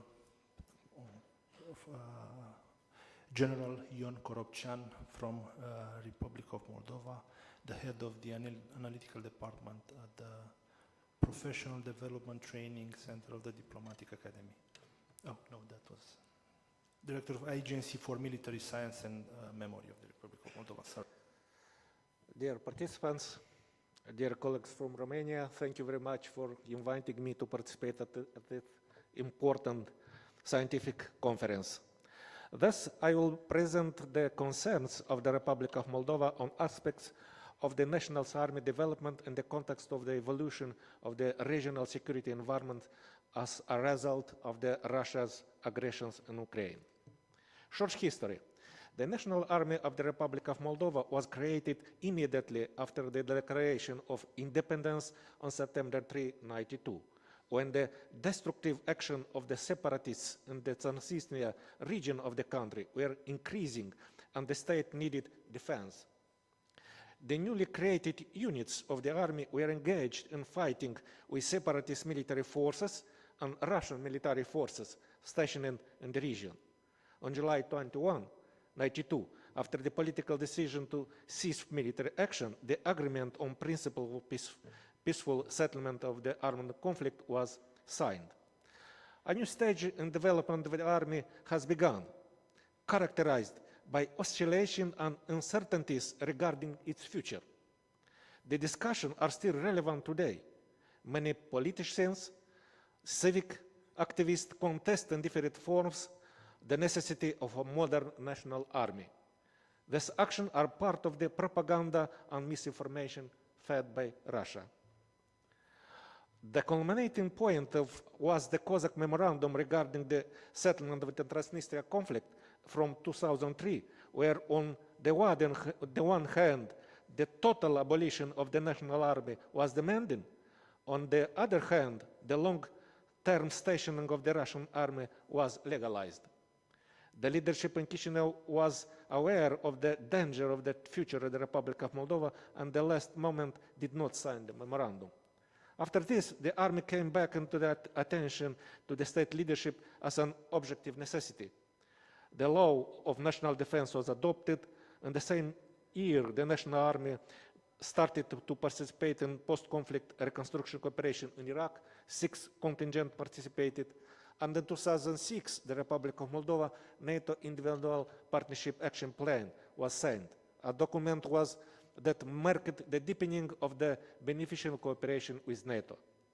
Taking into account the changes in the international and regional security environment of the annexation of Crimea by Russia, our country initiated, with the support of the external partners, a process of reforming the security and defense sector. At the same time, the Republic of Moldova was accepted by the NATO as part of the Defense Capacity Building Initiative. With the support of the CBI program in 2018, the main security policy documents were adopted, the National Defense Strategy and the Military Strategy. In order to implement the established objective, the Ministry of Defense developed a long-term military capabilities development plan, which contained details, actions including related costs for the development of the necessary military capabilities. However, the insufficient funding of the defense sector below 0.3 GDP did not allow the objective to be achieved. An example is the failure of the Army professionalization program, which provided for the full transition to a professional army by 2021. The main reason for the failure was that the program was not the expression of the will of the political class at that time to develop the defense sector. Starting from 2021, the defense sector is receiving increased attention from the new leadership in the Republic of Moldova. After the start of the war in Ukraine, the current political leadership highlighted the importance of the national security and defense sector and initiated a process of updating it. Thus, in October this year, the draft of the National Security Strategy was presented, which established that in the context of the evolution of the regional and international security environment, national defense is priority number one. The strategy identifies Russia as the most dangerous and persistent source of threat that, if not countered, can have severe effects on statehood, democracy, and the prosperity of the country. And the war in Ukraine accentuated the urgent need for some capabilities of the army. For example, we need air control capabilities now, not 5 to 10 years from now, because there have been multiple violations of airspace by Russian missiles. In order to streamline the implementation of the development objective, the Ministry of Defense has adopted an action plan regarding the Army's development in the medium term. I'll only mention some external and internal factors that facilitated this process. External factor, the military invasion of Ukraine by Russia that directly endangers national security. Russia's hybrid war against our country that intensified with the war in Ukraine. Obtaining the status of the candidate country of European Union accession. The deepening and strengthening of cooperation with NATO and other strategic partners. Some internal factors. The current political leadership is aware of the role of the National Army in ensuring country security. Increasing the effort to participate in peacekeeping operation with troops. Increasing the role of professionalization soldiers. New requirements for the mobilization system.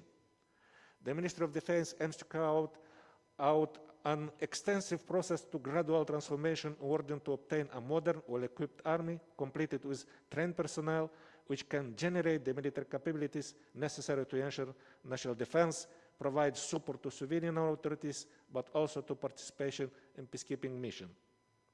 I will mention some plain intended objectives: to improve the efficiency of the defense management command and control system, by creating the military defense planning structure at the level of the Defense General Staff, the development of peacekeeping units, professional, and the increase of the number of personnel and contingent in peacekeeping missions is foreseen. In addition to 19 contingents deployed so far, today the Army is presented in KFOR mission and the United Nations Interim Force in Lebanon.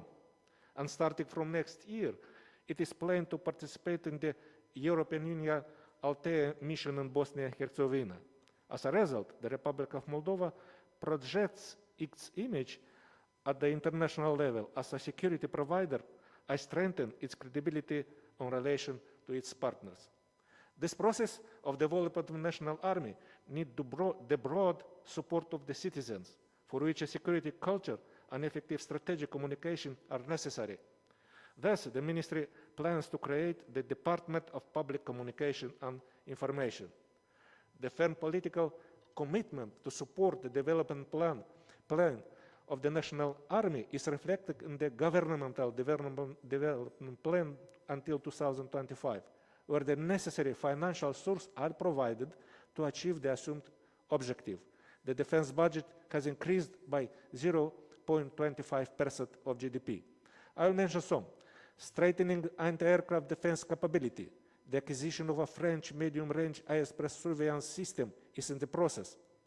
The gradual increase of the number of military personnel through contract and the strengthening of the capacity of the operational force.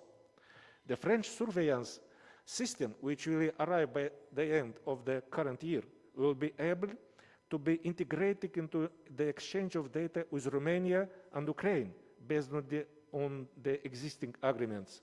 And this is an example of the contribution of the Republic of Moldova to strengthening the security at the airspace in this region. Following the air incident due to the war in Ukraine, there were 4. The modernization of the national anti-aircraft defense became a high priority. Strategic partnership with international and bilateral organizations play an important role on the development of the Army through the support offered starting in 2021. Here are some examples. The European Union, through the European Instrument for Peace, has provided assistance with modern equipment of the medical, logistics, engineering, cyber defense subdivision, as well as the provision of military technical units. For its part, NATO, through the increasing assistance package for the consolidation of defense capability of the Republic of Moldova, launched 6 new projects. The United States government has increased technical and material assistance. For its part, Germany offered the National Army 19 Piranha armored personnel carriers. Substantial help throughout independence was and is being granted by Romania, which constantly offers us materialized assistance not only through logistical support, but also through expertise, training, and quality military education. The recent donation of personnel ballistic protection equipment and off-road vehicles is an example. And finally, through a responsible approach to the aspects of the development of the Army, today the Republic of Moldova manifests itself as a credible partner and regard the deepening of the privileged strategic multidimensional partnership in the field of security and defense with Romania as measures of strengthening national defense and contribution to the peace and stability of the Black Sea area. Thank you for your attention. Thank you, General. Thank you for sharing with us your analysis on the challenges that the Republic of Moldova Army is facing right now. And now I'm moving to our last speaker, Professor Iulian Chifu. Professor, that doesn't mean you speak the last, it means that you have the last saying, okay? Somebody has to have the last word. Hello. You know, realism doesn't mean depression. I don't know what those guys here at the National Circle put in our food, but that panel doesn't fit too much the... Well, let me make 3 points. I'm not very sure that I will grab you out from this, very nasty situation of looking only at the half-empty part of the glass, because things are not so gloomy. So smile. I have to make 3 points. The first one is about the situation on the ground. Facts are always the ones that are grabbing us out of the ideological or, how should I put it, behavioral, approaches. So, facts on the ground, the situation on the ground. My second point is on the societal resilience of Ukraine and what that means. Simona, also Vera already alluded to some of those points. And the third one is about the perspective of a threat coming from long-term, high-intensity, large-scale war here on the eastern flank. I didn't promise that it will be different, it will be just realistic. My first point, in spite of the whole, critical approaches or high level of expectancy, way above the capabilities that were on the ground, we have seen tremendous developments in the counteroffensive of Ukraine on their own territories. First, they are grabbing the offensive. Second, they cross the Dnipro that nobody was betting in Kherson's region with very clear capacity, high capacity, hard capacity, moved on the other side of the river with yesterday I think, the news of regrouping, then erasing the news in the public, in the official news agency in Russia. Pavel here is in the forefront and will also have his inputs in short time. So, this is tremendous changes. Second, northeastern part of the Black Sea is no longer a territory that Russia controls. By no means. On the contrary, it is ready to be a denial area, at least at the naval level. Third, we've seen some very brave incursions in Crimea. I'm not reminding you, the case of the Kerch bridge, which has been proven to be a target to be destroyed anytime when needed. So actually, the evolution on the ground is showing two things. Crimea is no longer a target that can't be made. Second, Crimea, on another point, is very important because we've seen what Crimea means and the attack on southern of Ukraine, and that is also a thing that we have to look on the capabilities that were there on Crimea. We've seen also the attack on the headquarters of Sevastopol command and control. We've seen the destroy of both Sevastopol and Kerch shipbuilding yards and so on. So that is a fact. Things are changing. I'm not talking here also about the attack way below the front line or line of contact, the way you wanted to rate it. Supply chains, important infrastructure nodes are hit practically on a daily basis by Ukraine, and that's a fact of life. My second point, what makes the difference between Russia and Ukraine if we are just taking the measurables, the numbers, the quantitative things?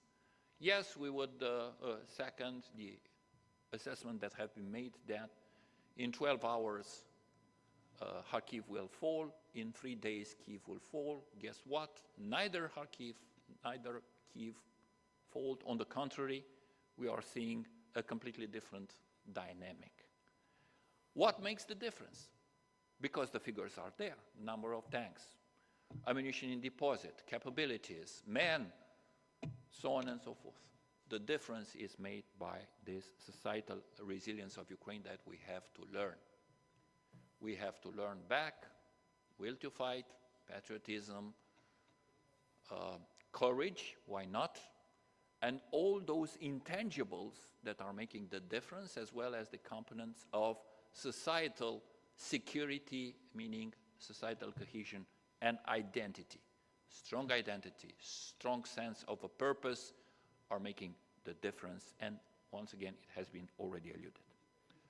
My third point, yes, we have a lot of things to do, and it's very healthy to have such a panel in order to look in the mirror and to realize what is missing on our side. We didn't talk anything about Russia and how Russia looks like inside or in the war. But for us it's very important, and we cannot rule out by no means at any point the fact that we can face this type of threat. Large scale, high intensity, long-term war. You are going to say, what? Russia doesn't have a second army somewhere in order to put those troops on the ground and move against a NATO state. Yes, it's true. But what will happen in 5 to 7 years? We need those 5 to 7 years at minimum to rebuild our capabilities. First, for sure, contingency plans, then our capabilities in order to face such a perspective, at least in terms of supporting Ukraine, doing the war, liberating its territory, defending its population. We have 3 directions. The first one is about manpower. As you know, we all move small armies, professional armies, organized and drafted for doing activities at a strategic distance. Now, when it's up to coming back to full-scale, high-intensity, long-term war, we need to refurbish all of this, beginning with the reserves, if you want. Because also in the reserves part, we gave up the conscription, and if we look, there's no possibility of running a long-term war without a high quantity of reserves. Vera already underlined the fact that the civilians need to have a saying, or at least to have a preparation, know how to use the weapons. Second, capabilities. Yes, there are some changes related to capabilities, but we are not there. We have to rebuild our mind in industrial defense, moving from defense industry to war industry, which means large quantities of ammunition, for instance. We were not able, Europe as a whole, to deliver 1 million rounds, 152 millimeters to Ukraine. That is not acceptable, that is not possible, and it doesn't allow us to be very optimistic in facing a long-term war. And the third point, which is maybe the most important, is how we are rephrasing, rebuilding, redrafting our doctrines. We already saw disposable infantry used by Russia, who doesn't care about people. If tomorrow we will have to face such a threat, it changes dramatically even our way of thinking about defense and deterrence. We already have the forward defense on the table, maybe not so well defined. We know that not an inch of the NATO territory, we have it in the final declaration in Vilnius summit, but also in the statement of President Biden, will be left aside. We've seen the hard way how difficult it is for Ukraine to regain its territory. This changes dramatically the way of doing the war and preventing that a force that is threatening you will approach your borders. That is to be made from square one, and that is what we need to do. It changes dramatically the types of weaponry that we need, the tactics, the number of capabilities to be used in such a situation. I think that if we have time, if we are using effectively this time frame that we have, these 5 to 7 years, maybe 10 years, to build up what we need, it will serve us both for a real deterrence, as our American friends introduced the comprehensive deterrence. We have to look into this and to adapt it to our own national strategies. At the same time, we also need to be prepared, and this is going to help us to become far more optimistic that the panel today has shown us. Thank you. Thank you, Professor Kifu, for your presentation, for the insights. Thank you for trying to raise a little bit level of optimism here. I remember the joke in this situation. It is said that BBC journalist asked the Russian ambassador to London, "Ambassador, if you would be to describe the current situation of Russia in one word, what that word would be?" And the ambassador says, "Good." How about in 2 words? Not good. So this is the kind of optimism that I see here today. I am now moving to the question and answer session. We are a little bit far behind with our schedule, but still I'd like to have a couple of questions. Please, madam. please present yourself and try to stay focused. Thank you so much. Being here is a distinct pleasure. I'm Dr. Victoria Devichenko. I'm Program Director for Security Studies, Center for Defense Strategies, Ukraine. Thank you for everyone talking today. And one question that I wanted to raise is just 2024 is indeed bringing us to many challenges. Some of you mentioned them. I would like to elaborate. What do you think we should focus or prepare as agenda prior to the NATO Washington summit? What's your opinion on that? And of course, taking into account the American elections, what should we instruct our European partners to help us, I mean Ukrainians, with our American friends? Thank you so much.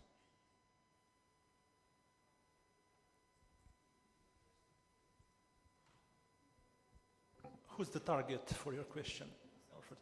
No, okay, it's an open question. Please, Vir. I would start from the Ukrainian perspective.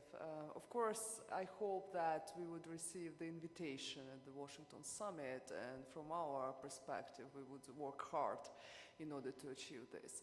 But from other point of view, we did receive the positive conclusion report made by the European Commission, and I hope that at the summit in December, we would have a political decision and to open the negotiation procedures in order to achieve EU membership. But at the same time, we understand that good solutions and good steps towards the European integration would have a positive impact on our Euro-Atlantic integration. That's why I'm a bit optimistic. But at the same time, yes, indeed, we have lots of work to do, firstly within the dimension of legislation as well as the political reforms, etc., etc. But at the same time, we are on this path of reform since 2014, I guess. From the second part of your question, I guess I wouldn't instruct our European partners. I believe that they support us and they provide everything they can based on their capacities, and I can understand that when you deliver some weapons, you should be optimistic, and as well you should be realistic on the capacities of your own society and on your own military to protect your society. That's why I would ask for more, but at the same time we rely on the support that exists, and we can say that we have good partnerships with Romanian, Bulgarian, Turkey, as well as other respectful nations and from the European Union as well as the NATO. Maybe I would like to hear the answers from other colleagues. Thus, please, the floor is yours. Madam Cojocaru, you have something to add, please. So, I will say that I'm prudently optimistic in relation with the Euro-Atlantic perspectives of Ukraine, but since 2024 will be a celebratory, a celebration year, if you like, 75 years of existence of the North Atlantic Alliance and 20 years of NATO membership for Romania, so let's be optimistic in relation also with Ukraine. We have now a very important body in NATO, which is the NATO-Ukraine Commission, which is a premier. We have Ukraine at the table, equaling NATO member states. And this is a very important body. I was myself taking part in one of the first meetings with the participation with the new Ukrainian defense minister back in October in NATO HQ. So it proves to be a very efficient instrument. And what is all about? It is about reforms. So I think continuing to do the necessary reforms will increase the chances of a positive result for Ukraine next year, Washington summit next July. So I will end by saying that I'm prudently optimistic, but you are on a good course. The very good news that we have received from the European Commission in relation with the negotiation accession for the EU are indeed absolutely very much valuable. So we are on board. We are very much supporting Ukraine, and let's be optimistic. Thank you, Madam State Secretary. We need to stop here. There is another panel waiting in line, so I can only thank to our distinguished guests for joining us today. And I will also ask you to join me in a round of applause for our guests today. Thank you. A very extensive and intensive panel we had today. Thank you all very much. We will take a 10-minute break. You can have coffee and refreshments. And I'll meet you here at 5:15. Please do not be very much late because we are looking forward to the third panel of today.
Can we see? Can we see if Professor Ducaru can log in?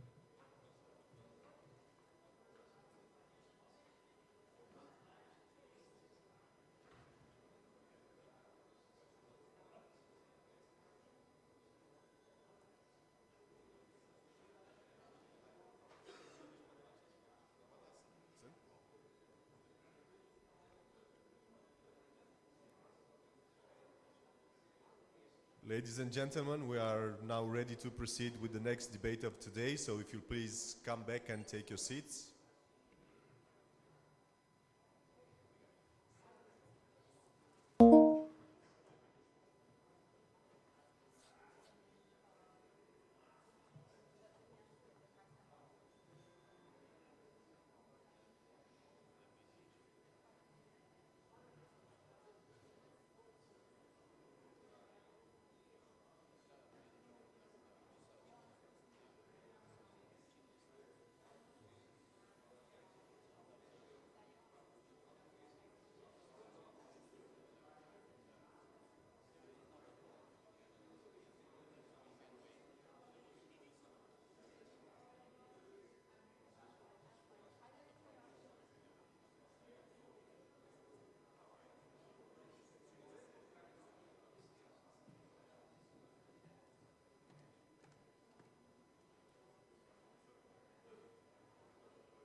Da, unul din domni. Tăiați.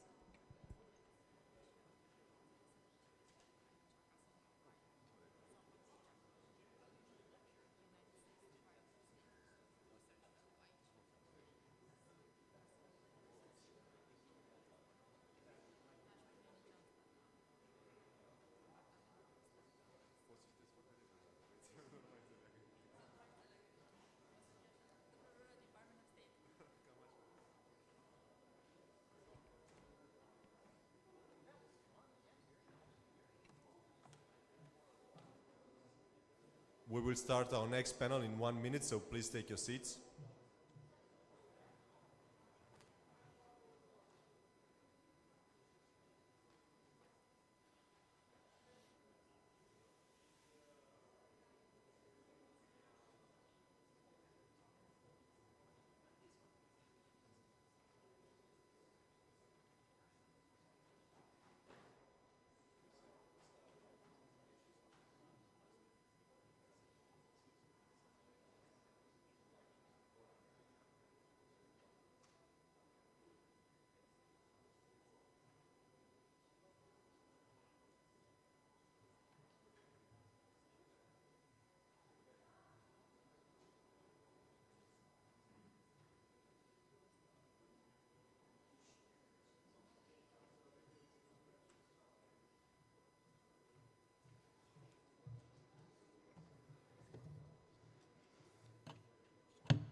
The topic of our third panel of today is of equal relevance and importance like the other ones.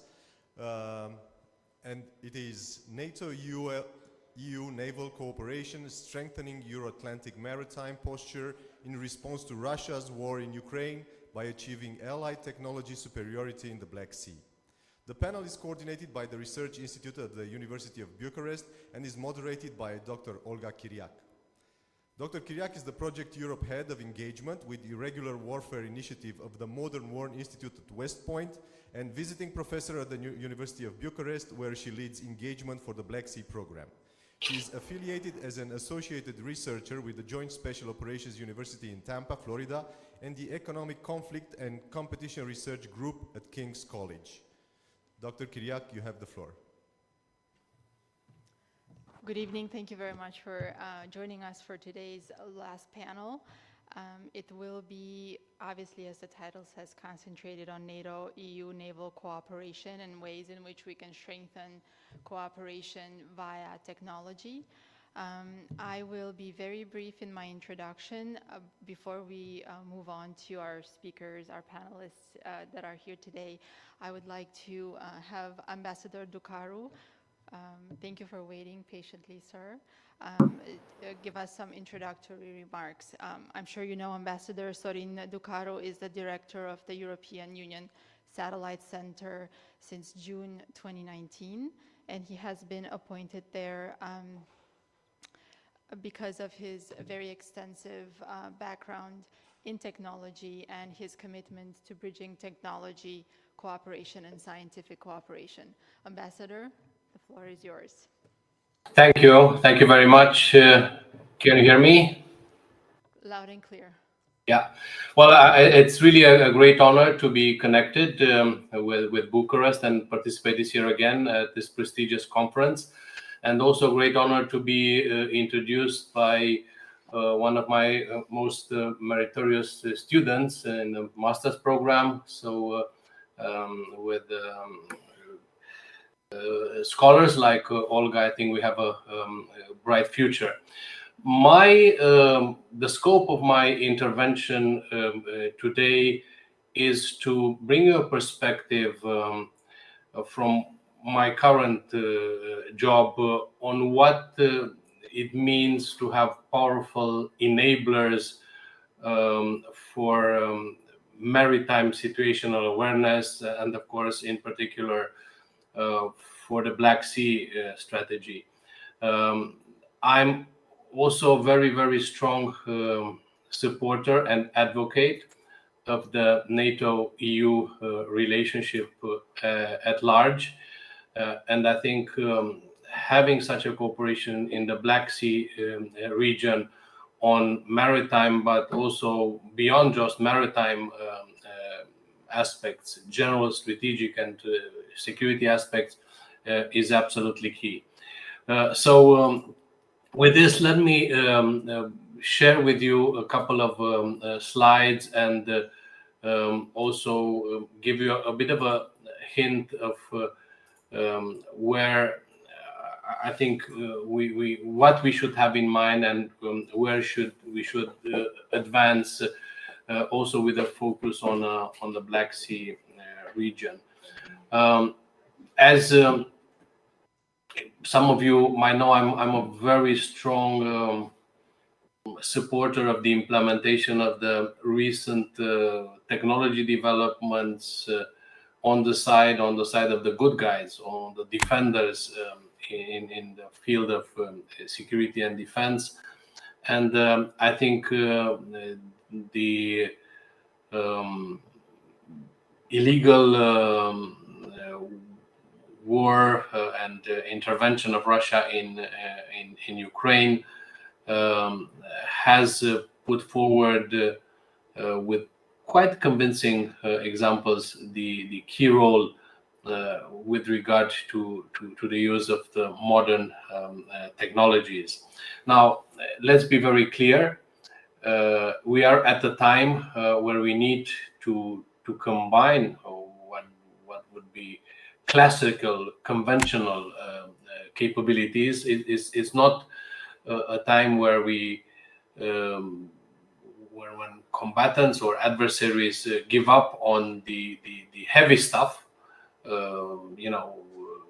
ships, frigates, destroyers, or tanks, and so on, even while new technologies like very many types of drones, aerial or naval or even ground types of drones or autonomous systems play a huge role. And a lot of the new technologies help, especially the enabling of military capabilities with some of the latest technologies. So I wanted to give you some example of what it means to support maritime situational awareness, both strategic and tactical and operational, with geospatial intelligence analysis. And of course, the example that I will give will not be the, let's say, classified, sensitive ones. There are some of those aspects that maybe have to do with, let's say, civilian aspects or impact in the context of a confrontation. I can just tell you that there are very, very important, I would say even spectacular applications also when we would enter and discuss the sensitive part of employment of capability, military planning, and of course of operational activities. So one of the examples that I want to highlight has to do with an aspect that is a consequence of the war in Ukraine, namely the blockage of or the barriers that are put to the shipment of grain from Ukraine to the rest of the world, but even more so to a phenomenon that has been taken place in the last year and a half, and could be also documented with geospatial analysis, namely the aspect of grain smuggling. On this map, you see the legal border, maritime border between Ukraine and Russia, but in reality, due to the fact that Russia has occupied Crimea already since 2014, and then the whole shores, northern shores of the Sea of Azov, practically it operates in the sea and Azov and through the straits with impunity, and frankly, it collects grain that would legally belong to Ukraine and then ships it to the rest of the world.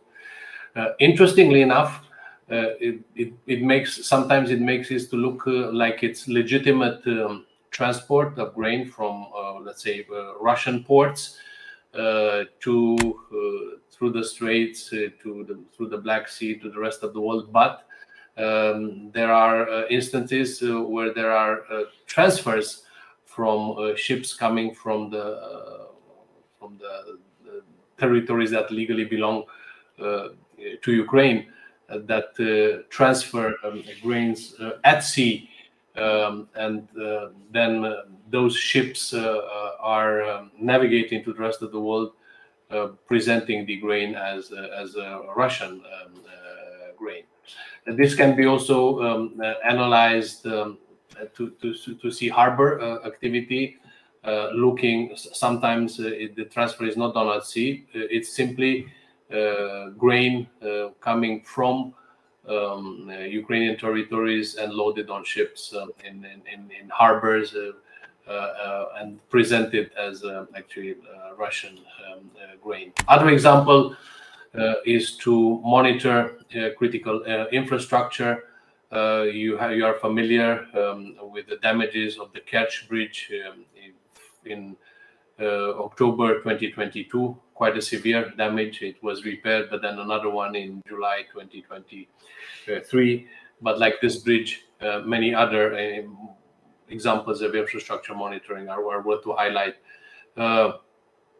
Close, I mean, not on the shores of the Black Sea, but in the larger Black Sea area, the Nova Kakhovkova dam that has been blown up in June 2023, determining some significant impact. Here you can see the reservoir before the explosion and then afterwards. One of the important impacts is the fact that the cooling pond of the Zaporizhzhia power plant doesn't receive fresh water anymore. So thanks God that the plant is practically shut off, because without fresh water to be used for the cooling of the power plant, it would not be able to function. Other examples are battle damage assessments. In the first part, it was in first example was Mariupol, actually the area where the European Union had a field mission, or Bakhmut, where cultural center was quite vivid just a year ago, and now is pretty much a wasted land part. Now, one aspect that I want to highlight before I finish is to make you aware of the fact that there is a revolution in terms of new sensors that are launched on satellites in the sky. Just last week, for example, SpaceX launched 52 missions in one rocket, and most of them were sensors. Those who were on the Earth observation part were using thermal imaging or hyperspectral or sensors. These have a great value because the study of the response to different frequencies of the radar satellites that are used can offer quite detailed analysis of activity, of type of soil, of contamination, of disasters like fires and so on and so forth. One other aspect is to highlight that the best way to have situational awareness from above is not just the use of the classical satellite that are, starting with 450 kilometers. These are the lower orbit satellites to thousands of kilometers, but the use of the so-called pseudo satellites, sophisticated balloons that are closer to the ground, of course, drones, and then constellations of the so-called shoebox satellites. And then last but not least, the use of artificial intelligence, reconnaissance tools.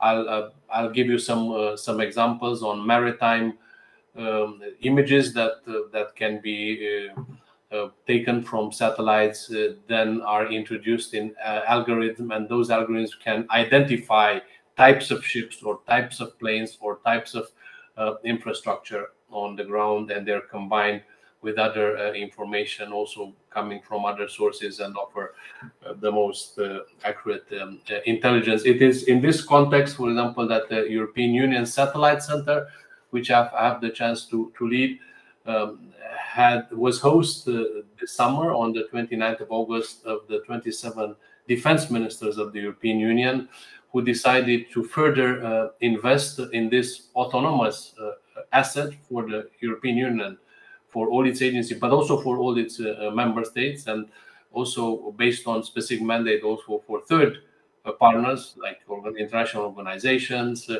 or third countries, in order to take advantage better of these capabilities. I will stop here, and I'm ready to respond to particular questions. I will not be able to stay to the whole panel since I need to rush to another assignment that I had planned for today.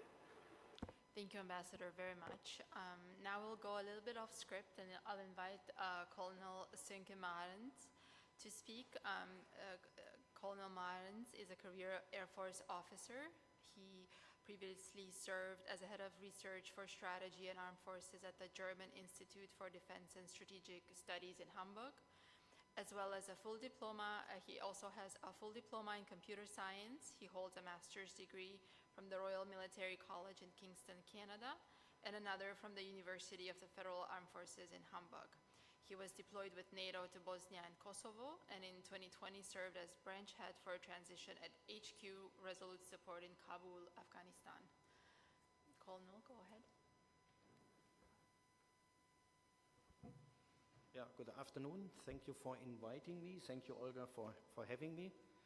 Yeah, I'm working at the European Center of Excellence for Countering Hybrid Threat. Romania is also a partner. And we see this from a very broad spectrum, what is happening here. NATO and EU and maritime cooperation in this case is a good example for what we see at the hybrid world, because this is where Russia normally hits us. Russia hits us where we have systemic weaknesses, and normally we have systemic weaknesses where we have borders. And if we talk about NATO and EU and maritime forces, at the end we're talking about the same ships, but we're talking about different lines of command and control. We also talk about different legal affairs, because when someone talks about multi-domain operations in this room, he normally forgets to tell that this will only be happen after an Article 5. Because until an Article 5, your ships will stay in the harbors, or the ammunition will stay locked, and only in a self-defense case you can defend yourself. Then it's only a case for the European Union in that area to interact, where it's non-military, where the economic threats are, where critical infrastructure gets attacked, even where we see crime. And now you can say that the Black Sea area, and I'm more an expert for the Baltic area, because this area is even more complicated than the Baltic area. You have NATO partners, you have EU partners, you have Russia, you have Ukraine, you have Georgia on the other side. So this is really a complex environment where almost everything we identified in the hybrid tools takes place, and also in the maritime domain. So if you go outside Romania, so where does the war start? At the moment you see a maritime mine which comes from Russia or Ukraine, is floating around. Is this already war, or is this only part of the hybrid toolbox? Because they know by this they can control how we move in those areas. We had a great presentation from Turkey, and we know that Russia tries to get their stuff through Turkey, through the Dardanelles, and there are reports on this, and you cannot control every ship. And even in a ship you cannot control everything inside a container, but someone is putting in there. So the aspects of lawfare, Montreux, we already talked about this today. So this offers almost the whole spectrum of hybridity, and this is where NATO and the EU have to work together. NATO came up with resilience, and we talked about deterrence. And I totally agree with everyone, we need military forces for deterrence. But if we start to talk about resilience, then we have to tell our citizens that they have to take the first hit. That's the difference to deterrence. In the past, we always told we are strong enough, they won't attack us. Now suddenly we talk about resilience, and resilience means, in the easiest definition, you get the first hit, you're still standing, or you fall down until the referee the box referee counts until 10 and you can stand up. But this is something you have to tell your citizens. No? That the Westphalian promise that the military and the police can protect your citizen is broken. Because this is what you accept when you start to talk about resilience. You get the first hit, and this is normally happening in the hybrid domain. And we created a core model for resilience, and of course it has a governmental space, but there's also a civic space and an economic or service space. If you talk about critical infrastructure, why is critical infrastructure called critical? Because it's critical. But the economy is not willing to put a price tag on it, because then everything we are selling gets more expensive. But the moment something is happening, they are calling for the state. When the state says in the beginning, and on my left side is a cyber expert, you have to protect your cyber system because everything is connected to everything. Yeah, but this costs money. And you need real experts to protect your systems, but they're not doing it. And then on the other hand, we saw social media. What's happened in social media? I take out every 1 to 3 star in this building within 5 days. I'm hiring a Russian hacker. I pay him 5,000 euros. We find your private laptop at home. I put you 3 child porns on it. And 2 days later, I call you anonymously your local police department. Guess who is not in the office next week? This is, I can find you. And they can find you. And they are doing this kind of stuff. And this is suddenly your command, 3-star command, is only run by the deputy. And then something else is happening. And this is really where our system weaknesses are, and this is where we are in the 21st century. Those young men and women who are standing down there, they know much more about TikTok and other stuff than I will ever know. I need my sons if I get a new mobile phone. You're doing it on your own. Could you imagine that Russia used TikTok against 4 to 8-year-old children in Sweden? Google the case, most likely before they attacked in Ukraine. Well, they brought up videos and they were directly for kids on the island of Gotland in Sweden and showed, and they were presented war videos. The kids could not sleep, went up to the parents, they created noise in the environment, taking away our attention. And if I ask you, when was the last time you saw the war in Ukraine on your local national media? After 7th of October this year. Everyone is looking down to what happens with Hamas and Israel at the moment. The attention is gone. And they are refocusing us. They refocused us additionally with the pipelines, the attack on the pipelines which saw in the Baltic Seas, and the communication lines between Estonia, Finland and Sweden. And they had terror emails, again, Latvian kindergarten, same in Germany. In Germany at the moment, 50 community servers are out of business. And this is not only for 5 days a ransomware attack. After the 6 days, your local citizen goes to your mayor and say, yes, I got this story that there is some crime, but you're an idiot, you're not able to provide the services. And this is where they get us as the grassroots. And from my point of view, this is where EU comes into play, next to NATO. And this is where EU, especially with the way they are handling laws and other stuff in Europe, and also our outside borders, the Schengen borders, this is where they have to work together. Otherwise, it's always the place where we see the needle. And we saw the needle in instrumentalized migration when they started with instrumentalized migration in 2021 in the Baltic states. This was a clear attack on EU because EU still has no idea what are we doing with the migrants. At the moment, when 12 nations took out the migrants, they changed the attack vector to Poland. Poland at the time was not willing for inner political, and I'm not commenting on this, reasons not to discuss with EU. They even have a Frontex office in Warsaw. So then Stoltenberg was asked, what can we do? And this is not a NATO border. It becomes a NATO border at the moment when Article 5 is raised. It was a EU problem. And they understand clearly how we are working, and this is where we and the big organizations have to work together. In the former times we had the saying, interlocking institutions instead of interblocking institutions. And if we go to this interlocking again, and this is where we need both, and this is where we need cooperation, and the maritime example is a good example at the end. Let the professionals do, and my colleague on my right side is a professional do. Let NATO do what NATO can do, but then also get EU in when you need EU, when you need Frontex and stuff like that, work together. And by this, it's a quite interesting area. We're living here, and it's a quite interesting time. It keeps us busy, and our enemy knows what we are doing. We are totally transparent, and we have to be totally transparent because otherwise we become them. And this is at the end what we don't become. So we cannot go hybrid. We can try to do it, but if it fails, you will end in front of a judge. If you fail in Russia, you get a medal, or you fall out of the 9th floor. And I think this is not where we want to go. And democracy and freedom in themselves are values, but they need a lot of defense, and for this we need cooperation. Thank you.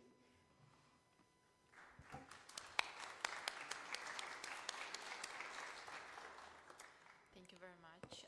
My next presenter, the next panelist, and I rushed the introduction for very technical reasons, but I didn't mention in the beginning, I'm in Romania for a year establishing the Black Sea Area Study Center at the University of Bucharest.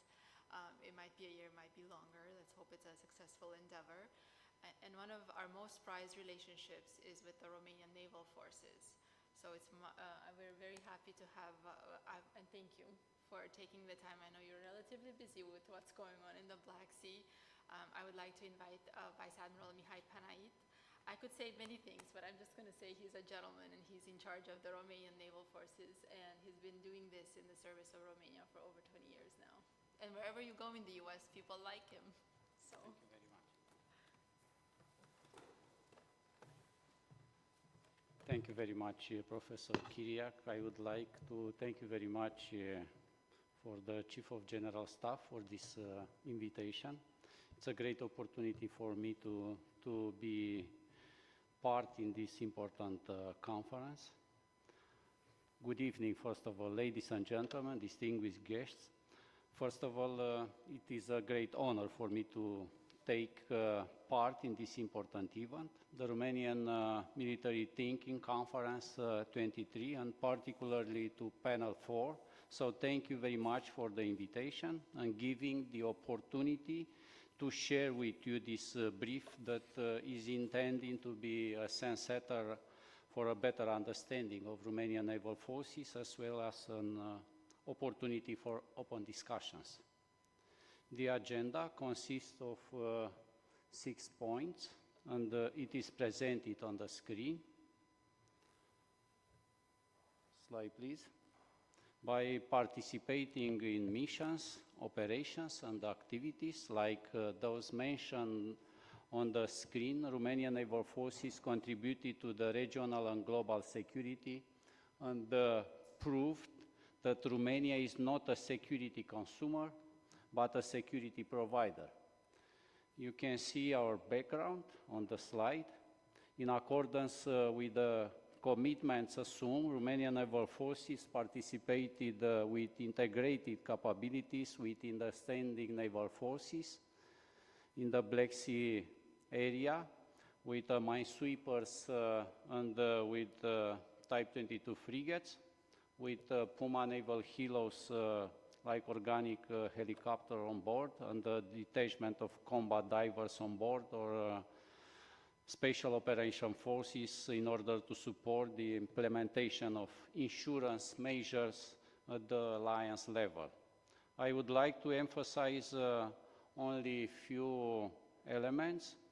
The command of the SNMCMG-2, Standing Naval Maritime Countermeasures Group 2, by the mine layer Constantin Bălescu for 6 months in the first half of 2020. And another important missions with Regina Maria, with our frigates within the Operation Sea Guardian 21 for the first time when we assumed the command of the group. In 2021, it was our first participation, this time under the European Union flag in EUNAVFOR Medirini. Another important missions executed by the Romanian naval forces in the European Union framework after the Atalanta operation, in the piracy operation in Indian Ocean in 2012 with Regele Ferdinand frigates. For this time, with our mine layer for 3 months in the Med Sea, we accomplished all missions. This is the first pillar speaking about the operations under the European Union or under the NATO flag. It's important to underline our contribution, our participation in the multinational and international exercises in the Med Sea and in the Black Sea in the last period of time. And another very important pillar from our point of view is our participation in the academic field. And I would like to mention the conferences organized by the Romanian Naval Forces in the recent years, the Black Sea Maritime Forum. I am for improving cooperation in the field of security and coordination between the naval forces of the riparian states of the Black Sea took place in 24-25 February 2022, in the first day when Russian Federation invaded Ukraine. Also hosting for the first time the meeting of chiefs of the European navies, CHANCE 2022. This prestigious meeting represents a reference moment in terms of strengthening of cooperative relations, as well as the identification of new areas of interest at the level of the naval forces of NATO and the European Union member countries. In June 2023, we hosted a seminar for young officers of the European navies at our Naval Academy because our understanding is to invest in education. It's important for us to invest in the officers and the PT officers, in the young officers, because they are the future of our Navy. 2 months ago, in September, in cooperation with the Sixth Fleet, we organized the Conference of the Commanders of the Navies from the states participating in the multinational exercise Sea Breeze, second phase, Storm Breeze, with the theme returning the Black Sea to a safe and navigable environment. Slide, please.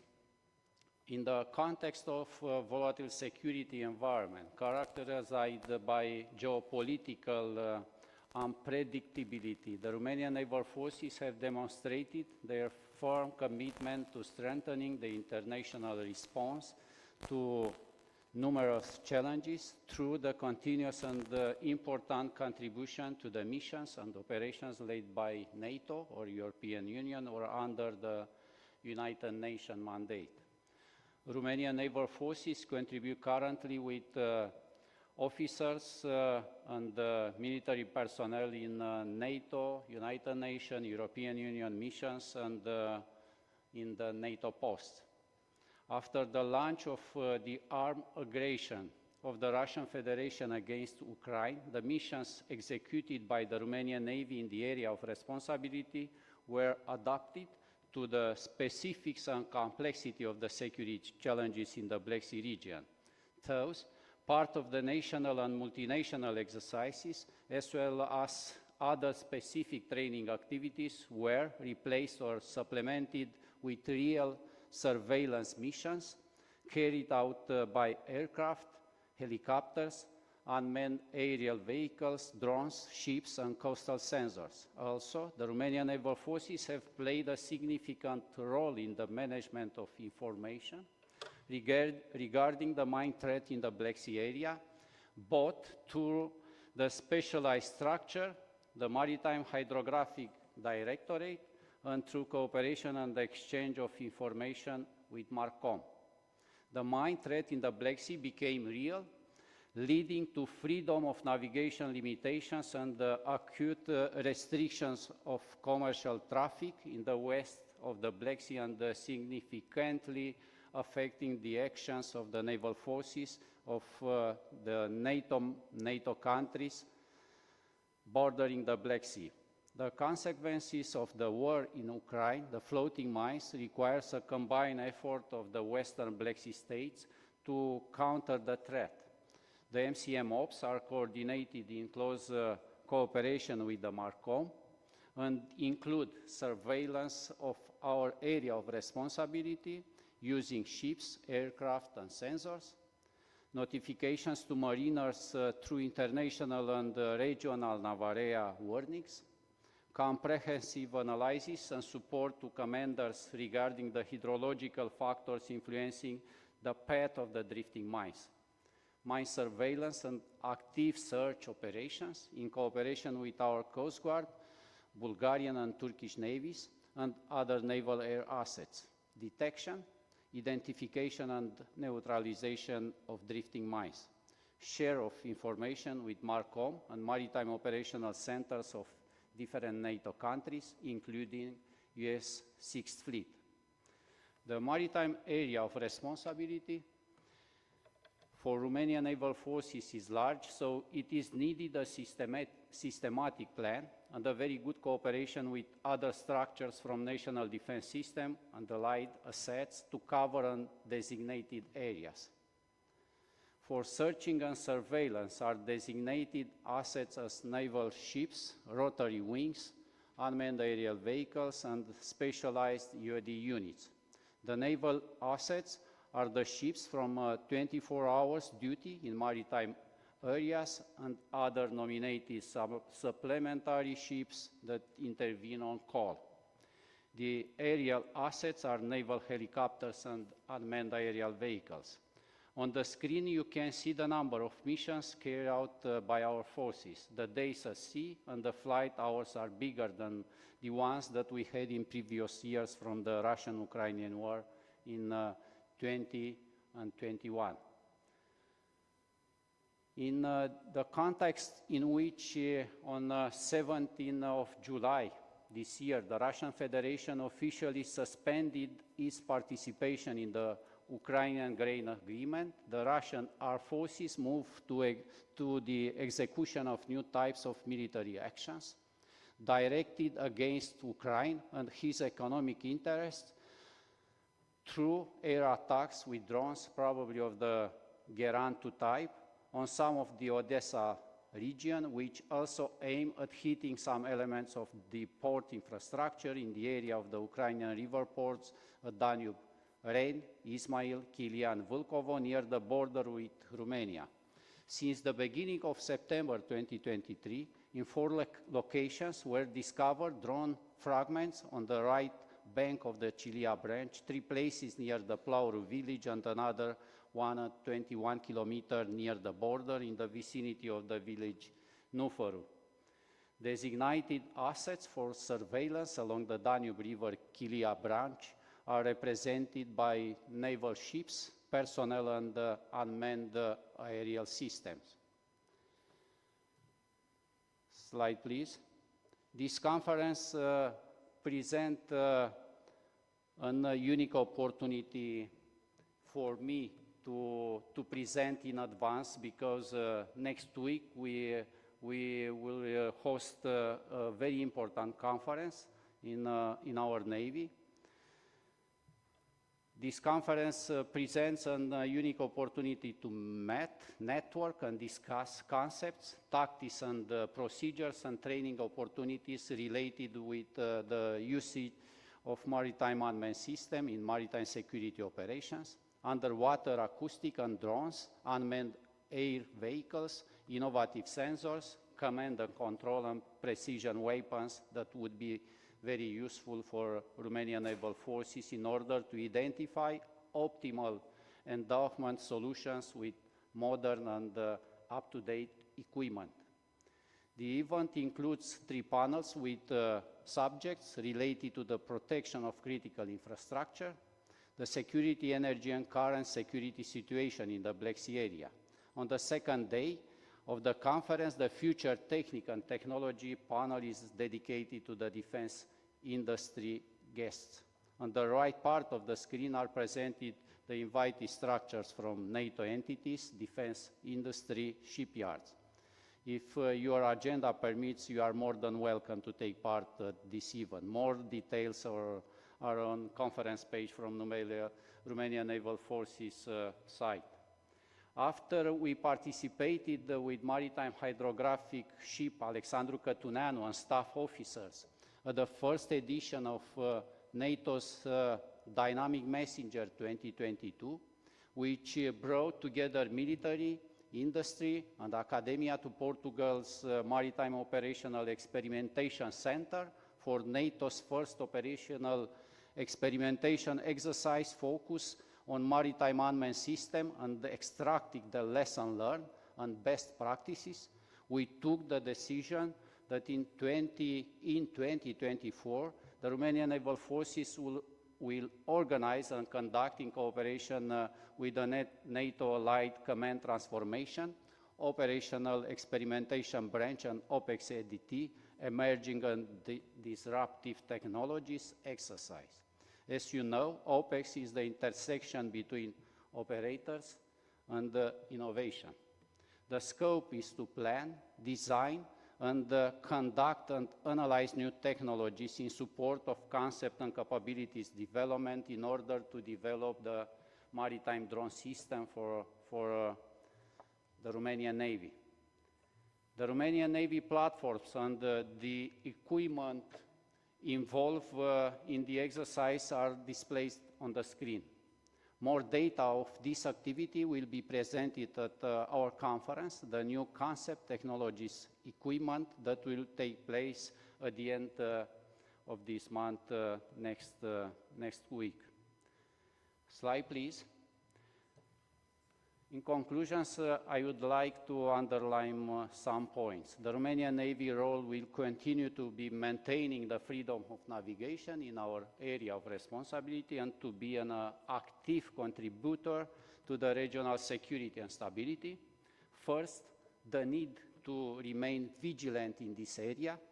The threat will continue to be present, and so we will continue to execute mine surveillance and active search operations for detection, identification, and neutralization of drifting mines.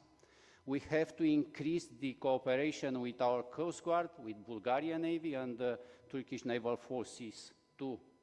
We will share information with MARCOM, with 6th Fleet and maritime operational centers from the NATO countries. The second, we have to keep our presence at sea and on the Danube River in order to maintain the freedom of navigation in our area of responsibility. Third point, the best ways to prepare for threats is to find ways in foreseeing them, using wide range of intel collecting units and adapting current operations doctrines to allow a more flexible approach to future unexpected situations.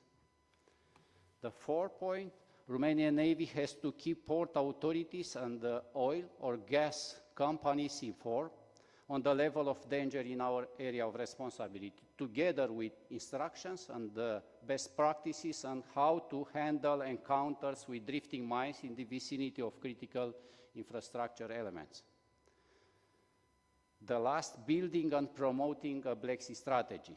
The Black Sea region has became essential not only as a crossroad and transit node between Europe and Asia, between East and West, but also a region of vital strategic importance in accordance with NATO official declarations.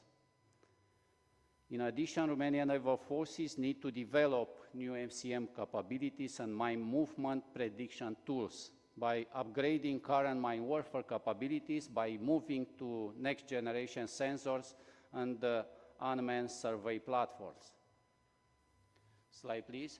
To conclude, I consider that every action and activity where we are part of it, including this conference, is a very good opportunity to build bridges between our navies and countries, to improve experience and cooperation of our forces, and to find solutions to keep the balance in this important region.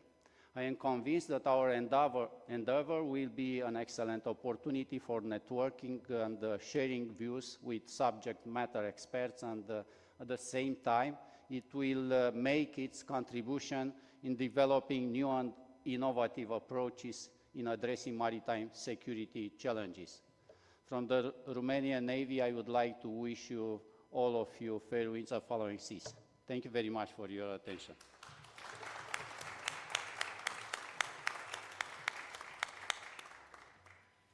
Thank you very much, Vice Admiral. From a national perspective, and in building the panel, it was important for me to give the host country for this conference the opportunity to outline their contribution to stability and relative peace in the Black Sea. I say relative because of obviously what is going on in Ukraine. From a national level, and from what you've just mentioned about the role of technology in preparedness and cooperation, I would like to move it to the allied level and to have the NATO perspective on how we can leverage technologies, especially emerging technologies, in building stronger bonds between allies and partners. So the next panelist is Mr. James Bergeron. He's the political advisor for NATO Allied Maritime Command. Jim Bergeron assumed duties as the political advisor at MARCOM in 2013. Previously, he was political advisor to Naval Striking and Support Forces NATO from July 2005. And we're very happy you accepted our invitation. He is considered to be one of NATO's most experienced foreign policy advisors. He has served as a political advisor to US and NATO NATO exercises, and he also served in the United States Navy and has published numerous articles and book chapters on legal, political, and international security. He is currently an honorary professor at the University of Plymouth and a member of the Council on Foreign Relations. So we look forward to your take on technology, emerging technologies, and how that plays into the wider scheme of NATO and cooperation in the naval space. Thank you very much. If I could have my slides up.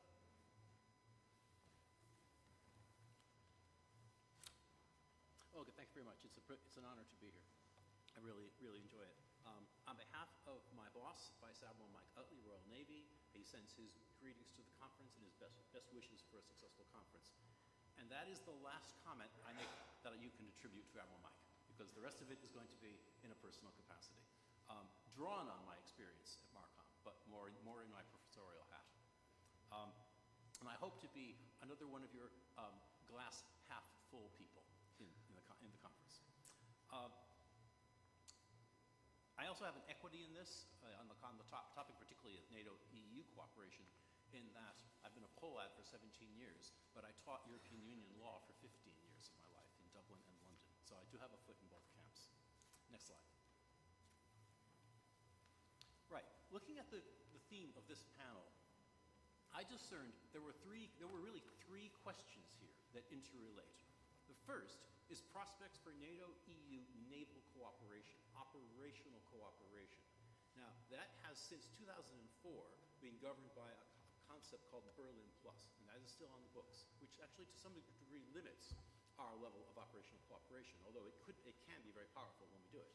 And I'll talk a bit more about that later. The second question is strengthening Euro-Atlantic maritime posture in response to Russia's war in Ukraine. Now, NATO has its deterrence and defense posture and planning, the new family of plans, the new force model, which you've heard about. The EU has its new maritime security strategy of 2023, with a new focus on critical infrastructure protection and on energy. So there is scope, probably more in parallel than combined, but there is scope to strengthen our posture, our collective posture in the Black Sea. And finally, the third question, interrelated but complex, is achieving technological superiority in the Black Sea, implicitly over Russia. And that is where technical cooperation, both inter-allied and I think NATO-EU, really does come into play in the exploitation and counter-exploitation of emerging disruptive technologies. Next slide. Now, in order to answer this question, I need to do a bit of theory and then do a bit of history. Come back to where we are and bring in the technology questions. So in about 10 minutes, that's what I'm going to try to quickly do. Oh, just stop me when I go over too far. Now, this is not a NATO slide, it's mine really. This is a topology of strategic stability. And I think everyone would agree that strategic stability has been everyone's goal in the Black Sea. This isn't about the Black Sea, this is about broadly NATO and Russia. Strategic stability does require a balance, a quad-like balance, in my view, between four distinct types of activity. Classic deterrence and its polar opposite, cooperation. Classic confidence and security building measures, which we were so good at in the 90s, and dissuasion and reassurance of allies on the other side of that. So somewhere on that system, you see where we stand.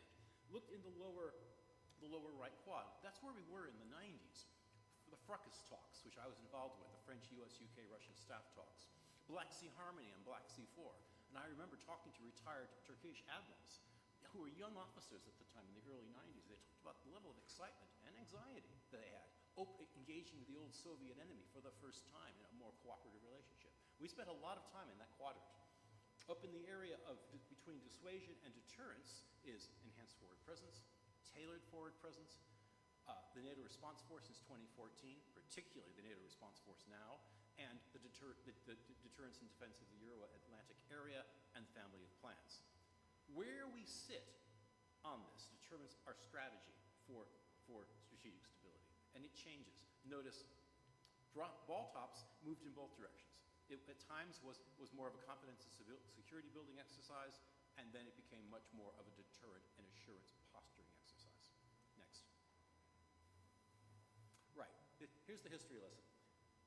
It was said earlier that we never really had a strategy for the Black Sea. I'm not too sure I agree. I think that NATO had a soft strategy for the Black Sea since 2016, which was the tailored forward presence. And there is the mandate. You can read it. But note that it's largely about presence. It's not so much about deterrence. It's about presence. It's about signaling, a peacetime demonstration. Almost, but not quite, confidence and security building. And the notion that presence, almost mere presence, would maintain peace in the region and deter Russia. Next. It wasn't a small exercise.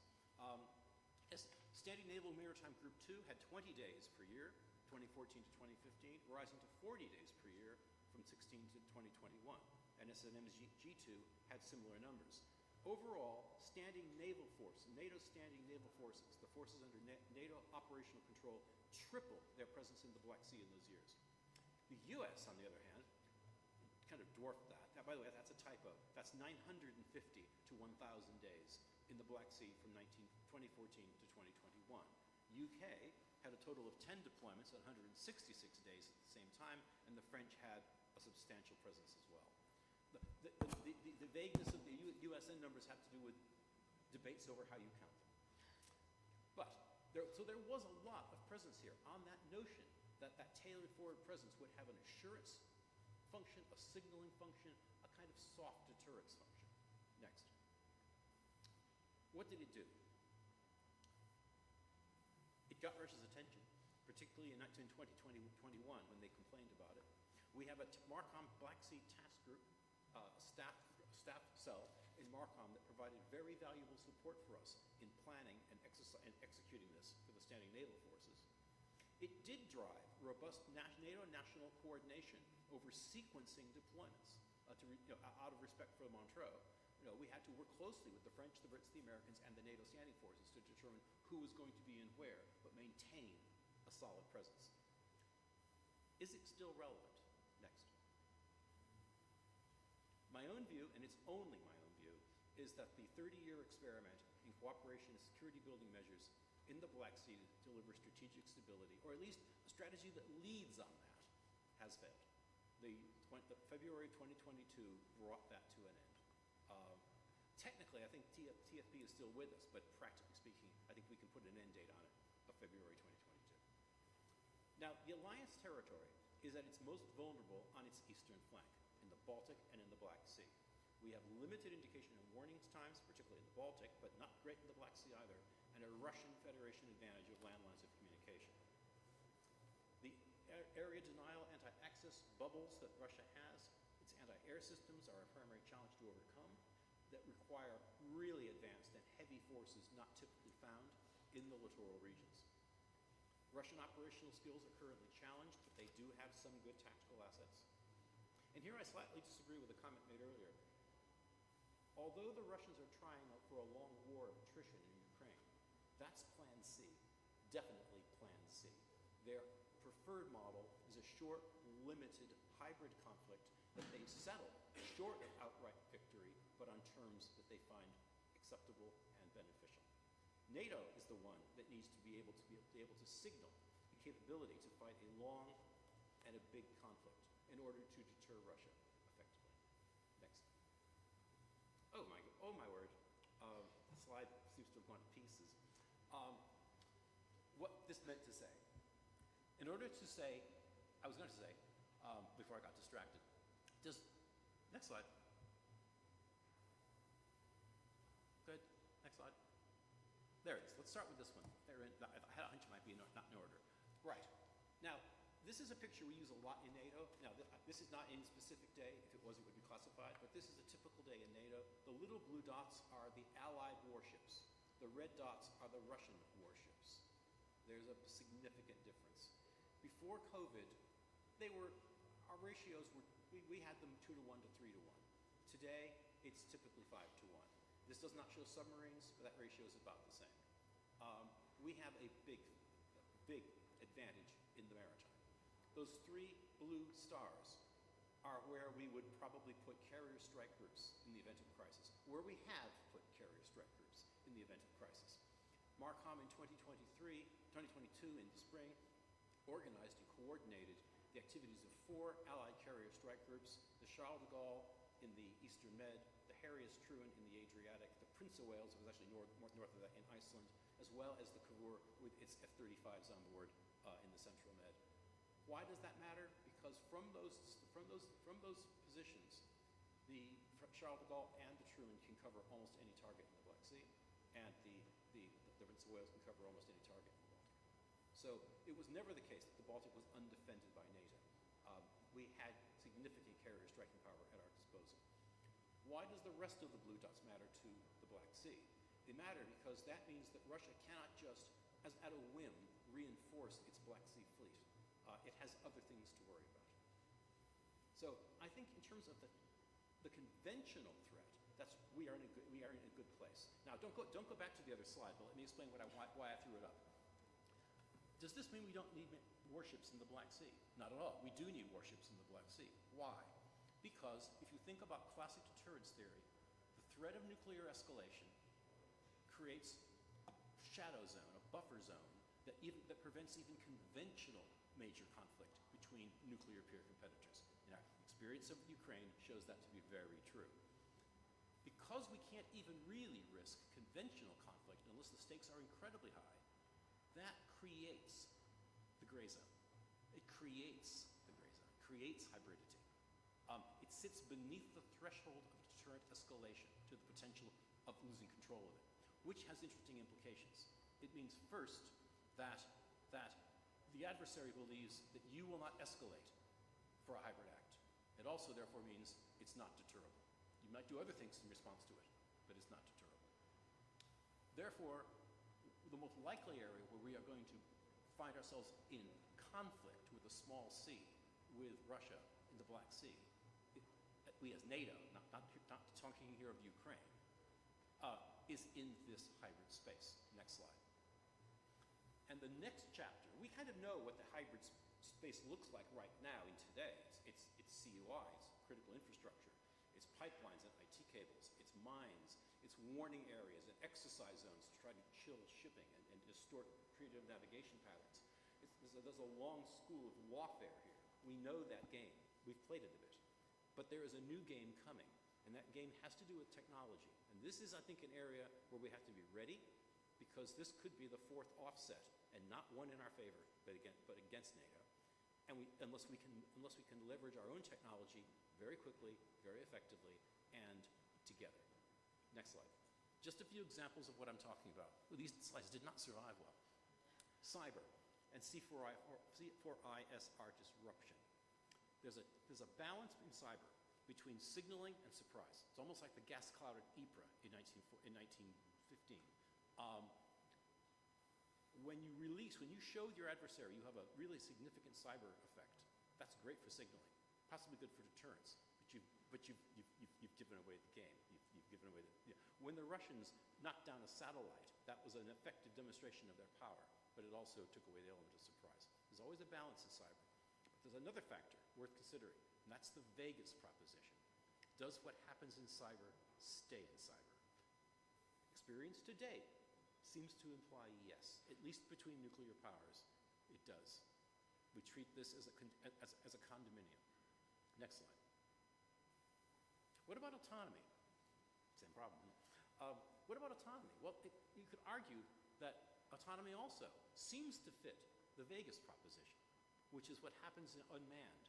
What happens in autonomous stays in autonomous. Drones can knock down drones without the implications of shooting down a piloted aircraft. We had the Reaper knocked out of the Black Sea by a Russian manned aircraft. But what if it had been the other way around? What if it had been an unmanned drone that knocked down an actual piloted aircraft? I think the response by the other side would have been very, very different. So maybe the Vegas proposition here, and I'm not talking about other states. I'm not talking about Libya. I'm not talking about Azerbaijan, Armenia. Between nuclear peer competitors, I think this model holds. But there's a deterrence factor where we need technology and we need cooperation. And that is that the deterrence equilibrium is challenged. Commanders may be willing to use these forces in situations they might otherwise refrain from using them if were it a manned aircraft. Equally, the response may be different as well. So this technology can undermine our deterrence posture, but but we can also counter it if we develop the right capabilities. Next. And then finally, hypersonics, a different problem for emerging technologies, particularly when teamed with artificial intelligence. The problem here is that the reaction times are so great that it tends to take people out of the decision-making loop. Now, I've written a few years ago a piece where I argued that other forms of technical development, like quantum developments, cyber, autonomy, might give one side an advantage, but don't destabilize the deterrent game as such. This might destabilize the deterrent game as such. We need technological cooperation to ensure that we can handle this. It might also be an area for arms control in the future. Next. And finally, quantum. The only thing I want to say about quantum is within 5 to 6 years, it's considered very, very likely that we will have sufficient qubits in a quantum computer to decrypt any encryption possible as a matter of science, which means that everything that we're producing right now as classified information and put in data form that is being harvested will be decrypted before its classification expiry date is achieved, which makes it a clear and present danger now. And the rest for another day. Next. So all that was prelude to a punchline. And the punchline is, where are the cooperative areas in support of Black Sea security and technical advantage? And it's just Jim talking. First, the EU has important and in some areas exclusive competences in regulation, standards, resilience, and safety in the world of trade and equipment. And of course, that needs to be respected. NATO has primacy in the defense of its allies, as the EU Lisbon Treaty clearly states. And that needs to be respected.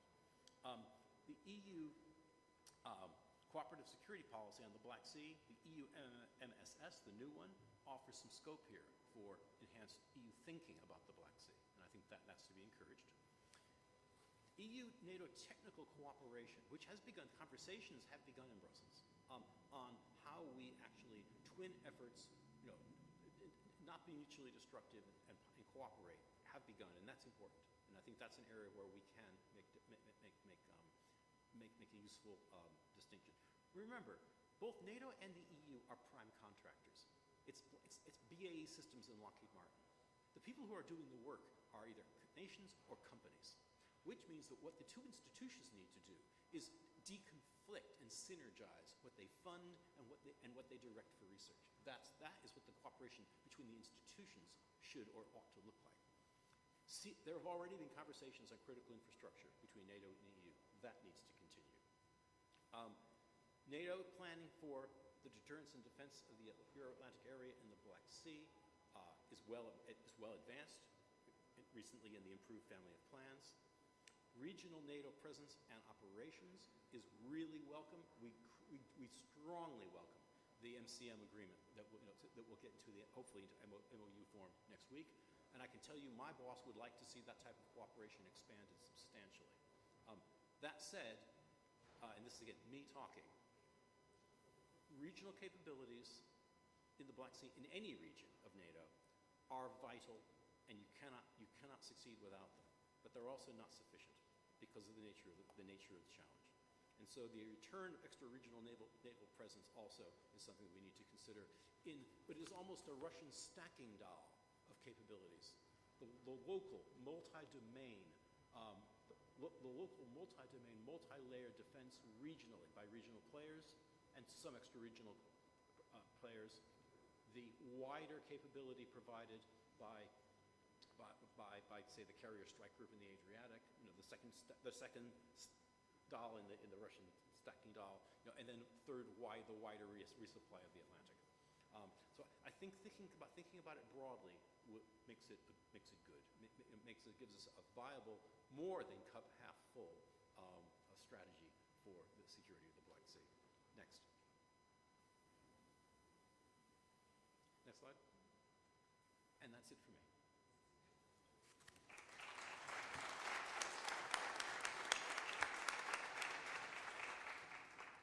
Thank you very much. I loved how you applied the traditional deterrence model and conversation to our present time, and you also brought in the possibilities of future quantum technologies and questions that we should have been already asking and aligning them at the alliance level. On that very technical note, I would like to introduce our next panelist, Commander Dr. Robert Koch with the NATO Allied Command Transformation. Dr. Koch is branch head cyberspace at ACT, portfolio manager and the primary cyberspace point of contact to senior ACT leadership. He manages and coordinates the cyberspace program and represents SACT, DCOS, and ACOS on high-level cyber-related engagements. Dr. Koch, go ahead, petition.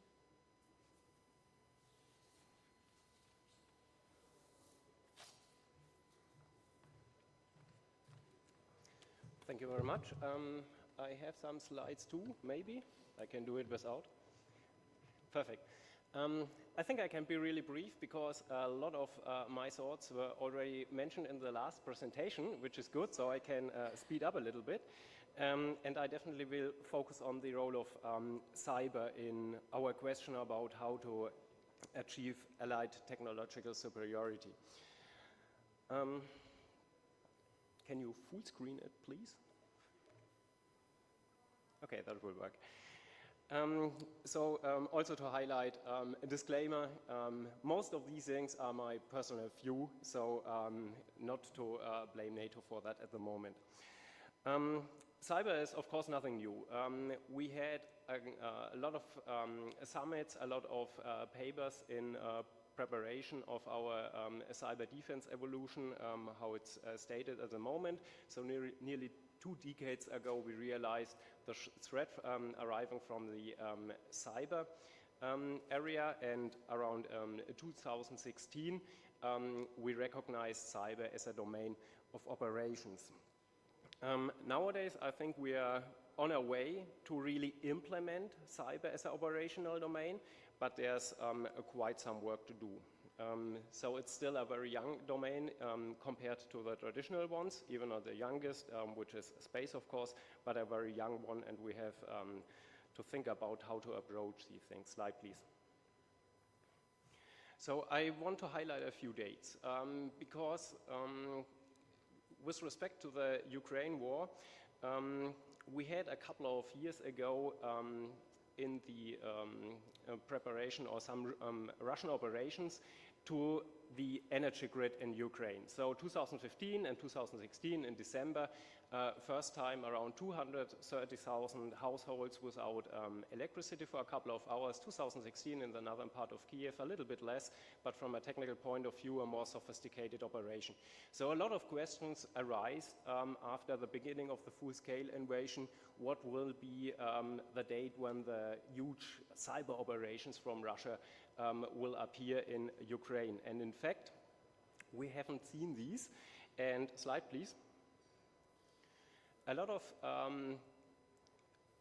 papers, discussions nowadays says, okay, the role of cyber is absolutely overestimated. So with cyber operations, they are not fast enough, they are too complex, they are more a thing in the preparation of a hot phase or something like that, but not really useful in the hot phase of a war. But I really want to stress that you should be very careful with these kind of lessons learned. There are a lot of papers out, and they are written with an interesting background, but all these papers are missing a technical background and a deeper look into the details of these issues. And you can highlight that with a few examples. Slide, please. So, of course, there's a lot of cyber activity going on in Ukraine. The two basic things are information warfare, a lot of them, and we already discussed that today. And the second thing is data destruction, so the use of wipers.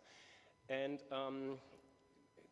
highlighting the aspect of data destruction, Ukraine did a great job a couple of, I think 2 weeks before the invasion started, to change the national laws that they were able to secure data outside, governmental data outside of Ukraine. So the first 2 days when the invasion started, Amazon, for example, as an important company, started to bring these snowball devices, in principle 80 terabyte hard drives encrypted, to secure all the government data, bring it out of the country, and put it to the cloud. So that was a very important point to keep the ability of the government to work alive. So without that, question mark. But these are the two main things of cyber activities we can see. Slide, please. But real cyber operations, maybe not. So the example of Viasat was mentioned, but from an operational point of view, maybe 2 weeks of preparation and not very well done. Anyhow, quite some huge effects, but at all limited. A very good example what's going on is an attack on the, or at least a tried attack to the grid again in March and April 22, and that in principle failed. And if you look into the details, the software Russia used was a very outdated one. In fact, it was based on the software used in 2016. So the original indicators of compromise from 2016, so little bits of knowledge how it looks like, even worked for the new variant. So you see there was a pressure to have some success after the mess of the invasion, and they were just grabbing for low-hanging fruits. Because if that would have worked, of course you have and could have applied it to more of the energy grid. And the very interesting part of Industry 2 is that it was configurable. So we never have seen that before. Normally the malware in the CREDIS area is only targeting one specific element. And in that case, you were able to configure the target environment. That still needs a lot of intel and knowledge about the target to configure it the right way, but would have been a very interesting approach if it worked out. But because the code itself was so old, Ukraine was easily able to identify it. And that highlights that they didn't do a real preparation of cyber operations, and then it was too late. And in the end, with operational mess, Russia was more interested to destroy the critical infrastructure and not to shut it down on a temporary base. So cyber operations were not of value any longer. Slide, please. So now, thinking about that and reflecting the situation to Western countries in a, for example, peer-to-peer engagement, you also have to keep in mind that the Ukrainian environment is much more resilient than, for example, the systems in some Western states. On these two figures, you can see on the left-hand side Germany and on the right-hand side Ukraine, only as an example. And it highlights the number of ISPs, internet service provider, telecommunication service providers, and backbone providers. And the right figure, you see there are a lot of pieces missing because very small one, smaller than 1%, are not highlighted in the figure. So the idea is, if you want to have a cyber attack on Ukraine with a huge impact, you have to approach a huge number of companies. So it's a big effort. Have a look on the German example. We have 3, 4 very big telecommunication providers. So if you want to have a huge impact, you only have to target a very limited numbers of companies. So it's much more easy, and that's why it's very dangerous to think about what will happen in the next war and thinking about the limited cyber operations effects in Ukraine. Slide, please. And that was also highlighted a couple of times today. 15 minutes at the moment is the time when a new vulnerability is publicly known and cybercrime operators are starting to scan for that and trying to exploit that. 15 minutes. And the question here is, are our procedures, are our capabilities fast enough if, for example, a nation state is scaling that and doing that against our infrastructures and these things? Slide, please. So what to expect? Slide. and I will be very brief. If you are interested, just approach me because I can talk about 10 hours about only that slide. But the basic message is it's all about complexity.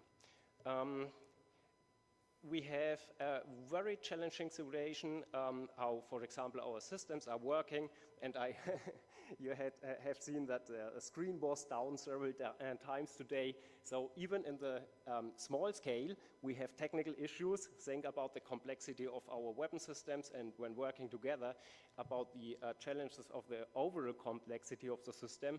We have a huge number of supply chain attacks. That increased a lot in the 2-3 past years. And thinking about a peer opponent again, that's the pyramid in the right corner. When we are talking about cyber operations today, most people think about 0 days, so someone is using an unknown vulnerability going into a system. That is not reliable, and you are very limited with the effects you can generate by that. But that's not the top of the pyramid. So the best way to do cyber operations is to bring in vulnerabilities into the system in front, preparing the battlefield with respect to that. And we have dozens of examples how that happens in real world. And we must be aware that the enemy is in a lot of our systems. So that's prepared very well. So we have to think about the consequences for that, how to deal with the situation in a situation with a peer opponent. Slide, please. So what to do? Also, a lot of these things already was highlighted. So only focusing on 2 points here. The one is very important in the cyber operations area and very difficult and challenging, exchange of data and trust. Because reliable cyber effects are only based on the intel community, we really have, even in the alliance, even with focusing on a smaller numbers of nations, really challenges in data exchange and how to work with that. I'm not talking about indicators of compromise, but how to really provide cyber operations, effective cyber operations in a federated way in a peer situation. And we are not in a, from my personal point of view, not in the right position at the moment to do that. On the other hand, highlighted already automation, self-healing and these things. Based on the complexity of our systems, to really improve the security, we have to work on these self-healing aspects. And we are aware, I think that will be one of the next buzzwords, because self-healing is also nothing new. We are working in science for a couple of years on that, and maybe you know the Grand Cyber Challenge DARPA did in 2016. So a couple of computers were fighting against each other. They were able to analyze the attacks and to build patches to close the vulnerabilities by itself. So that's the thing we want to have. You have an attack and the system is able to protect itself. So that's 6 years ago or even longer. And what's the message? Yeah, these systems were very, very simple. And if you have a look onto our working systems, the systems we are running in our weapon systems and everywhere, that's much more complex. So it's complicated to adapt these approaches, but that's where we really have to engage. So last message, slide please. To realize this, I see the need for a very strong cooperation between military, academia, and industry. Because especially with having a look at the cyber domain, cyber and cyber operations are not possible without a very strong link to industry and the science side. Okay, that's all from my side. Hopefully I was fast enough, and if you have questions, please approach me afterwards, because the topic is very interesting and you can, of course, talk for hours on that. Thank you.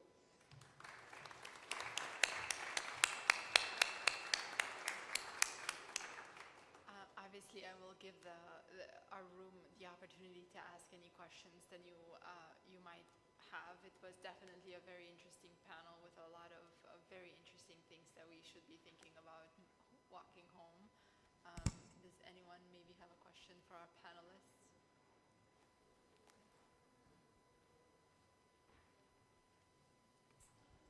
Thank you very much. I'm retired Major General Paul Hormuz, and I listened very carefully to the presentation about how in the maritime domain the tailored forward presence was so effective. And let me share a story. August 2016, just 2 weeks before ending my tour in NATO headquarters in Brussels, I visited Marcom. And talking to the people there, they showed me an excellent presentation about how to implement the decision from Warsaw on tailored forward presence on maritime domain in the Black Sea.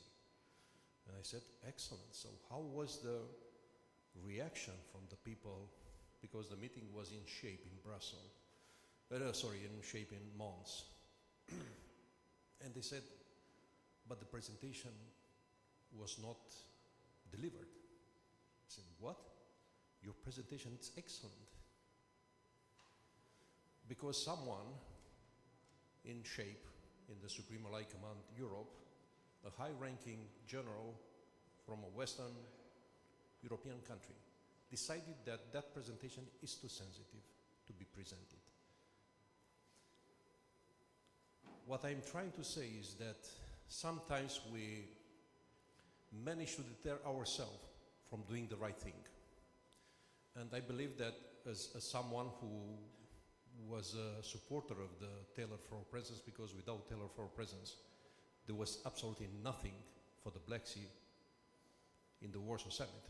Everything was for the Baltic, and I'm not going to go into semantic here about enhanced and forward and tailored.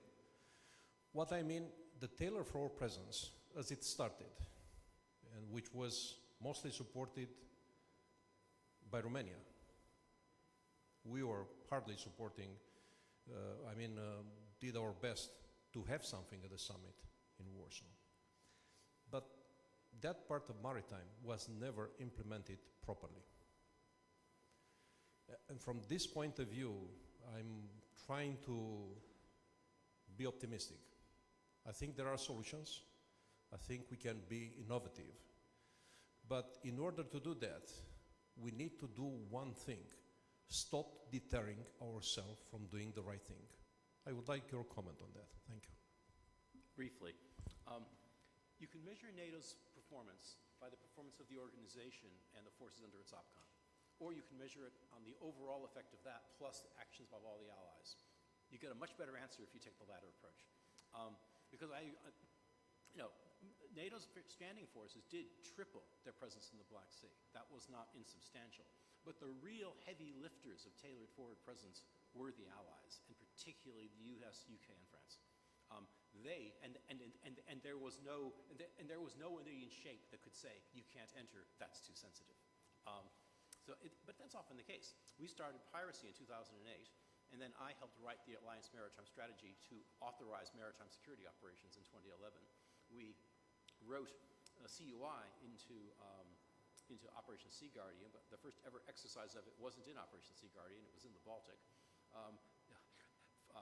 Ben Hodges sent US troops into the Baltics in 2016, and then in 2018, 2 years later, we agreed to enhance forward presence. There's a great joke in NATO, it's usually put into the mouth of a Frenchman, who says that, without humor, says, NATO works in practice but not in theory. And there's an element of truth to that. We often do things first and then spend a few years working out how we're going to describe it. But I think my sense was that tailored forward presence was a pretty good shot at trying to deliver that limited, and here's where the self-deterrence point comes in, a very good shot at trying to deliver that somewhat limited presentational assurance-based posture.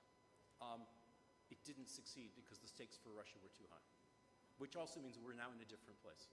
And you're right, we should stop self-deterring. We should stop self-deterring. Any other questions? In the interest of our schedule, which is already under a lot of stress, I would like to thank every single panelist. Ambassador Ducaro, I don't know if you're still online.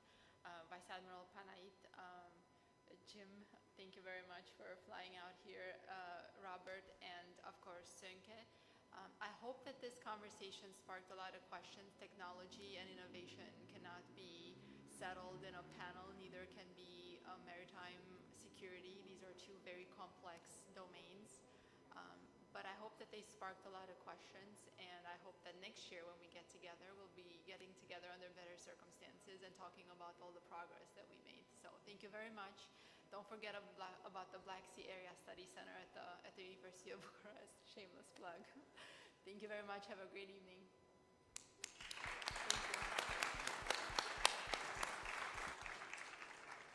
Thank you too, Dr. Chiriac, and thank you for putting together this wonderful panel. We have a lot of engineering students here in the audience, so I hope they appreciated the presentations your panelists made. We'll take a short break, coffee break, and afterwards we'll continue with the Romanian Military Thinking Journal prizes for 2023. Thank you very much for taking part in today's discussions, and we'll continue tomorrow at 9 o'clock for those of you who won't stay for the prizes. Thank you very much.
Așa, da?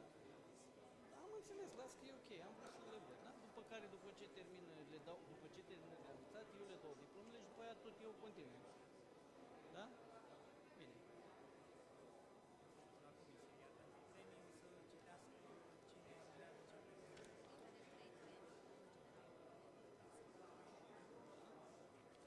Deci ideea e să mergem repede, nu stăm să frecăm timpul, că lumea e... Da, da, le pun.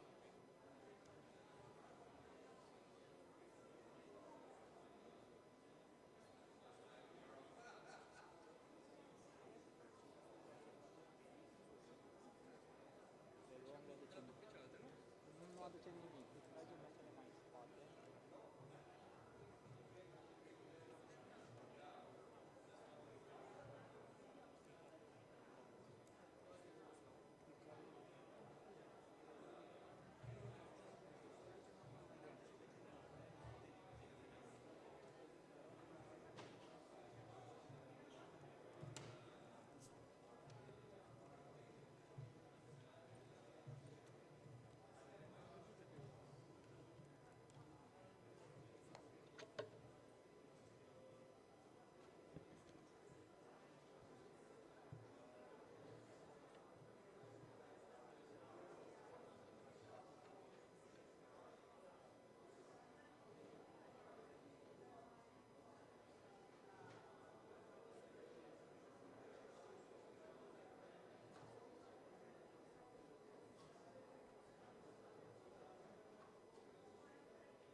То есть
dar Că spui ce nu vine. mai știu eu, dacă n-au apărut, au apărut acum 10 minute, da. Nu te citească pe toți odată. Nu știu. Îi citește așa pe rând Păi și aveți și ce a zis că nu vine la îndemână? Nu. Că le puneam undeva în apropierea noastră și dacă ne puneam întrebarea dacă sosește cineva care este bifat că nu vine, să avem la îndemână. Domnișoara să ne spune exact de pe lista dumneei care bifați cine vine și să verificăm. Lista este de la mine. Deci nu. Dacă mai apare. Cine nu este, dați-l deoparte. Da? Ștefanu.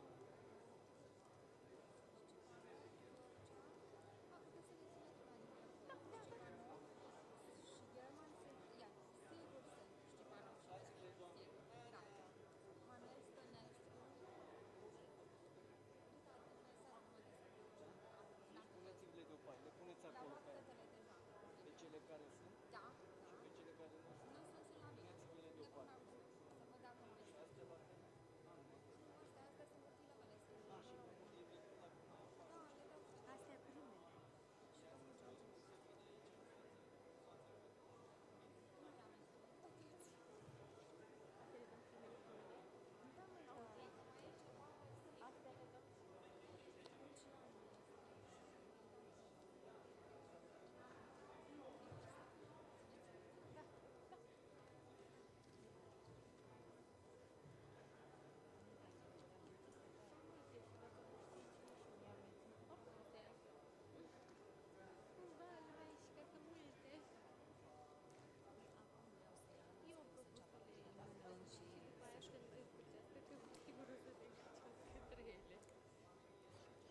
Onorată asistență, activitatea va începe în câteva momente. Vă invităm să vă apropiați și să vă ocupați locurile. Doamna, nu rămâne aici în colonel cu noi, doamna care s-a ocupat. Păi nu știm altfel cum să ne luăm. Nu știe ei nici atât.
Prima dată ce înmânăm? Diplomele astea?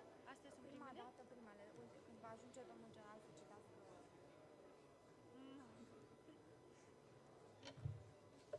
Ok.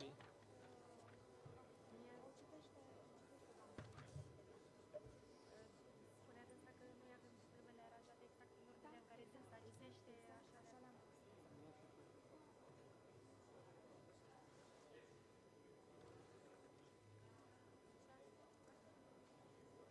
Asta spus că nu sunt. Cine sunt ăsta? Da, nu sunt, dar știu dacă apar pe parcurs nu ținem, da? Da? Și asta aici sunt primele două. Mareșala Alexandra Verez. Da. Da, pentru că sunt nominalizați, premii nu iau toți nominalizați. Da, premiile le iau cei care iau premiile, ceilalți iau diplomă, da? Că e una, că e două, nu contează.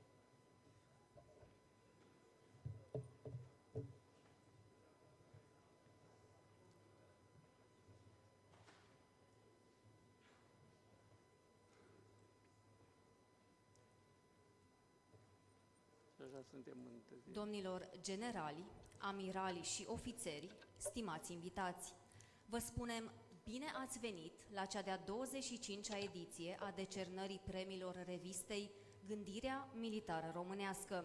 A devenit o tradiție ca în fiecare an acțiunea să se înscrie în cadrul manifestărilor dedicate înființării la 24 noiembrie 1859 a Corpului de Stat Major General al Principatelor Unite.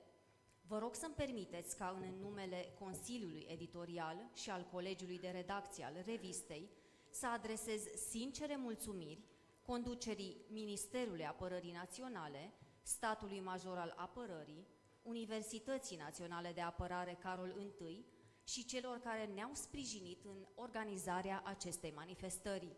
Festivitatea de decernare a premiilor revistei Gândirea Militară Românească va fi deschisă de domnul general locotenent Corneliu Postu, președintele Comisiei de Selecție, Evaluare, Nominalizare și Atribuire a premiilor revistei Gândirea Militară Românească. Mulțumesc, Cristina. Domnilor general și amiral, distinguished guests, dear colleagues, for those who are not speaking Romanian, there is a translation provided by our colleagues. Ne aflăm la cea de-a 25-a ediție a premiilor Gândirea Militară Românească, o inițiativă născută în anul 1999 din dorința de a recompensa cele mai însemnate contribuții științifice din domeniile de activitate ale organismului militar. Astăzi vor fi validate cele mai valoroase rezultate din domeniul științei și teoriei militare, afirmate editorial în anul 2022 ca o bine meritată răsplată a muncii celor care au trudit la îmbogățirea tezaurului teoretic al științei militare românești. Pentru ediția din acest an au fost selecționate, întrunind condițiile preliminare, 27 de lucrări care au văzut lumina tiparului în anul 2022. Evaluarea acestora s-a realizat de către o comisie cu maximă exigență și responsabilitate și printr-o analiză cât mai concretă a fiecărei lucrări. Prin urmare, trebuie să recunoaștem și să apreciem efortul și obiectivitatea membrilor comisiei, cărora vă rog să fiți de acord să le oferim în semn de mulțumire câte o diplomă. Invităm membrii comisiei să iasă în față în momentul în care își aud numele. Din cadrul Universității Naționale de Apărare Carol I, comandor profesor universitar dr. Lucian Valeriu Scipanov, colonel conferențiar universitar dr. Alexandru Stoica, conferențiar universitar dr. Mihaela Bușen, din cadrul Academiei Forțelor Terestre Nicolae Bălcescu, profesor universitar dr. inginer Toma Pleșanu, profesor universitar dr. Mihai Marcel Neag, profesor universitar dr. Sorin Gheorghe Pânzariu, din cadrul Academiei Forțelor Aeriene Henri Coandă, colonel profesor universitar dr. Adrian Lesenciuc, colonel conferențiar universitar dr. Laurian German, locotenent colonel conferențiar universitar dr. Cătălin Cioancă, din cadrul Academiei Navale Mircea cel Bătrân, profesor universitar dr. Ion Chiorcea, profesor universitar dr. inginer Gheorghe Samoilescu, conferențiar universitar dr. Romeo Boșneagu, din cadrul Institutului pentru Studii Politice de Apărare și Istorie Militară, dr. Manuel Stănescu, dr. Alexandru Magiaru, din cadrul Arhivelor Militare Naționale Române, Lucian Drăghici, dr. George Daniel Ungureanu și din cadrul Muzeului Militar Național Regele Ferdinand I, dr. Cristina Constantin, dr. Ion Râșnoveanu.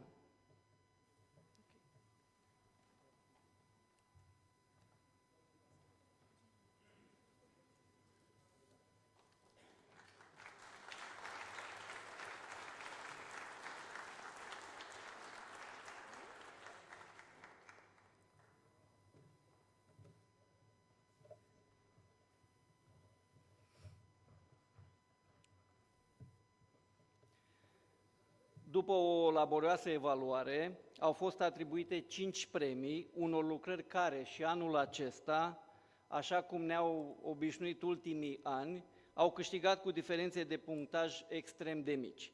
Am convingerea că și alte lucrări ar fi meritat să fie premiate sau nominalizate, dar, ca în orice competiție, trebuie să îi respectăm regulile. Cred însă că toți cei premiați, nominalizați sau nenominalizați astăzi, vor continua cursa pentru că aceasta este o competiție a inteligențelor creatoare. De aceea, vă rog să-mi permiteți să-i felicităm în egală măsură pe toți și să-i declarăm câștigători. Pentru a acorda totuși cele 5 premii de anul acesta, vă propun să începem prin a anunța lucrările nominalizate pentru fiecare premiu în parte. În continuare, voi da citire lucrărilor nominalizate pentru cele 5 premii. Fiecare premiu poartă numele unor personalități reprezentative ale științei militare românești. Mareșalul Alexandru Averescu, generalul de divizie Ștefan Fălcoianu, generalul de brigadă Constantin Hârjeu, generalul de corp de armată Ioan Sichitiu și locotenent colonelul Mircea Tomescu. Rugăm autorii nominalizați să iasă în față în momentul în care vor fi citiți. Mareșalul Alexandru Averescu a fost șef al Marelui Stat Major între anii 1911 și 1913.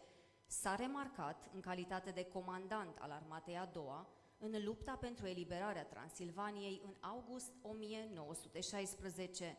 În vara anului 1917 a condus operația ofensivă de la Mărăști. A fost membru de onoare al Comitetului de Direcție al revistei România Militară, precursoarea revistei Gândirea Militară Românească. Studiile sale s-au axat pe latura operațională a gândirii militare, arta militară și componentele acesteia, în special tactica. Pentru premiul Mareșal Alexandru Averescu au fost nominalizate următoarele lucrări.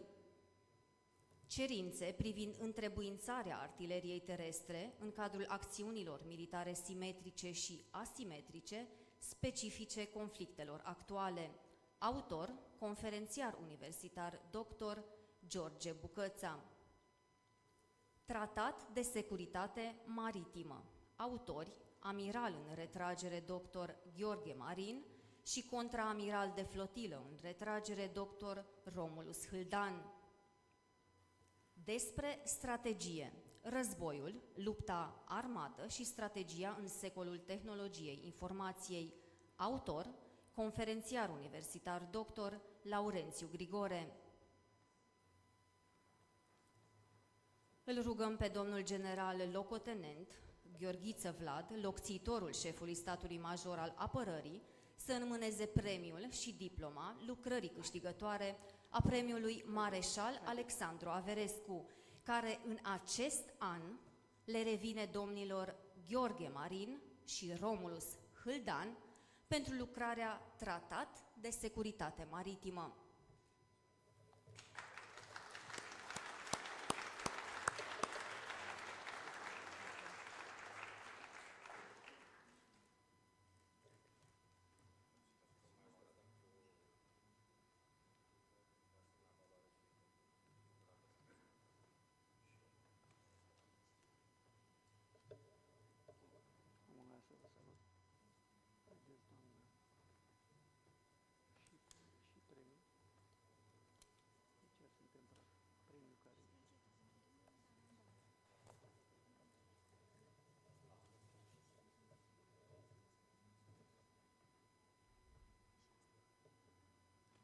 Nu mai duceți, că deja i-a dat una, o schimbăm după aia.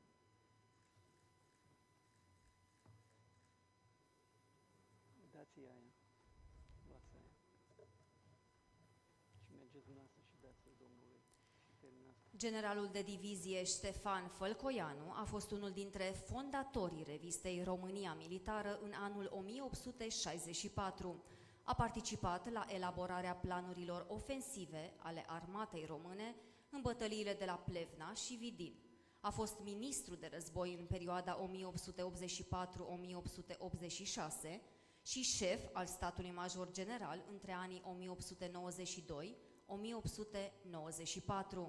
Numele său este legat de inaugurarea în anul 1889 a cursurilor Școlii Superioare de Război din București, al cărei prim comandant a și fost. Pentru premiul general de divizie Ștefan Fălcoianu au fost nominalizate următoarele lucrări: Hidropolitica Dunării, element al canalului Rin-Main-Dunăre. Autori: colonel dr. Viorel Cătălin Mihalcea și Ana Daniela Mihalcea. Reconfigurarea securității și a relațiilor internaționale în secolul 21. Autor: profesor universitar dr. Iulian Chifu. Viitorul război și apărarea Europei. Autor: general în retragere John R. Allen, general locotenent în retragere F. Ben Hodges și profesor Julian Lindley French, reprezentați de domnul colonel în rezervă David Carstens. Politicile de securitate ale Uniunii Europene și strategiile naționale pentru protejarea securității alimentare a cetățenilor. Autor: colonel dr. Florin Giușcă. Îl rugăm pe domnul general locotenent Gheorghiță Vlad să înmâneze premiul și diploma lucrării câștigătoare a premiului general de divizie Ștefan Fălcoianu, care în acest an le revine, la egalitate de puncte, domnului Iulian Chifu pentru lucrarea Reconfigurarea securității și a relațiilor internaționale în secolul 21 și domnilor John R. Allen, Ben Hodges și Julian Lindley French pentru lucrarea Viitorul război și apărarea Europei.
Se deschide diploma.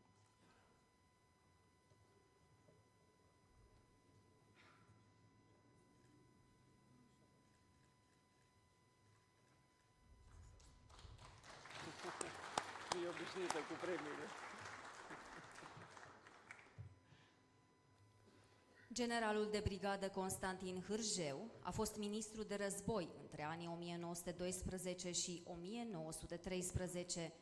S-a remarcat atât prin calitățile sale de comandant al regimentului 1 Geniu, cât și prin cele de profesor la Școala Superioară de Război, unde a predat telegrafia.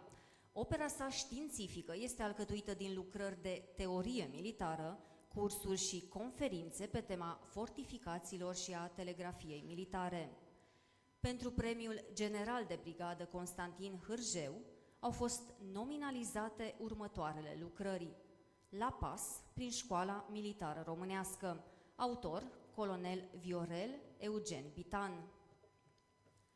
Redefining Instruments of Power, International Law, Vector in Promoting Global Security and Stability.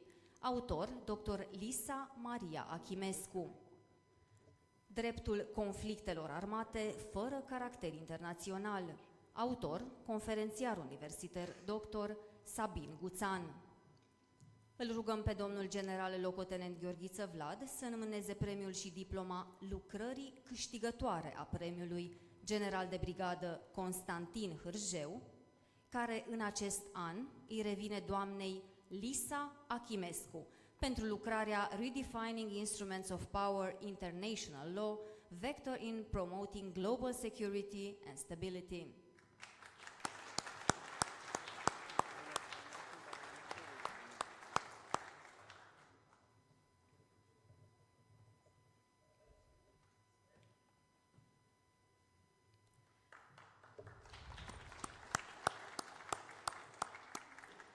Generalul de corp de armată Ioan Sichitiu a fost unul dintre cei mai valoroși gânditori militari, eminent profesor la Școala Superioară de Război, conducător al cursului de comandament, a contribuit la formarea cadrelor militare superioare ale Armatei României.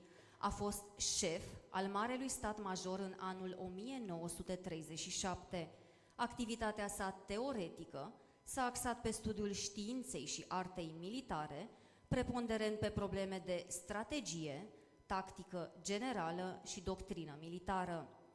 Pentru Premiul General de Corp de Armată Ioan Sichitiu, Securitate cibernetică, inovații tehnologice în domeniul apărării, au fost nominalizate următoarele lucrări: Războiul de mâine, eseu despre revoluțiile militare, revoluțiile în afacerile militare, revoluțiile tehnice și război. Autor, general-major în rezervă, dr. Marius Harabagiu. Abordarea transversală a domeniului cyber în cadrul infrastructurilor critice. Autor, dr. Adrian Victor Vevera. Componente tehnice și tehnologice ale războiului informațional.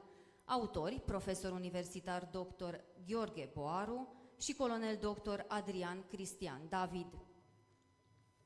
Îl rugăm pe domnul general locotenent Corneliu Postu, directorul statului major al apărării, să înmâneze premiul și diploma lucrării câștigătoare a premiului general de corp de armată Ioan Sichitiu, care în acest an le revine domnilor Gheorghe Boaru și Adrian Cristian David pentru lucrarea Componente tehnice și tehnologice ale războiului informațional.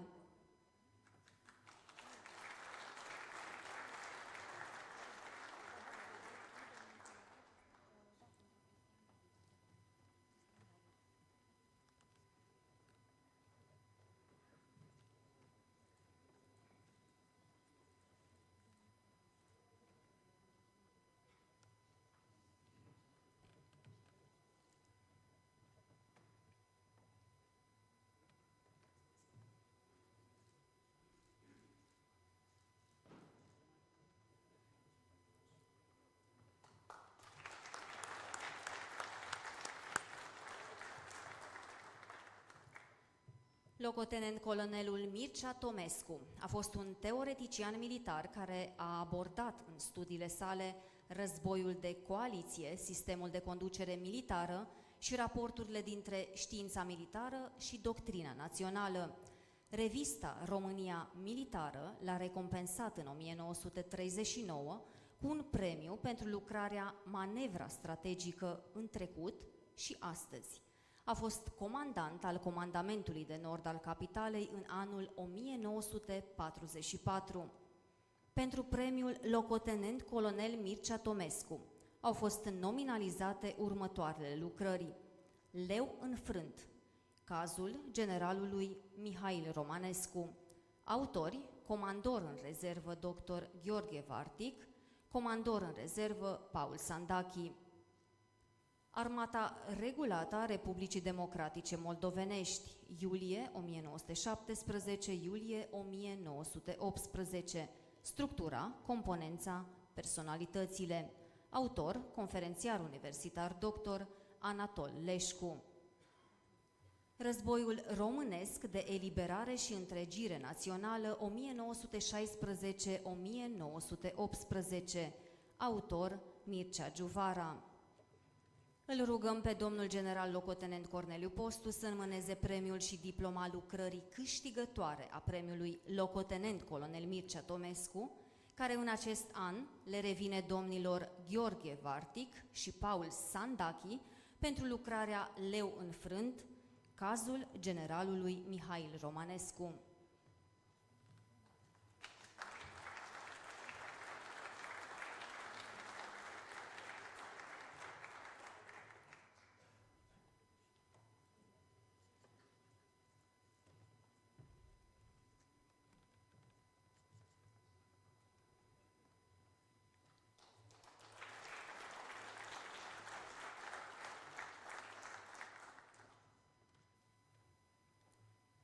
Doamnelor și domnilor, începând cu anul 2015, Consiliul Editorial al revistei a hotărât să recompenseze și cel mai valoros studiu publicat în paginile revistei în anul precedent.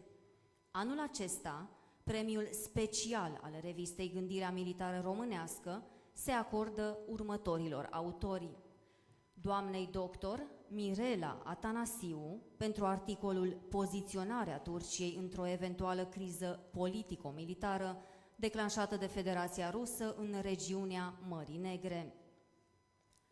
Domnului profesor dr. Costin Scurtu pentru articolul Organizarea și acțiunea sistemului de apărare a Dobrogei în anii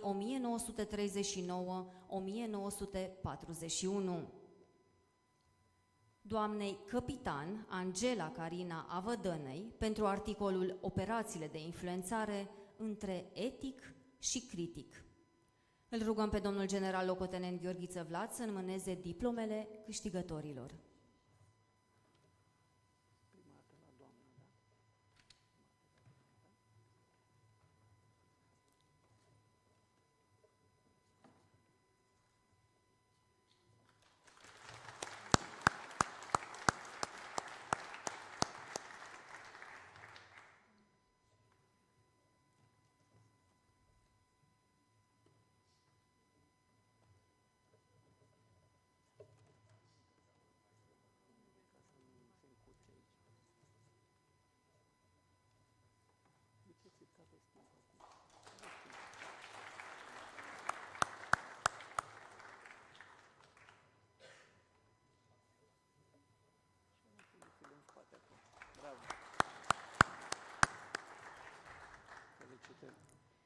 Stimați invitați, regulamentul de acordare a premiilor revistei Gândirea Militară Românească prevede și conferirea diplomei de excelență unor personalități sau instituții care s-au distins printr-o contribuție deosebită la îmbogățirea patrimoniului științei militare, pentru întreaga activitate profesională sau pentru o carieră militară remarcabilă. Anul acesta au fost nominalizate Asociația de Caritate din Armata României Camarazii pentru activitatea remarcabilă pe care o desfășoară în soluționarea problemelor medico-sociale deosebite, identificate în rândul personalului militar și civil din Armata României, și Asociației Voluntarilor Invictus România pentru modul în care a promovat și dezvoltat activitățile de recuperare și sportive ale militarilor răniți, precum și pentru contribuția la susținerea financiară a participării acestora la cele 4 ediții ale Invictus Games. Adresăm respectuoasa rugăminte domnului general locotenent Gheorghiță Vlad să înmâneze diploma Asociației Camarazii și domnului general locotenent Corneliu Postu, Asociației Invictus.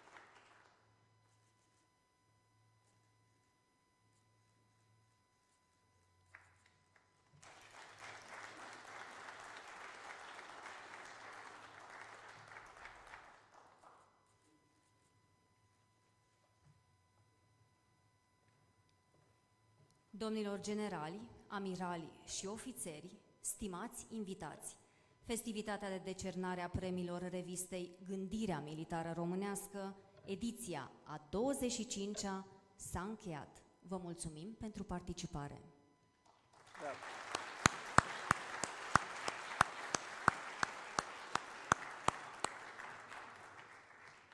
Iar în continuare vă invităm la un cocktail.